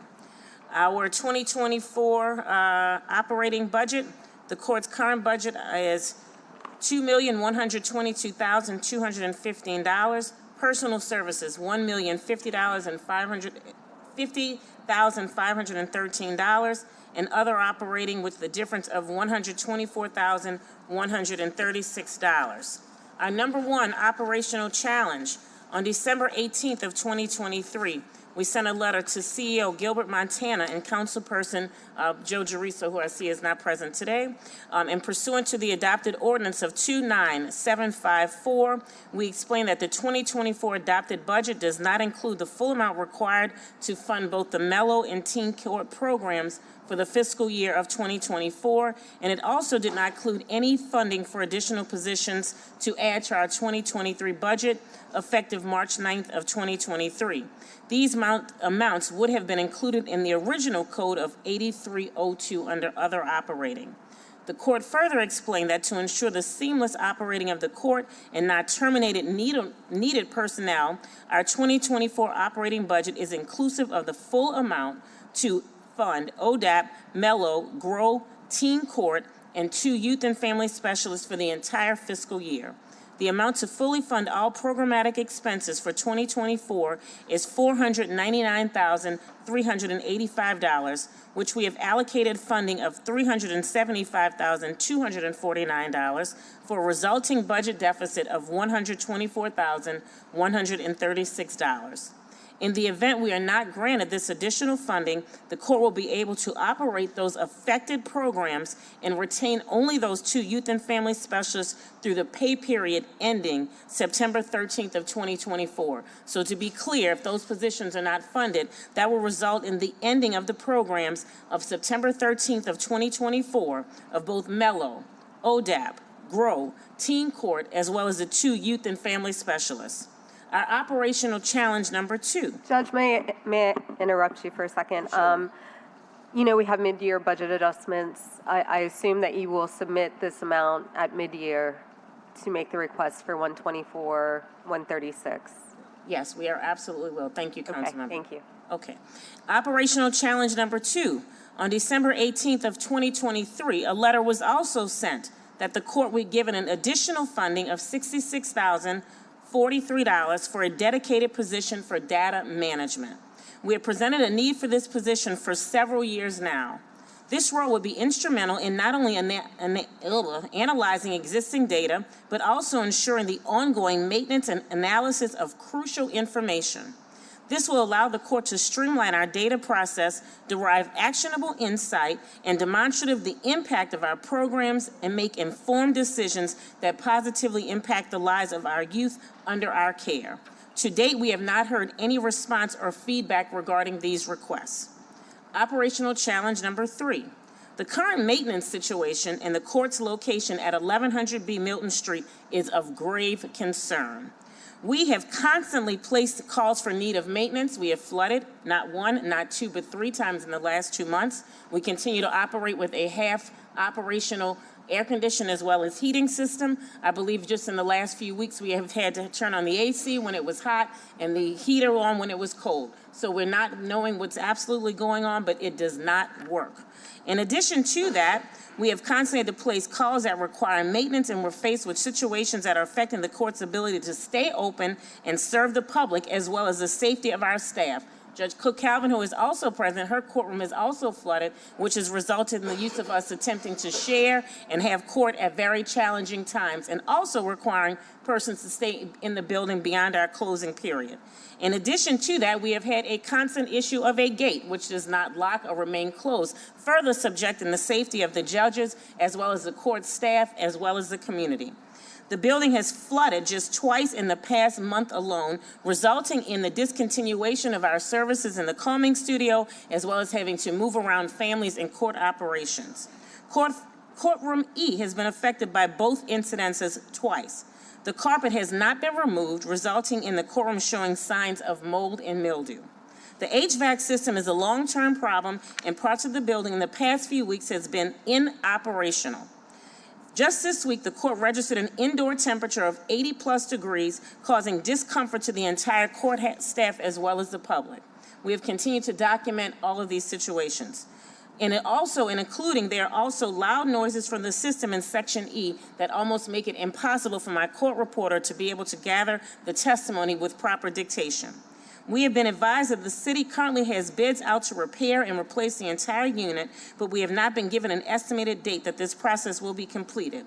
In the meantime, we continue to operate to the best of our ability, inclusive of this stressful situation, and as the weather progresses to warmer and hotter temperatures, we may be forced to close the court if we do not receive some type of relief. The water has also been cut off in the kitchen as well as various bathrooms due to the HVAC problem, which we're not really certain why water and HVAC go hand in hand, but they seem to do so. And so we have continued to operate even in light of having to close some of these very basic necessities. The rear security gate that was installed for the security of the judges and the staff is not currently working and has currently consistently malfunctioned in the past year. The outside of the building needs also to be addressed as well as cleaned and pressure washed for the safety of the persons who come into the facility so that they are not caused to fall due to some of the issues that we are concerned about. There's also a huge overgrowth of weeds in the parking area, both in the back and front, which allows for the cameras that we don't have that don't work, but were they in place that would be affected by this. In addition to that, as you all are all aware, and I know that our staff attorney is here, so we have some information on the House bill. In regards to some of the House bill information, but one of the requirements that has been imposed upon Orleans Parish Juvenile Court by the Executive Director of Louisiana Clerks of Court is that OPJC, beginning April 1st, will be required to import all information on juveniles who commit crimes of violence on a nightly basis into the eClerks LA portal system. We afforded those specifications to DigiCourt, which has our case management system, for an opportunity of how that works. We have given a baseline of just to implement this project, and the cost would be $45,000 plus an estimated increase in annual maintenance at 18% of $8,100. So this is something that we just received this information on just this morning, and so we're making this additional request on the behalf of the court. In addition to that, we have several completed projects. One of Court Notify. Court Notify has been used to streamline the subpoena process and management for officers and witnesses. The Court Notify system is fully operational as of August 2023. So we'd like to thank the council for their assistance in that matter. In addition, the court's open item warrants we have begun to address. The court has had several meetings with all stakeholders to come to a resolution and create a system to address stale warrants. Stale warrants after youth are over the age of 18 and have open item warrants that have to be addressed. In addition to that, I think as many we have seen just a lot of continued influx of some of the cases that have been presented, as well as being able to supplement our system, as well as being able to have a building that is comfortable to be able to work in. And I think most importantly, the request to be able to continue our programs that obviously give the kids another opportunity in our community. And if that will conclude the report of Orleans Parish Juvenile Court, we thank you for your time, and we hope we were able to stand our 15-minute allotted presentation. Because we all have to get back to court. Boy, it's always easy to identify a smart politician, man, especially a smart judge. Councilmember Harris. Judge, thank you. I had the pleasure of meeting with you and seeing the calming room and hearing about the flooding and all the other issues with the building. You know, we are all working under conditions that we shouldn't be working under. We have flooding toilets upstairs in City Council chambers, just like y'all have flooding toilets too, and it's a shame. And again, I wish someone from the CAO's office was here to hear about this, and I would encourage you that anytime you have any of these complaints, to go ahead and copy him in his office. His deputy is Courtney. We've been working very closely with this, so I want to make sure we add. And sometimes it does take a walk around with the CAO in a particular building to get it addressed, as well as property management. So I would encourage you to invite him over. The other thing on the programmatic side, which I said is please submit for the mid-year budget, the 124K, because we will be doing budget adjustments. Councilmember Green. Yes, thank you all for your presentation, and it was definitely within the time period allotted. So if you have to go past, it's all right. Well, look, I just want to say this, and this is kind of a general to the public and to any state official who's watching. This is an example of a state mandate that's put on local authorities that we don't get funding for. They're asking for, Councilman Thomas, we talked about all the improvements that we want to see at the Sewage and Water Board, a state-owned agency, state governed by state law, but there's no money available for it. So I just want to say that based on what you've asked, I'm going to talk to a state representative and say, you know, all of these new laws and new rules, just as the district attorney talked about, are going to cost some money. Where's the money to support all of the things that are going to change? And I'm not saying that those changes shouldn't take place, but if you all can make as clear to us as possible through Councilman Thomas that potential reason for that cost. You said 8% of an amount. I'm not familiar with it. At the end of the day, whatever the additional input requirement is, let us know, because I think that Councilman Thomas, especially because Governor Landry wants to get so involved with the operations here at the City of New Orleans, that maybe as we move forward and even looking in reverse at such things as the city maintaining all of the lights on state thoroughfares, you know, that's why we can't get around to it. at the end of the day. Maybe this is the time to start saying those laws that are put in place that require additional spending on a local level, maybe we need to look at how we get that money. Because we as a city council did something that was very conservative. We said we were going to roll back our millage so that there'd be no increases in taxes. No increases in taxes other than any other organization or agency that wanted to do it. But there's a cost to that, and the cost to that is that with increasing costs in other areas, one day you have to find all those costs. I don't want to have to try to find every time there's a new state law passed, new state money to be able to support that. So just let us know in terms of the details. We'll certainly look at it, but what can be attributable to state law that we can go after, that we can request of the state in terms of support. Okay? That's all. Councilman Thomas, we talked about that with regards to sewage and water board and the like, Yeah, well, that's par for the course. So that's why I keep saying it's not a new playbook. You want to take over my house, but you don't want to talk about sharing in the rent of the utilities. So that's not a new move, it's an old one. I just want to thank the judges. We talk about elected officials being involved, and the ones who are here, you see them. Sometimes I think Judge Darrensburg is 3 or 4 people. You see him 2 or 3 places at the same time, Judge Anderson, Judge Cook Calvin, your team. Thank y'all for what you do. I especially like being involved in the programs y'all offer for us to come back there and network with the kids, other programs that make a difference. So I know it's not always easy.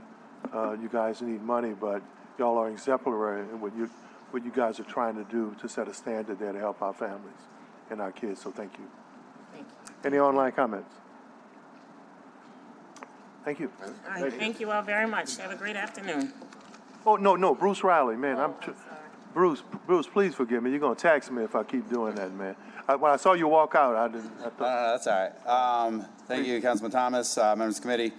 I'm just curious how from what I understand, about 25% of the cases, criminal cases at least, that y'all handle are 17-year-olds. And with them being shipped out of your jurisdiction, I'm curious how that impacts your budget and staffing.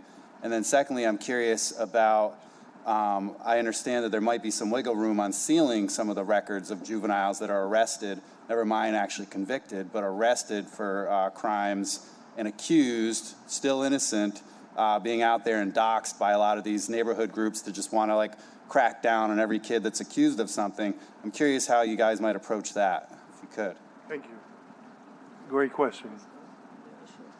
It's always good to have knowledgeable people with expertise in the community that participate. Judge? I'll have our staff attorney address in regard to the bill. I will address in regard to the 17-year-olds. Again, that's not part of our budget. If they're housed at JJIC, that's a separate budget. And so that really doesn't have any effect on our budget. But thank you.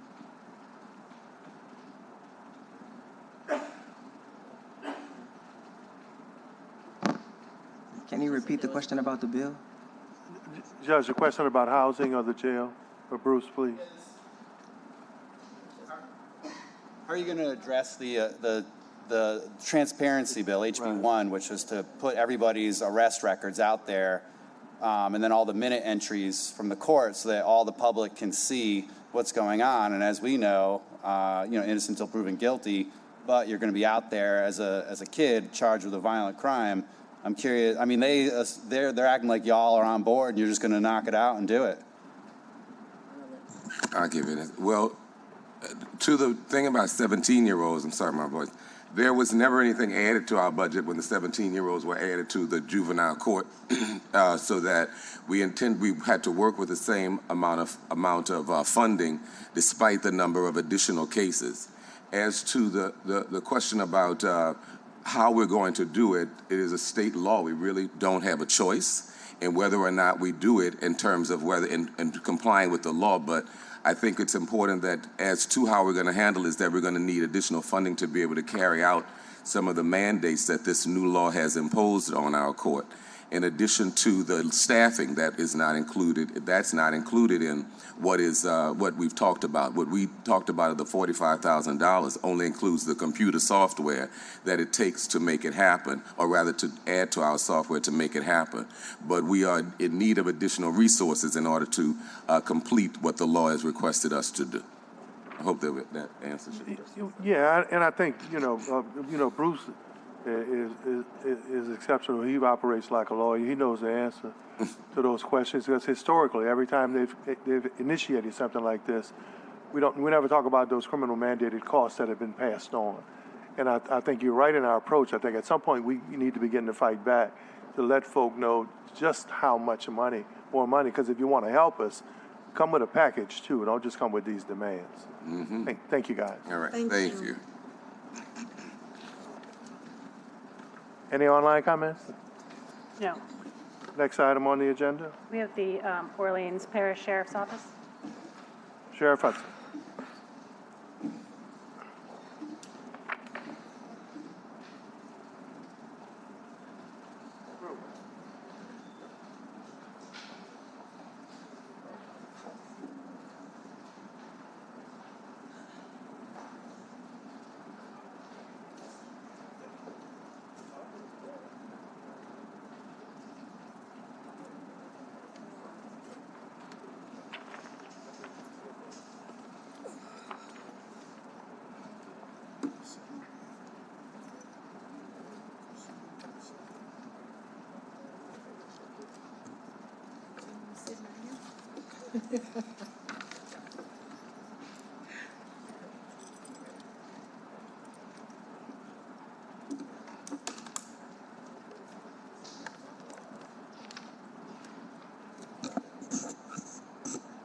Okay, good afternoon.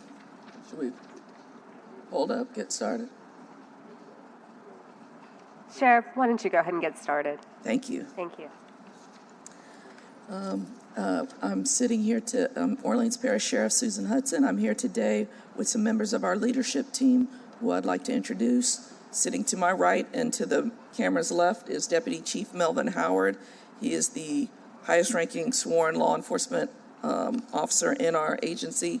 He was the lead for our operations at Mardi Gras and any field operations. And he will be here to address any issues about Mardi Gras and other operations issues. To my left and to the camera's right is Deputy Chief Deborah Hammonds, who is the acting Chief of Corrections for our custodial facilities. She'll be here to answer any questions about what's going on in the housing of residents at the jail. To her left is Director Laura Veazey, who is our Intergovernmental Relations Director, and she's here to assist us as well. I also have some other members in the audience who I'll introduce as we move forward and answer questions for you. But we'll go ahead and get started. As you can see, our mission and vision. And one of the things we're acutely working towards is all the work that we do, and you've heard all the actors in the system talk about root causes of crime, but we are trying to really leverage all of our work towards helping the residents in our jail come out of the jail with the ability to help their families, to be parents. They're almost all parents, and to do something about that next generation that will be coming right behind them. So that's our mission and vision, is a big part of getting to those root causes of crime. We're going to go into Mardi Gras by the numbers. As you can see, we deployed about 145 of our own deputies and 280 from 18 partner agencies to provide route security. You can see that was a lot of deputy deployments over those 10 days and 34 parades. And Chief Howard and Major Silas Phipps, who is here today, who is the deputy director over our Mardi Gras deployment, were out on all those parade routes, I believe. Chief wore those shoes out, but that was a lot of deployments over those 10 days. A very successful Mardi Gras and safe Mardi Gras. OPSO itself and its partners made 9 arrests, including 1 gun arrest in front of Gallier Hall. And there were 0 shootings on the parade route, which we're, of course, ecstatic about. And you can see the types of arrests that we made: battery, violence, and then guns and other types of weapons. We had 22 total bookings at the remote intake processing unit, or the booking bus that we had in the French Quarter. That was up almost 40 from 2023.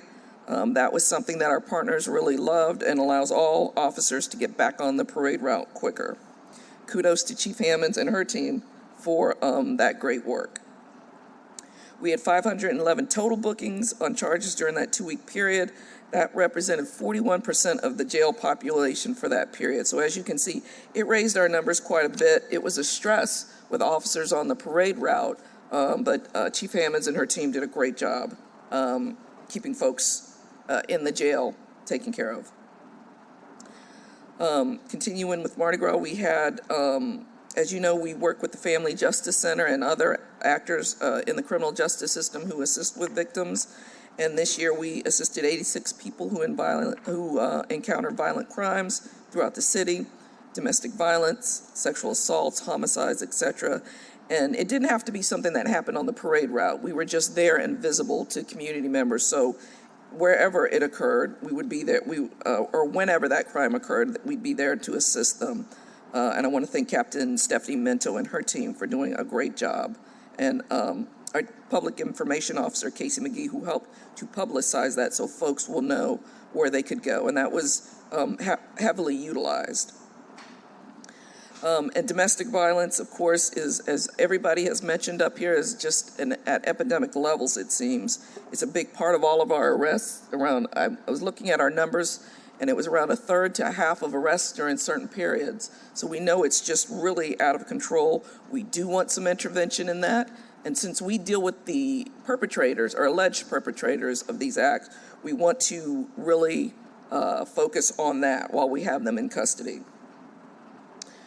Our group of Special Reserve deputies set up and operated the Operation Lost Kids. There weren't a ton of lost kids, but a mother and son who were put back together. We're very grateful for that.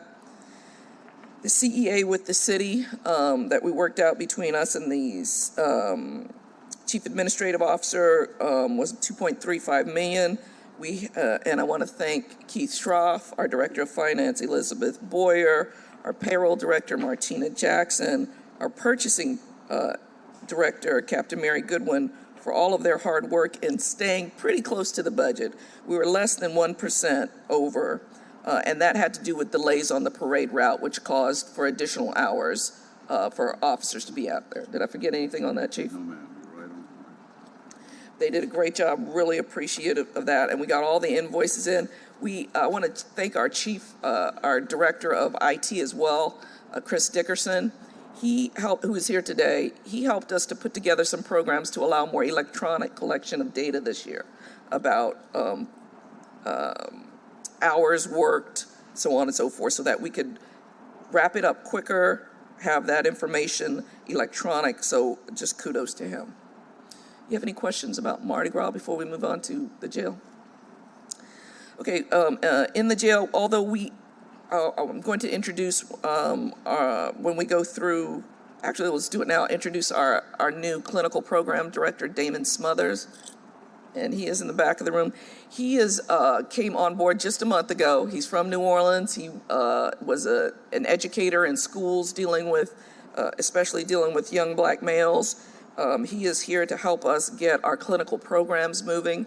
As you know, we have a huge percentage of our population is here for trauma, addiction, or mental health. And so he is going to help us really move our programming to that next level, again, dealing with the root causes of incarceration.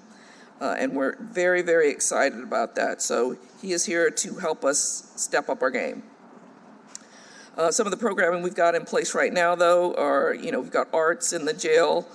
We've got some Mardi Gras floats, which were really creative from some of our residents. I believe that was on the mental health pod. Is that correct, Chief? And so that was very nice. Dr. Willie Wilson, the mayor, introduced us to Dr. Willie Wilson, who came and donated resources to everyone in custody during the holidays to allow them to have either some extra commissary or make phone calls or so on. So that was a very nice gesture for Christmas.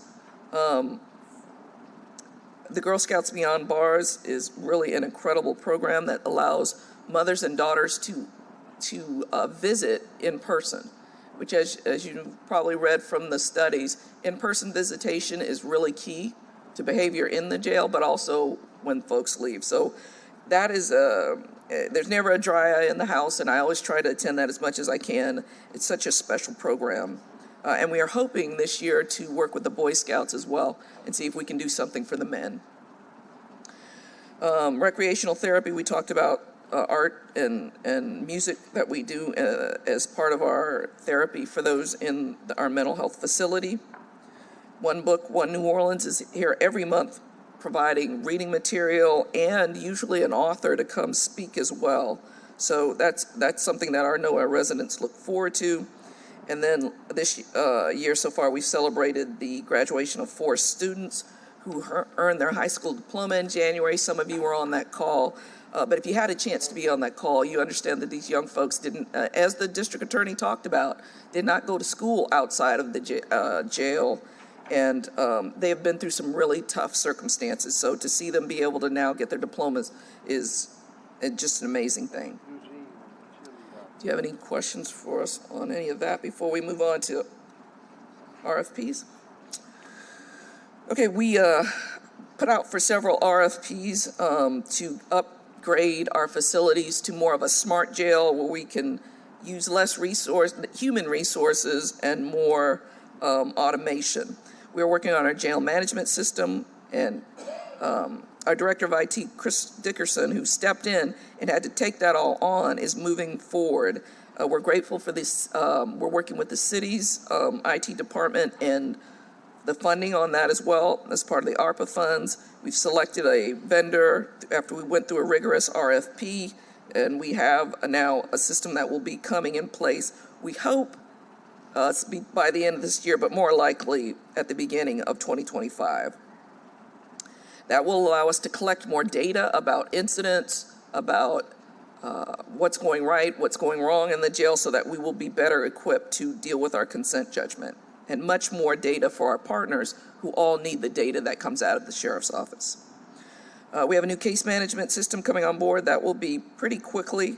That is a big part of the consent judgment as well, because that is our Investigative Services Bureau, and those are the units that investigate incidents in the jail, violence, and other types of assaults going on in there. So that is a consent judgment issue, and this system, which will allow supervisors to, review casework. Right now, it's more hard copies and spreadsheets. This system will allow us to keep better track of what's going on with all of our systems. And that is under Captain Danny Deneau. We have a telecommunications RFP out there. We have completed that, and we are in the final decision-making process. We heard from members of our community at Vote and other places who wanted to talk about the telecommunications, and those are tablets for residents, which will allow them to speak to lawyers, have some doctor visits, speak to their families, and get entertainment and educational programming through those tablets. The current model requires us to have the residents pay for that with the use of email, text, whatnot. That, because of that big budget hit, that's where we're at right now. But we're looking at solutions, and we're ready to talk to the City Council about the information that we found about costs for trying to pay for a system that is no cost to residents. And we're happy to share more of that information.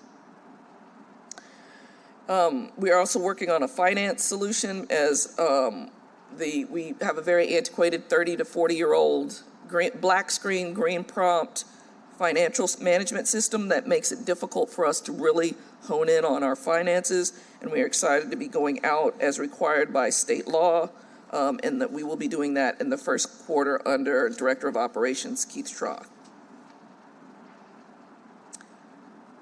We're going to move on to properties. When I got into office, we had between 30 and 40 properties, but we didn't really have a property management function. We had parts of the unit that cut the grass or kept up with issues if a door was kicked in, so on and so forth, or vandalization of the properties, and then we had insurance. And that was, it wasn't really a property management unit. We do now under Director Stroth, who's only been here about 6 months, but he's done a great job of working on, first of all, assessing all the properties, and then we prioritize some for a sale. Those that are causing the most maintenance, some that have houses on them that are dilapidated and who've been there for decades. And so as you know, if you're trying to sell a property, and we do want to put these out for sale, you have to confirm ownership and title, and that's a process. But and we're working on appraisals as well. So we intend to host a public auction soon for about 5 to 10 properties, and the other ones and those are ones with houses on them. And then we intend to work on the other vacant lots as we move forward. Chair, if I can interrupt, Chair. Absolutely. No, thank you for this, because I know that there are a couple in District B that were overgrown or dilapidated, so thank you. And I think the city can really follow the model of assessing the properties that they own and getting them back into commerce. This is going to be a big deal, because you are getting lots cleared, properties back into commerce, hopefully for housing. And it makes a difference to a community. So I just want to say thank you for putting your eyes on this and actually getting some forward momentum. And with that, I do have a 2:00 meeting, so I hate to leave in the middle, but I'll follow up with you with any questions. Thank you, Councilmember. And we're working with our neighbors as well and making sure we communicate with them. Some of it is just making sure you keep people apprised of what you're doing. So thank you for that. With a little information about our civil division, because this really focuses, and this is under Chief Howard's leadership, this really focuses on domestic violence again. And so we've got temporary restraining orders up from 22 to 23, and we don't see any reason why that'll go down in 2024. Now, firearms transfers did go down a little bit in 2023 from 2022, but we're continuing to take those in on a daily basis. I want to talk about our mighty little unit, the Crime Victims Reparations Unit under Captain Stephanie Mento.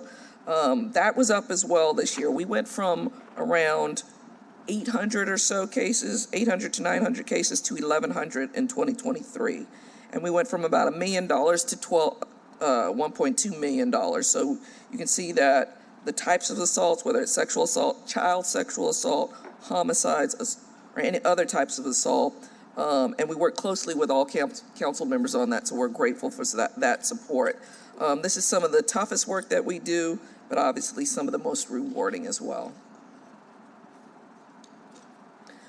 All right, we're going to talk about our state legislative impacts. As you know, they put a number of things out there that will cause folks to sit in our jail a little longer, whether it's parole or probation.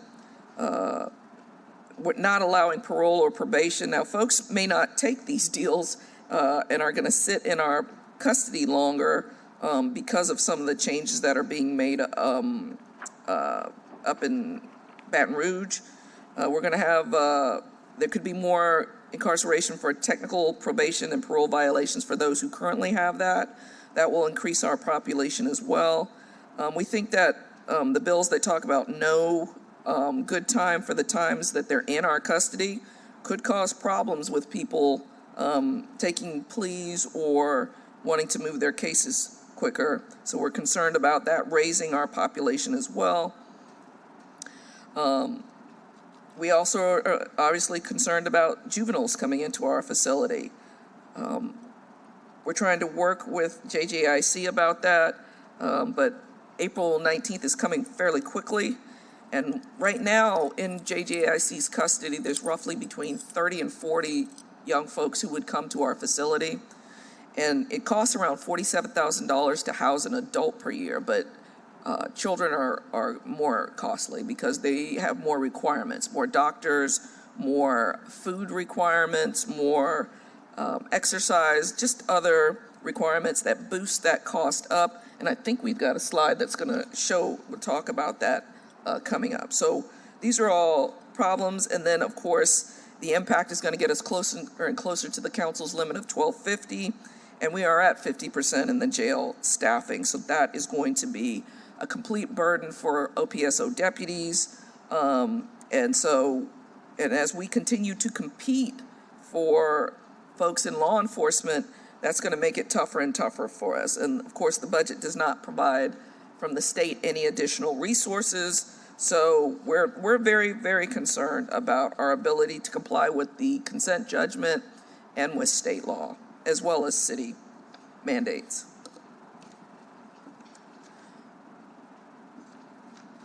just moving forward with that, we're talking about our staffing. We're hoping to get a $2 to $4 increase for folks who work in the jail, because that we do need to be able to compete and get more people in there. Our staffing shortage in the jail after our staffing assessment is 175 full-time employees at a cost of $7.4 to $9 million, and we have to include what's that factor? Relief factor. Relief factor. Thank you, Chief. So that, folks being out with COVID, being out with injuries, so on and so forth, that relief factor has to be included. So that's 175 as we push uphill on that.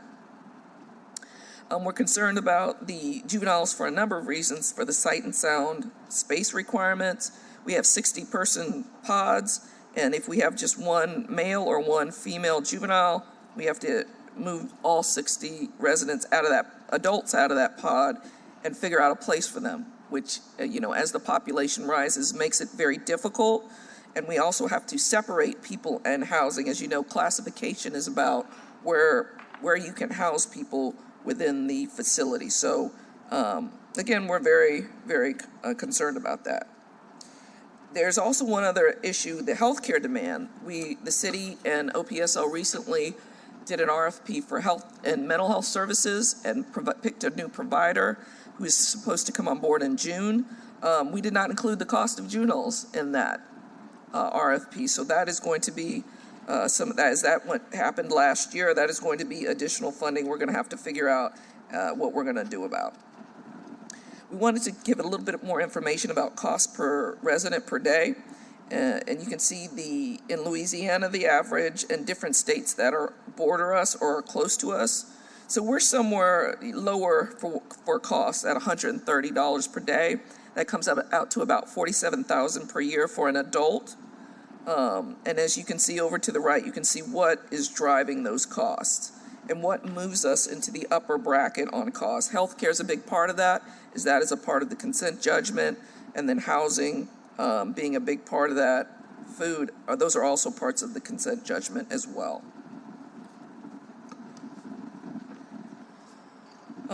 We just threw in some information about juvenile incarceration and the costs, and as you can see, it's double at least and more for incarcerating a youth for 12 months. That's some general information nationwide, not necessarily about JJIC, but you can see it's going to cost more. It's $130 for an adult and around $308 for a youth per day. Keep talking about the consent judgment because that is on our mind night, day, and in between. So there are currently 10 paragraphs in the consent judgment that are not in compliance. And we are we have an action plan for each one of them, which is required by the consent judgment, and then it's time to move forward. So we intend to have all parts of the consent judgment in some form of compliance this year, and we are pushing as hard as we can to make that happen very soon. But I've been really grateful to Chief Hammonds and her staff for that work, and we have a new compliance bureau, which is run by Major Silas Phipps. Big part of us being able to focus on the consent judgment. We're going to get into jail statistics a little bit. Jail population snapshot. As of the 8th, our population inside our custodial facilities was 1,108. We have some others housed outside of that, and you can see where they are housed on the information on the left. And so we're a little lower right now, but we're trying to stay below the 1,250 mandate. And ideally for this level of staffing, we would have between 800 and 850 residents in the jail for the level of staffing that we have. We have a new jail population management unit that interacts with the Criminal Justice Coordinating subcommittee about population, and we are continuing to work with members of the community about that. Last week we had 2 meetings. I had meetings with Chief John Thomas, Homeland Security, Justice Commissioner Tanisha Stevens, Chief Judge Davalier, and Magistrate Wanda Lombard about what we're going to do about this influx of youth into the jail. So we're talking to the experts who are experts in their field about what we do. We look forward to working out something robust with them.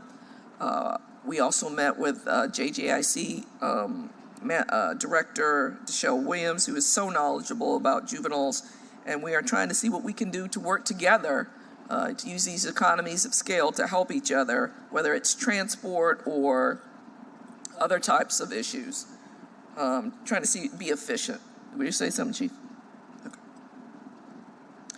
So, I'll tell you a little bit about the population and when anybody comes into the jail, they are classified, and that means they are assessed using a tool that we have worked out with our consent decree monitors to see whether or not they're at risk of hurting someone or being hurt.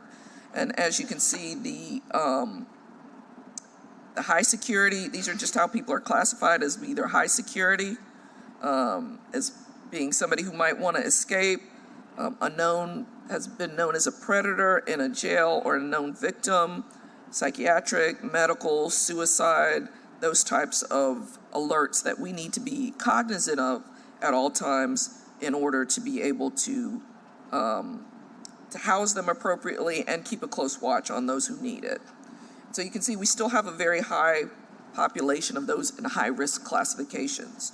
So as our system arrests more folks for violent issues and including domestic violence, that number is going to stay high. Forget anything on that, Chief? Here's a little bit of our medical data, as medical expenses are a huge part of the consent judgment. You can see the types of care given over the last year and by quarter.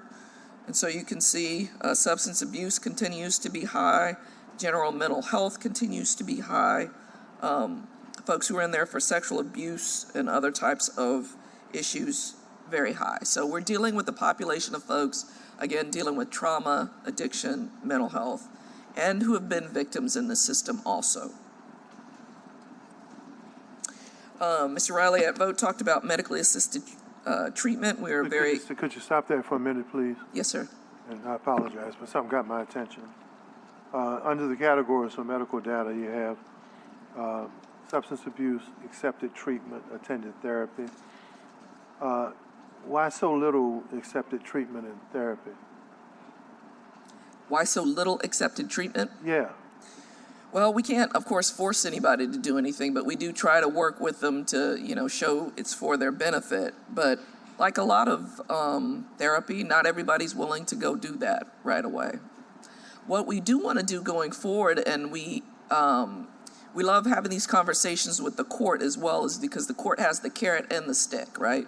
So there are some things that they can order while they're pretrial, but we don't have the ability to make folks do some things. Well, I asked that question because what we know historically, the recidivism rate is so high, and I think the last time you presented, it was such a high number of people who had been there before. That's right. Shouldn't the court or the judges be armed with whatever their addiction is or whatever their affliction is? And if that's the case, then it would seem to me that treatment or therapy should be mandated by the court, not by the way, you were here for this 10 times, you think you want to participate.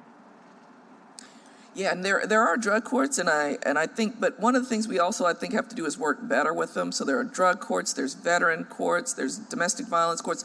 I think we have to work better with them as well, because we have information. But my question is, when you have this information, and many times they're detained with you guys before they go to court. That's right. So somebody has a file that says, hey, look, OT been here for substance abuse 1,000 times. Could you at least mandate, based on his sentence, some therapy or some treatment? Yeah. So how do we do it? It would seem to me that would make sense. No, I agree. And I've actually visited drug court over at the CDC, and it is really effective, but it is also a process. It's, as you know, it's not right away, but we have started having more conversations, and now that our clinical program director is on board, and we have funding to deal with reentry, we want to work with the judges on what we can do with them while we have better job in custody and and then hand them off to resources as they leave. But I'll tell you this, we had to push to get our medically assisted detox moving in the jail, and have enough resources to be able to make sure that happens as well. But yeah, we agree, absolutely. All right, so, I mean, how do we do that? I mean, the recidivism rate is, we lead the nation in so many categories in terms of people who recidivate, right? Yeah. So usually the MO is the same, right? Or whatever the issue is the same. Right. So where we offer treatment and therapy, what has to happen for us to deal with that, to say, for the court, to say part of your sentencing or some of your, because, taking away good behavior and all of that kind of stuff. So part of your sentencing is that since you've been here 99 times for drug issues and substance abuse, the 100th time, we're not asking you whether you want treatment or therapy, we're mandating it. How do we do that? Well, I think we definitely have to talk to the courts about what their powers are. I don't want to speak about what their powers are, but I'm for it, because we do know that it is an issue. Kind of makes sense, right? It does, absolutely. Meeting their needs. And we have to make sure that we ramp up as well to make sure they have treatment in the jail. Okay.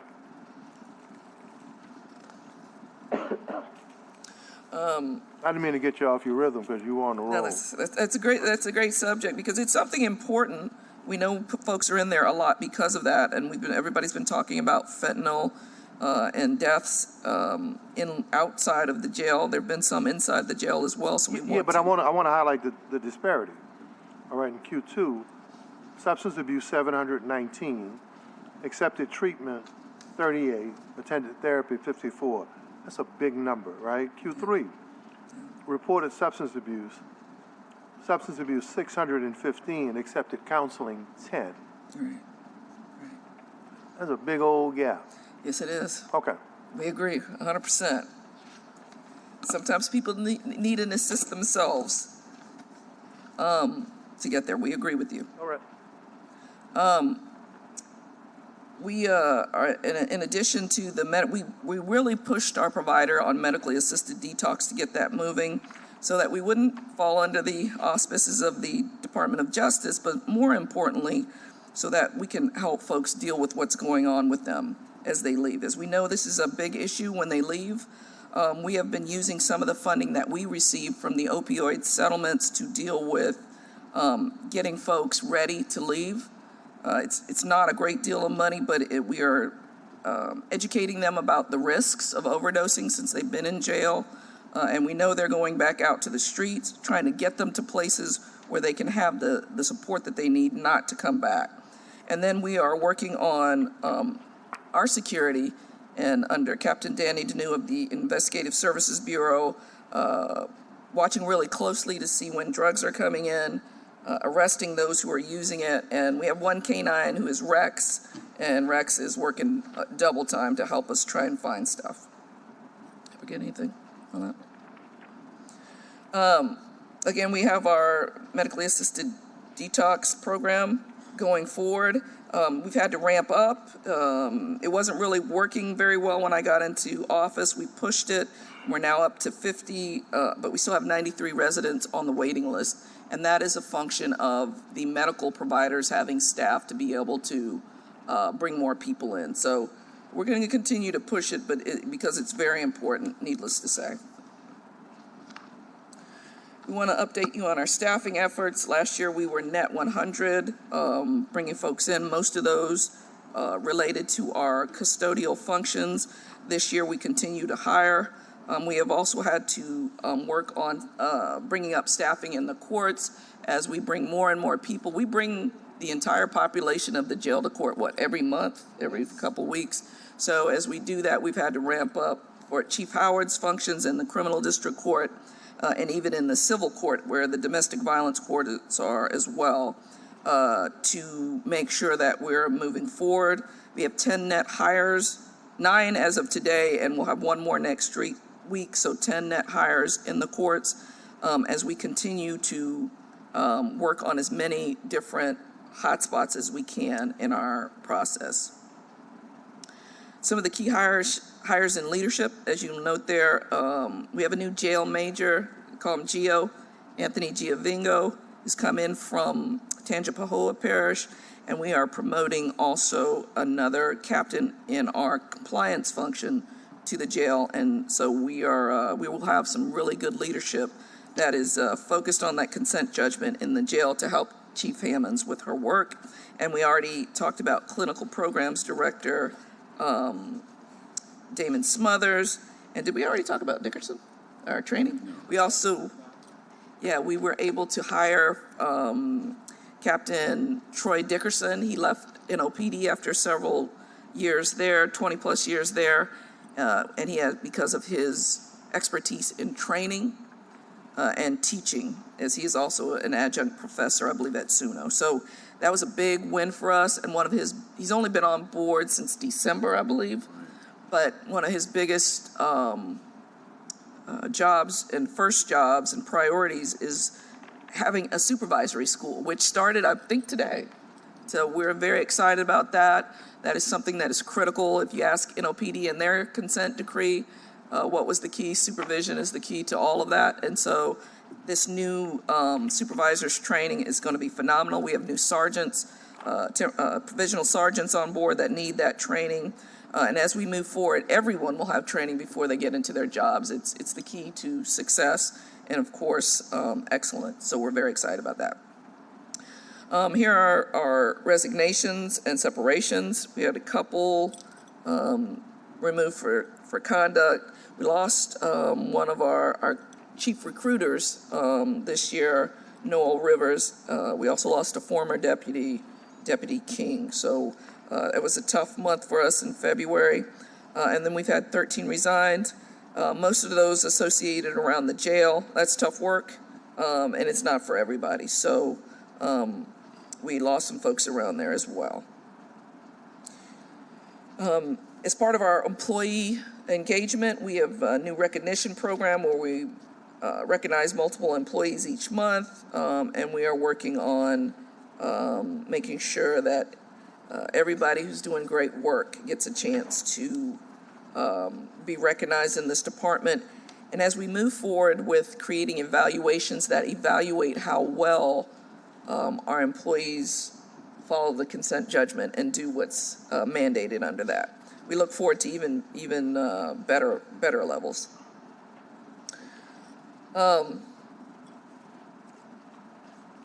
Phase 3 is moving forward. It's at 15% completion. You can see the cranes and whatnot up there. One of the things that and this is construction process is being managed by Chief of Operations Keith Schroth, and working closely with the city and with, of course, the contractors on making sure that we integrate this new building with the other buildings that it sits between. So that means we needed to repair some things. We're going through all the things that the city's going through. And we went through that especially last summer, new HVAC, refrigeration, all these things that were breaking down that had not been maintained. Mr. Schroth is getting those up to date, and then making sure that this new building can fit in with what we currently have there. So there's some upgrades, as you can see, some of which are not funded and are big costs. So we will be providing that to move forward, as the building will not be able to operate without them. Some potential funding challenges for us. In addition to having the young folks come in, we've had to hire some new leadership, as leadership is the key to any consent judgment and to any organization operating appropriately. You can see some of our new leaders who have come in, all doing critical work. And I'll just note this, as we brought in investigative services manager, that has moved that function in the consent decree into compliance. So we are moving forward at a really amazing rate. We're happy about our new major, and the training are all going to help Chief Hammonds to get all of our functions that in regards to the jail into compliance. So that's really important. For From October to February, we have a net 14 hires in the jail, and you can see the cost for that. But we continue to staff up, as we've noted, that we're down 175 deputies.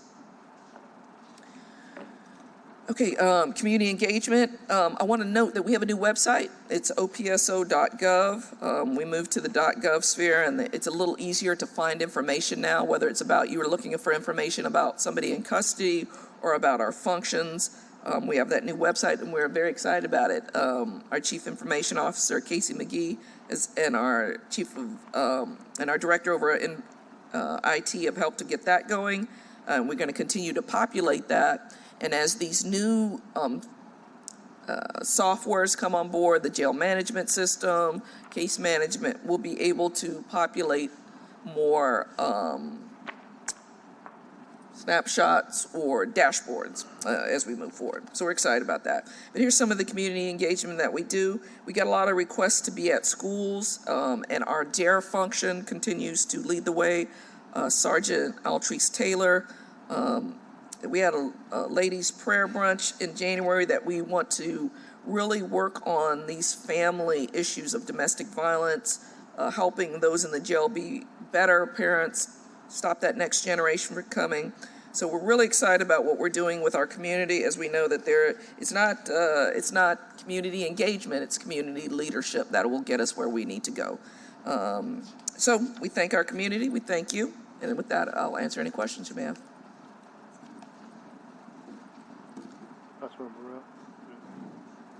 Just one comment. Phase 3, when do you expect that to be complete?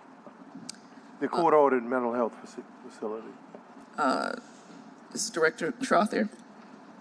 Do you have the estimated completion date for Phase 3?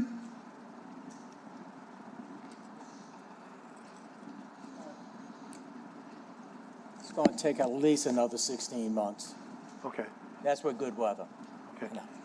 And so, for an operational question, given the state mandates and the projected increases in population and funding, is there any chance that this facility could be used to help make up the difference in terms of housing and services for what the state has mandated in their criminal justice session? I don't believe it will. I believe that all those beds will be used for mental health. Now, once we move those residents from that mental health unit that we have near Norman Francis into this facility, we may be able to use that one, as those have individual cells in it. Okay. But I don't believe it has enough beds for children, right? Okay, so at no point in the future should this mental health court-mandated facility, at no point in the future will it be used to house anything other than mental health? Right. Yes. On the record. Okay. That's right. Here today. Okay. All right. That's right. So let it be written. So let it be done. Thank you. Hey, closing comments, Sheriff, please. Thank you very much. We look forward to continuing to talk about this issue of youthful offenders coming into the jail. It's a big issue for the entire system, and we look forward to continuing to having those conversations with you as well. Thank you. Thank you. Thank you, Chief. Chief Howard, thank you. Yes, sir. Councilmember, I have one online comment. For you, I didn't get your card. Go ahead. Online comment. This is from Leah Walker. Leah says, I'm not a native. I moved here and bought a home 3 years ago. I grew up in Flint. I was there when the auto industry was in steep decline. Around that time, the city also built a brand new prison right downtown. It was modern, it was new, it was in stark contrast to everything else that was old, industrial, and going out of business. My dad worked in the schools when we lived there. He knew a lot of kids who had no employment opportunities once they graduated, whereas their parents or grandparents probably did years ago in the auto industry, of course. I remember my dad telling me that one of his former students robbed a store because he wanted to stay in the new prison rather than be on the street. He said that this was a bright student, and what a shame. As a kid, I didn't know how common that pathway actually is. But it is a shame, and there's something we can do about it. Volunteers for America reports that more than 10% of people in prisons and jails are homeless in the months preceding and following their incarceration. Council of State Governments 2016. Being homeless, unstably housed, or living in a high-crime neighborhood all heighten an individual's risk of reoffending. Homelessness and criminal justice are intertwined. We have made progress with our homeless population, but there's more to do. There's a camp at Claiborne in St. Louis. I've heard about one on the West Bank. We need to keep up the efforts going to get people access to housing. Criminal justice should also mean the opportunity to re-enter society successfully, and that requires access to housing. There's no justice in allowing people to live, suffer, and die under an overpass. That's it for the time. Thank you. Now to one of our foremost criminal justice experts, Mr. Bruce Riley. Thank you. Bruce Riley. I just wanted to highlight this wonderful $4.065 million unfunded for phase 3 so far. I mean, I thought there was a bottomless check for that and everybody had money, but I'm really hoping maybe the mayor can just take from another program. Perhaps she can get some tips from Governor Landry. Maybe there's some children she can take the money from to put this $4 million towards this facility.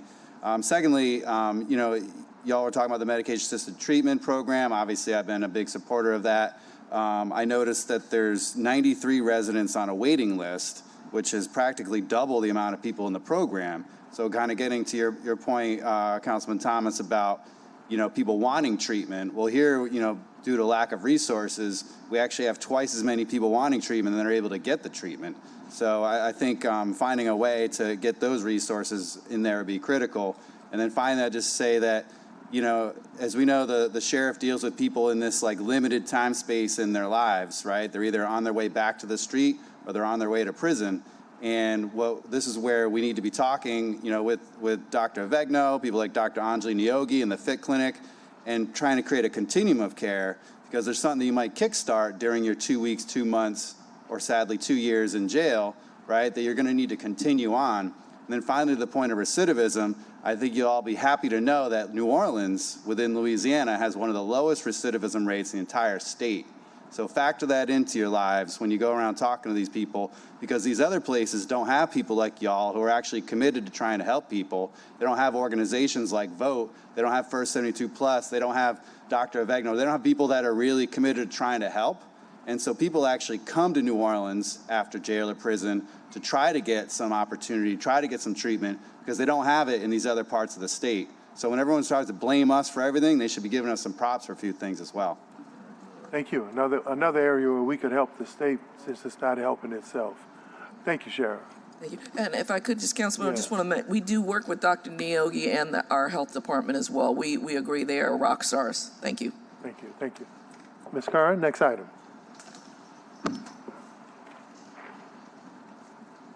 Next presentation is from the Office of Independent Police Monitor.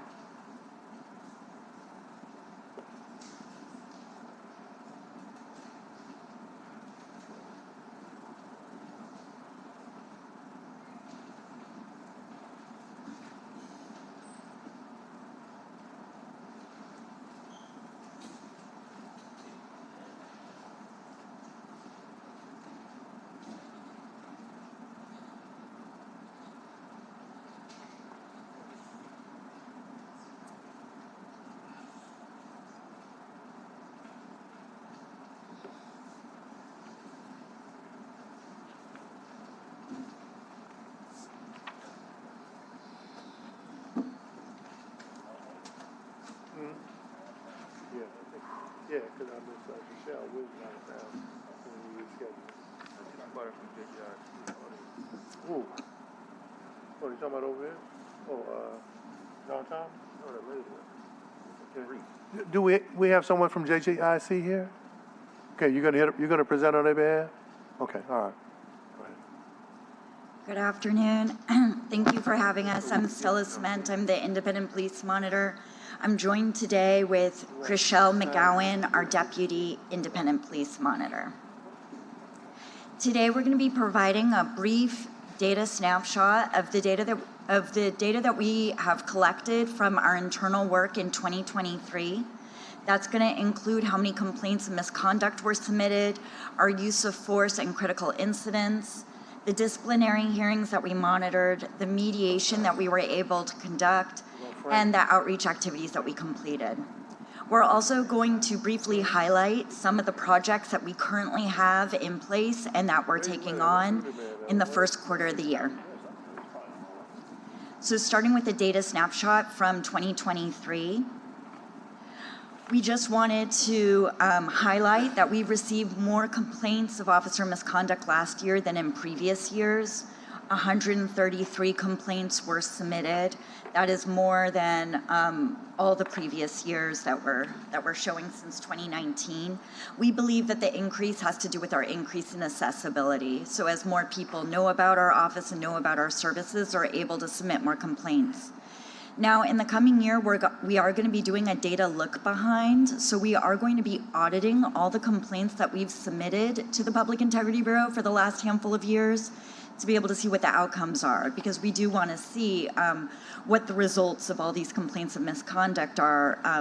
Before we talk about just submitting complaints, we want to be able to see if these complaints were actually issues that resulted in some type of disciplinary action. I also want to highlight that we attended and monitored 43 disciplinary hearings last year. That is a decrease from the year before, where we monitored 79. I want to say that that might not be necessarily showcasing anything other than the fact that PIB is working through their backlog of disciplinary matters that they've had in previous years that have caused them to have an increase in disciplinary hearings. So as that backlog is worked through, we're going to see, in theory, less disciplinary hearings happening each year. There was an extensive backlog that they were trying to get through. We also saw less critical incidents in 2023. Again, that could be a good thing. A lot of it depends on whether or not those critical incidents were found to be justified and within NOPD policy or unjustified and outside of NOPD policy. And we are going to be doing, again, a data back look to be able to provide that information to the public, to the council, and to NOPD leadership, because that will be relevant in determining if that decrease is a good thing or a bad thing. In 2023, we slowly started to provide more mediations than we have in the past. We were able to provide more mediations in 2019 and in 2020. But then we saw a drop off in 2021. We've been slowly climbing back up. A lot of it does have to do with changes in PIB leadership, adjustments in the program itself, in accessibility to be able to participate in the program, and most importantly, the members of our community agreeing to participate in the program. As the community learns more about the benefits of participating in community police mediation, we believe that more people will want to participate in this program. Last year, we saw a huge increase in the number of contact-only and community liaison events that we held for the community. And what we mean by that is more people are reaching out to our office for assistance with navigating officer interactions and getting our assistance with fixing matters that might have resulted in misconduct complaint if not addressed. So that means getting police reports revised, getting callbacks from detectives, being able to get evidence to the individual that's investigating their case. These are matters that normally might result in a misconduct investigation if they're not able to be adequately addressed. But because we've been taking on more of a role of facilitating meetings, following up with NOPD leadership to make sure that members of our community get callbacks, taking those steps necessary to improve community relationships with the NOPD, we are seeing that less people will file complaints as a result. In 2023, we also led 30 active listening classes for the NOPD's Academy. This is a new initiative that started in 2023, and we're very excited about it. We led active listening classes for new supervisors and sergeants within the NOPD. We believed by providing these vital soft skills, we are creating better leadership within the NOPD that are more equipped to engage with our public and to engage with members of their team. And again, individuals that are trained in active listening, empathetic listening, but also who are prepared to communicate effectively with others, especially others that might be in conflict. Those individuals tend to do better in the complicated world of policing and we will see less misconduct complaints filed as a result. And last year, we conducted more than 80 community engagement events. So now we're going to go through some recent projects that we have been working on as an office. I want to provide a brief overview of our consent decree progress, because I know consent decree has been in the news a lot. It is definitely an issue that is concerning our public, and even NOPD officers stop and ask us about the consent decree. So we just wanted to highlight that in January, there was a 3-day retreat to discuss compliance. It was attended by our office, the federal monitors, NOPD leadership, and the Department of Justice. And during that meeting, during those days of meetings, we had very intense, comprehensive discussions about where NOPD was in terms of compliance and where they needed to go. From those meetings, you saw the presentation that then happened in February when we went to the status conference that occurred in federal court, and NOPD was able to report extensive progress in multiple areas of the consent decree. So as a way to quickly recap, first you write the consent decree, you enter into it, you start executing all the reform efforts, then you start reaching full and effective compliance. And once you reach full and effective compliance, then you enter into a sustainment period that must go on for 2 years. So where we are now with the NOPD is that they're nearing full and effective compliance, or they're more or less in full and effective compliance. Now, none of these are formal rulings by the court. This is more according to trackers that are being utilized by the federal monitors and NOPD leadership. The difference between full and effective compliance, nearing full and effective compliance, and having reached it is that when you reach full and effective compliance, you're able to show that they have incorporated the requirement of that consent decree chapter into policy. They've trained all relevant personnel to fulfill their responsibilities pursuant to that section of the consent decree. They can assure that that requirement is being applied in practice, so they have examples of how it's being used or being executed. And finally, they can provide examples of how non-compliance is being disciplined, addressed, or identified. And that is what full and effective compliance looks like for our consent decree. Right now, we are nearing the full and effective compliance mark. This means that NOPD has implemented all of the remedial action plans that were created to address the shortcomings and the violations that were brought up in November when the court formally found NOPD to be in violation of the consent decree. At this time, the court is still not pursuing any type of sanctions or any type of punishment-related outcome for those violations, but instead is reporting that they're seeing that the remedial action plan is being implemented. And I believe in the coming months, we're going to see the court question NOPD on ensuring that remedial action plan is being progressed in a timeline that the court finds satisfactory. The city's motion to terminate is still live, which means it's still pending. The court has not ruled on the motion yet. And as I previously stated, NOPD appears to be moving towards the sustainment period. And in theory, that could happen at any point in this year. So there are some consent decree hearings coming up. All of these hearings are open to the public. They're happening at 10 a.m., every single one of them, on March 21st, April 18th, and May 16th. The public can submit comments to aburns@consentdecreemonitor.onmicrosoft.com. I highly recommend that you screenshot that email address because it is a difficult one to say out loud. Additionally, the public can listen to the audio of the live court proceeding anytime that the court proceeding is happening. You just dial 504-229-4460, and then you enter the phone conference ID, which is 148-804-372#. And then you'll be able to listen into the court proceedings even if you cannot attend. So frequently we get asked, what is sustainment? Sustainment is this time period after the consent decree is formally seen to be in full and effective compliance.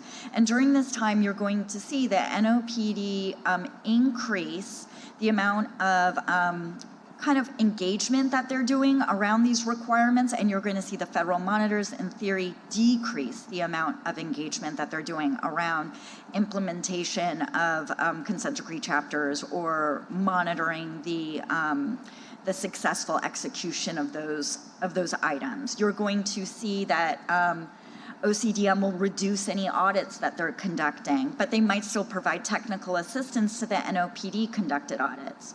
You're going to see that NOPD is still going to be required to submit all policy changes and audit reports to the Department of Justice and the federal monitors prior to release, but in theory, they're going to be receiving less assistance in the preparation of those things.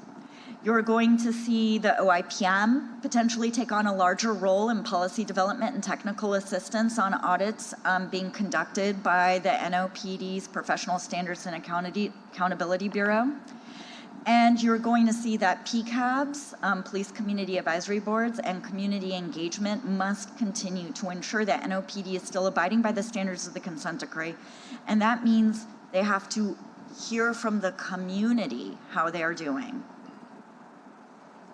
So on that note, we've been hosting public forums once a month in different areas of the city. In January, we hosted a public forum in Algiers, and thank you, Councilmember King, for attending. And at that public forum, we were able to discuss goals for how to expand the police community advisory boards, which included the police community advisory boards requesting things like email, phone numbers, Zoom access, office spaces, and stipends. We also heard the request that PCABs be expanded to receive seats on advisory and review boards as voting members, to truly be brought into the fold to be able to provide input and engagement on NOPD operations and tactics.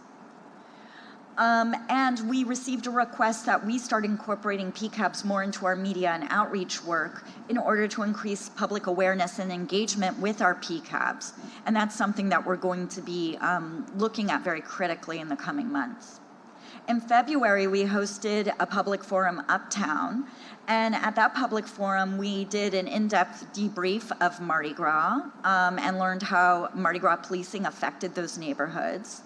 We received requests for more public forums with Chief Kirkpatrick. We again received requests about expanding the role of PCABs and recommending more leadership involvement for PCABs. And again, we heard requests to increase our community engagement and NOPD's community engagement and communication. And suggestions included utilizing our faith-based organizations, radio and television, and more community partnerships. And we greatly appreciate all that feedback. So here is some of the projects that we recently completed. We created a Mardi Gras and police oversight resource guide, and we released this to the public before the big Mardi Gras weekend. And this guide was just an overview to explain to the public and visitors alike what type of police encounters might occur during Mardi Gras and how oversight can assist during Mardi Gras. We discussed police encounter basics, community resources. We provided an overview of who will be policing the different agencies, how many officers, and how they might be utilized during Mardi Gras. Common reasons why the police might approach an individual during Mardi Gras. We provided public safety tips.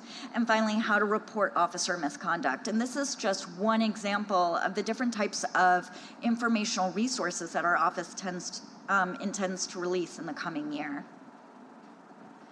So staying on the subject of Mardi Gras, we did receive some community concerns about how they were policed during the festival season.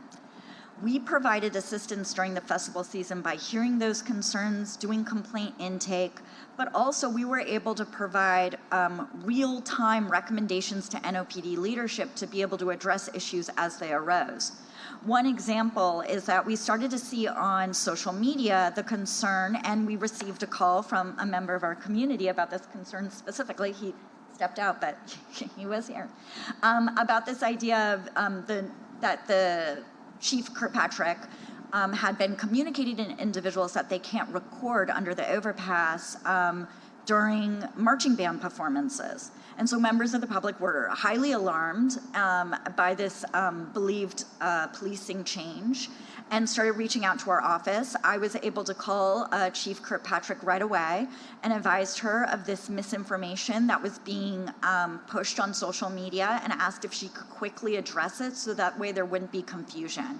And she did. And right there is a still from a video that she made that day saying, I just want to be very clear to the public, you are allowed to record under overpasses, you are allowed to record marching bands, you're just not allowed to impede their progress on parade routes.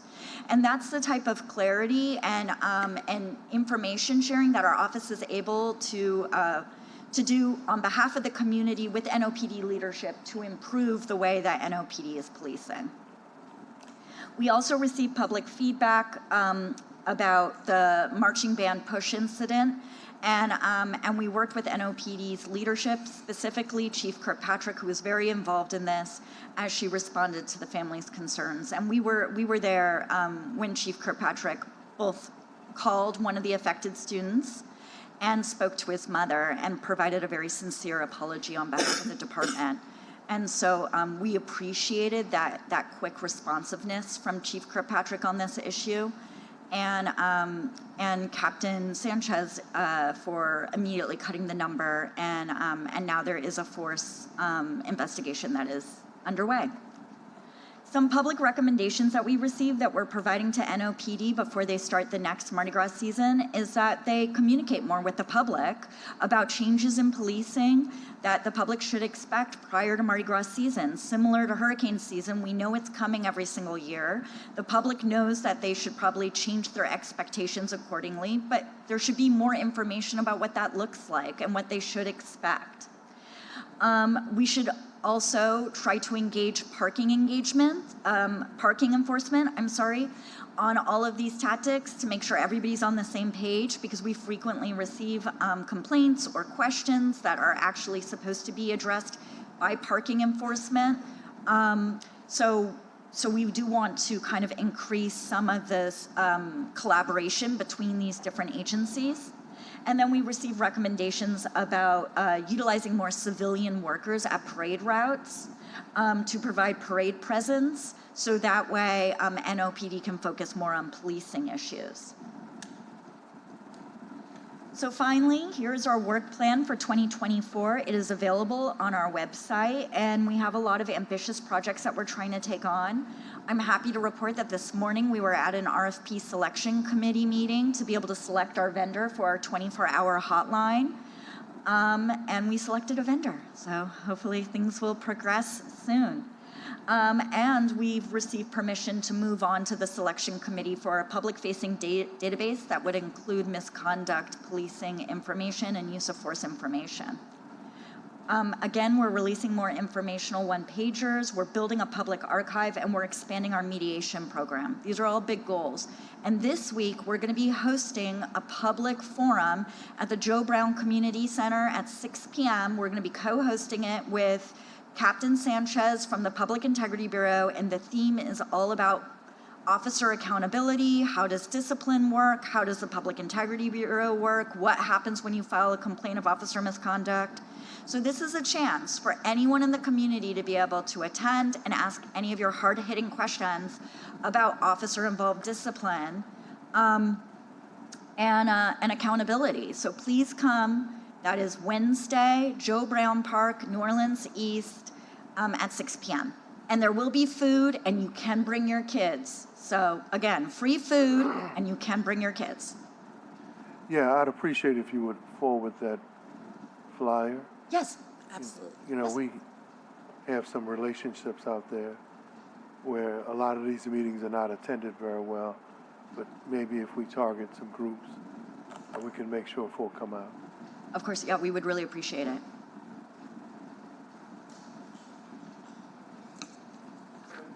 Yes? Councilmember King? The impact of the criminal justice package, have you guys sat down and analyzed that? I've been trying to ask everyone the same question, whether it's the fiscal impact or impact on justice, your assessment as it relates to what the state and the governor just did. So we recently released a statement about one aspect, which isn't a part of the criminal justice package, but is kind of tangentially related, which was the district attorney's cooperative engagement endeavor agreement that was executed with the state AG's office. Basically that the state AG's office is going to maintain the ability to make all prosecutorial decisions with arrests that have to do with the Louisiana State Police, but also now they will have sole jurisdiction over charging decisions for officers accused of criminal misconduct or criminal force if they were acting in conjunction with the Louisiana State Police. Our office is very concerned about that potential move from local prosecution to state for police accountability, and specifically that the public will be kind of left in the dark about whether or not any accountability measures will actually be executed against officers that are accused of doing criminal actions against members of our community. And I think this is something that's particularly relevant in light of the fact that we're already seeing reports that Louisiana State Police was involved in a DWI over the weekend and a crash. You know, if, say, hypothetically, an individual was harmed in that matter, the charging decisions, though this happened in Orleans Parish, now lie with the state AG's office, and that is relevant. It does affect law enforcement accountability, and it will end up affecting accountability, criminal accountability of NOPD officers if they are working in conjunction with the Louisiana State Police, which we believe we're going to see an increase in that. We are concerned, of course, about concealed carry and how that could potentially increase the policing, the profiling potentially of marginalized populations in our community, particularly vulnerable populations within our community. We have seen that these matters sometimes result in discriminatory policing, and that is something we're going to be watching. Wasn't there also a bill to limited immunity for law enforcement? Could you explain what that means? So limiting immunity would result in officers having less accountability if there is an action that is deemed to be criminal in nature or outside of their official capacity. I mean, there is already qualified immunity. There is already extensive limited liability for officers who are accused of taking criminal actions or doing things that ultimately negatively impact civilians. It is already extremely difficult to hold these officers civilly liable, as is. These bills would further protect officers and make it difficult for civilians and civil rights organizations to be able to bring suit against law enforcement officers who are accused of criminal acts or accused of depriving individuals of their civil rights. This is something that we're going to watch. And in the coming year, we do want to report more on lawsuits that are filed by private citizens against NOPD, because what we see just nationally is when the community feels there isn't going to be accountability through the government, through your own department, they're going to seek accountability where they can find it, and that's going to result in civil suits. And ultimately, you know, municipalities are held responsible for that. So it does affect us all. Thank you. Any closing comments? No, we just always appreciate this opportunity to address the council and the public. Thank you. Thank you. Any online comments? Next item on the agenda. Last item. Next presentation is from the Juvenile Justice Innovation Center.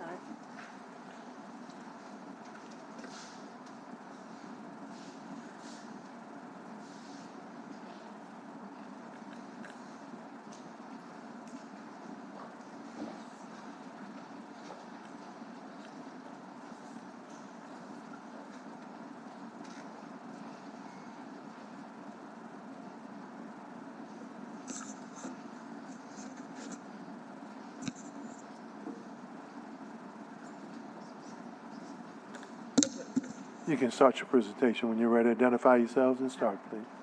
Good afternoon. I'm Lee Reisman. I'm the Superintendent of Youth Supportive Services for JJIC, and I'm representing JJIC on behalf of Executive Director Dyshell Williams, who's currently out of town at the National Institute of Criminal Justice Reform Conference. John Thomas, Director of Public Safety and Homeland Security. And this is our presentation on Q4 updates for JJIC.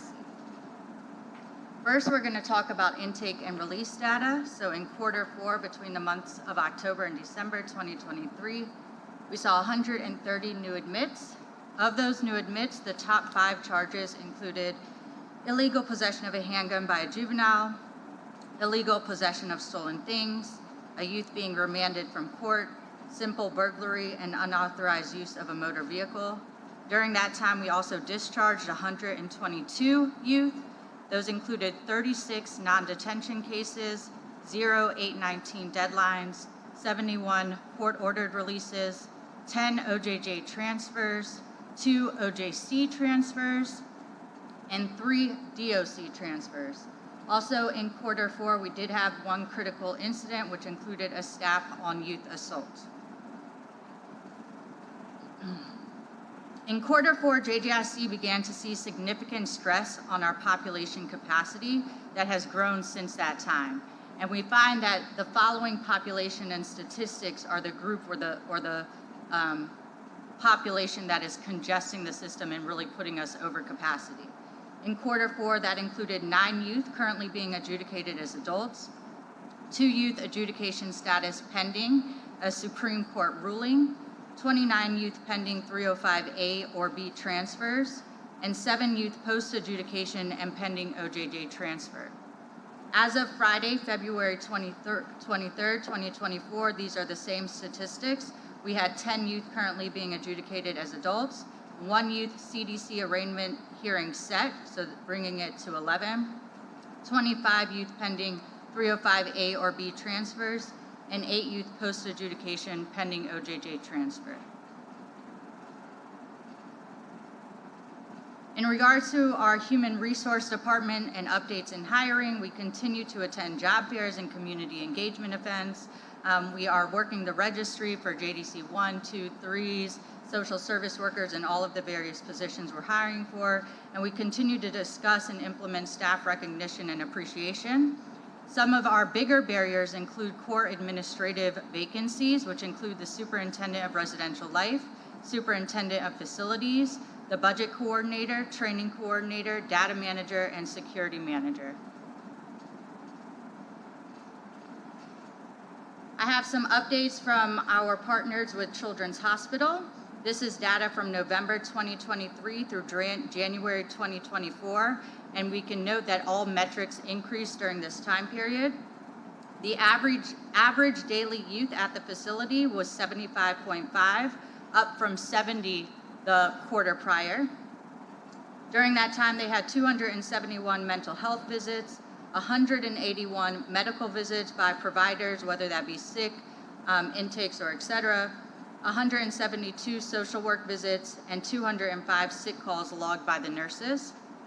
One of the highlights that they wanted to include is added more in-house testing for quicker results and reduced costs of send-out labs, handled the largest population size without any issues, so it put a lot of stress on the medical team, but they were able to manage it effectively. And they also managed the most complicated medical youth to date with the expected Shinola level of care and support. And that youth had a history of 2 heart transplants, a kidney transplant, diabetes, and other complex medical needs. But again, the nursing staff and the Shinola staff were able to care for him during his duration with us. Some updates from the Travis Hill School. Again, in Q4, the attendance rate was between 90 and 100%. They had their first in-person parent-teacher conference over some time.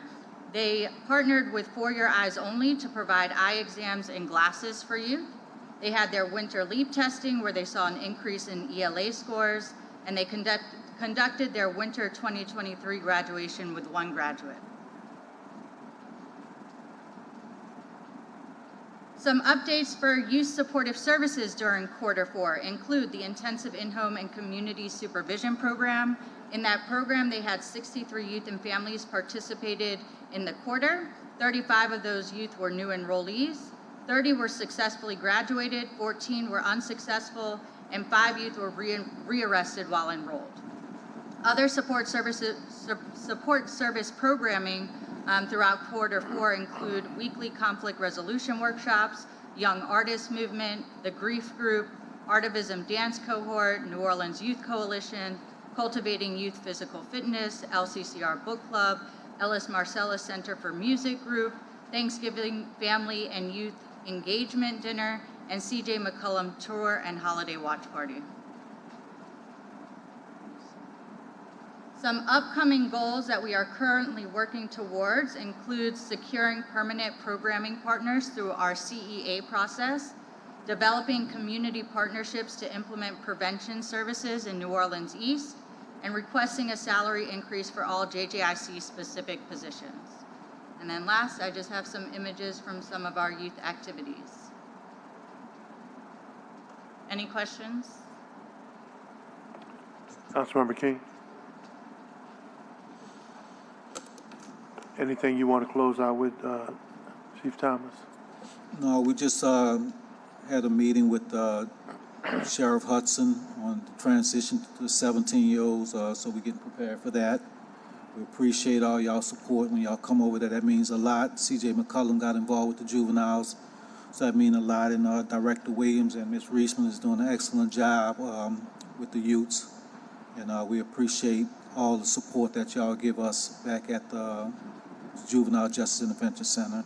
It means a lot. You know, these kids, when they come in there, they don't have much to look forward to. And when they see a man, it shows them that they can do better. And we are constantly doing things with them. And as I go back there, when you look at their charges, you don't see them for what they are charged with. You see them as young kids, and they behave as such when they're back there. It's almost shocking, you know, when you hear what they're charged with, to see this kid, these young juveniles back there, and they behave as such. And when you all come back there and visit, it means the world to them. And when C.J. McCollum went back there and a couple of the other, Calvin, when they go back there and visit those kids, it means the world to them to see that somebody care about them. So I appreciate you all. Come as often as y'all would like to, and bring more people with y'all to inspire these kids. So thank y'all very much for what y'all do. Well, thank you. I appreciate being supportive. But even more so than being supportive, I just reprogrammed several $100,000 to go back there for that facility with intended and specific use. I do not know to date how that money's been expended, what it's been used for, and I had hoped that it would be with intervention in my district, outreach, and targeting, working with folk who have some expertise and who are involved with the system. I know my office was formulating a letter, and to date I have not had a response or something that shows me that that money is being put to the intended use. Now, I'm not saying it hasn't been, but I would like to see something as soon as possible, because when you talk about over $500,000, that's not chicken feed. Absolutely. I know Director Williams has responded to some of the questions that you had. I can't speak to the allocation of that money, but I do know she's been having several meetings working with community partners, specifically in New Orleans East, and building those relationships and looking to provide those services and outreach into the community to do preventative services as well. Well, I appreciate everything you guys do there. One of the reasons why we're so involved is because of the work. But I do know specifically, especially to get ahead of what's happening in Baton Rouge and with this governor and with 17-year-olds and in many cases kids being targeted, some of the intentional work with the funds that we have needs to start yesterday. So when she comes back, I would very much appreciate a meeting. Are you guys targeting a response, or when are we going to start some of those outreach efforts, please? Absolutely. Thank you. Yes, sir. Thank you. Anything else? Any online comments? Well, since we don't have a quorum, we don't need to move for adjournment. I want to thank everyone who participated, all of the staff. As always, we can't do this without our staff. for the community people who participated, whether it's online or in person, and all the different agencies. Thank you guys for this quarterly juvenile justice meeting. We appreciate it. We look forward to next time. And thank you all very much. Chief Thomas, thank you. Thank you.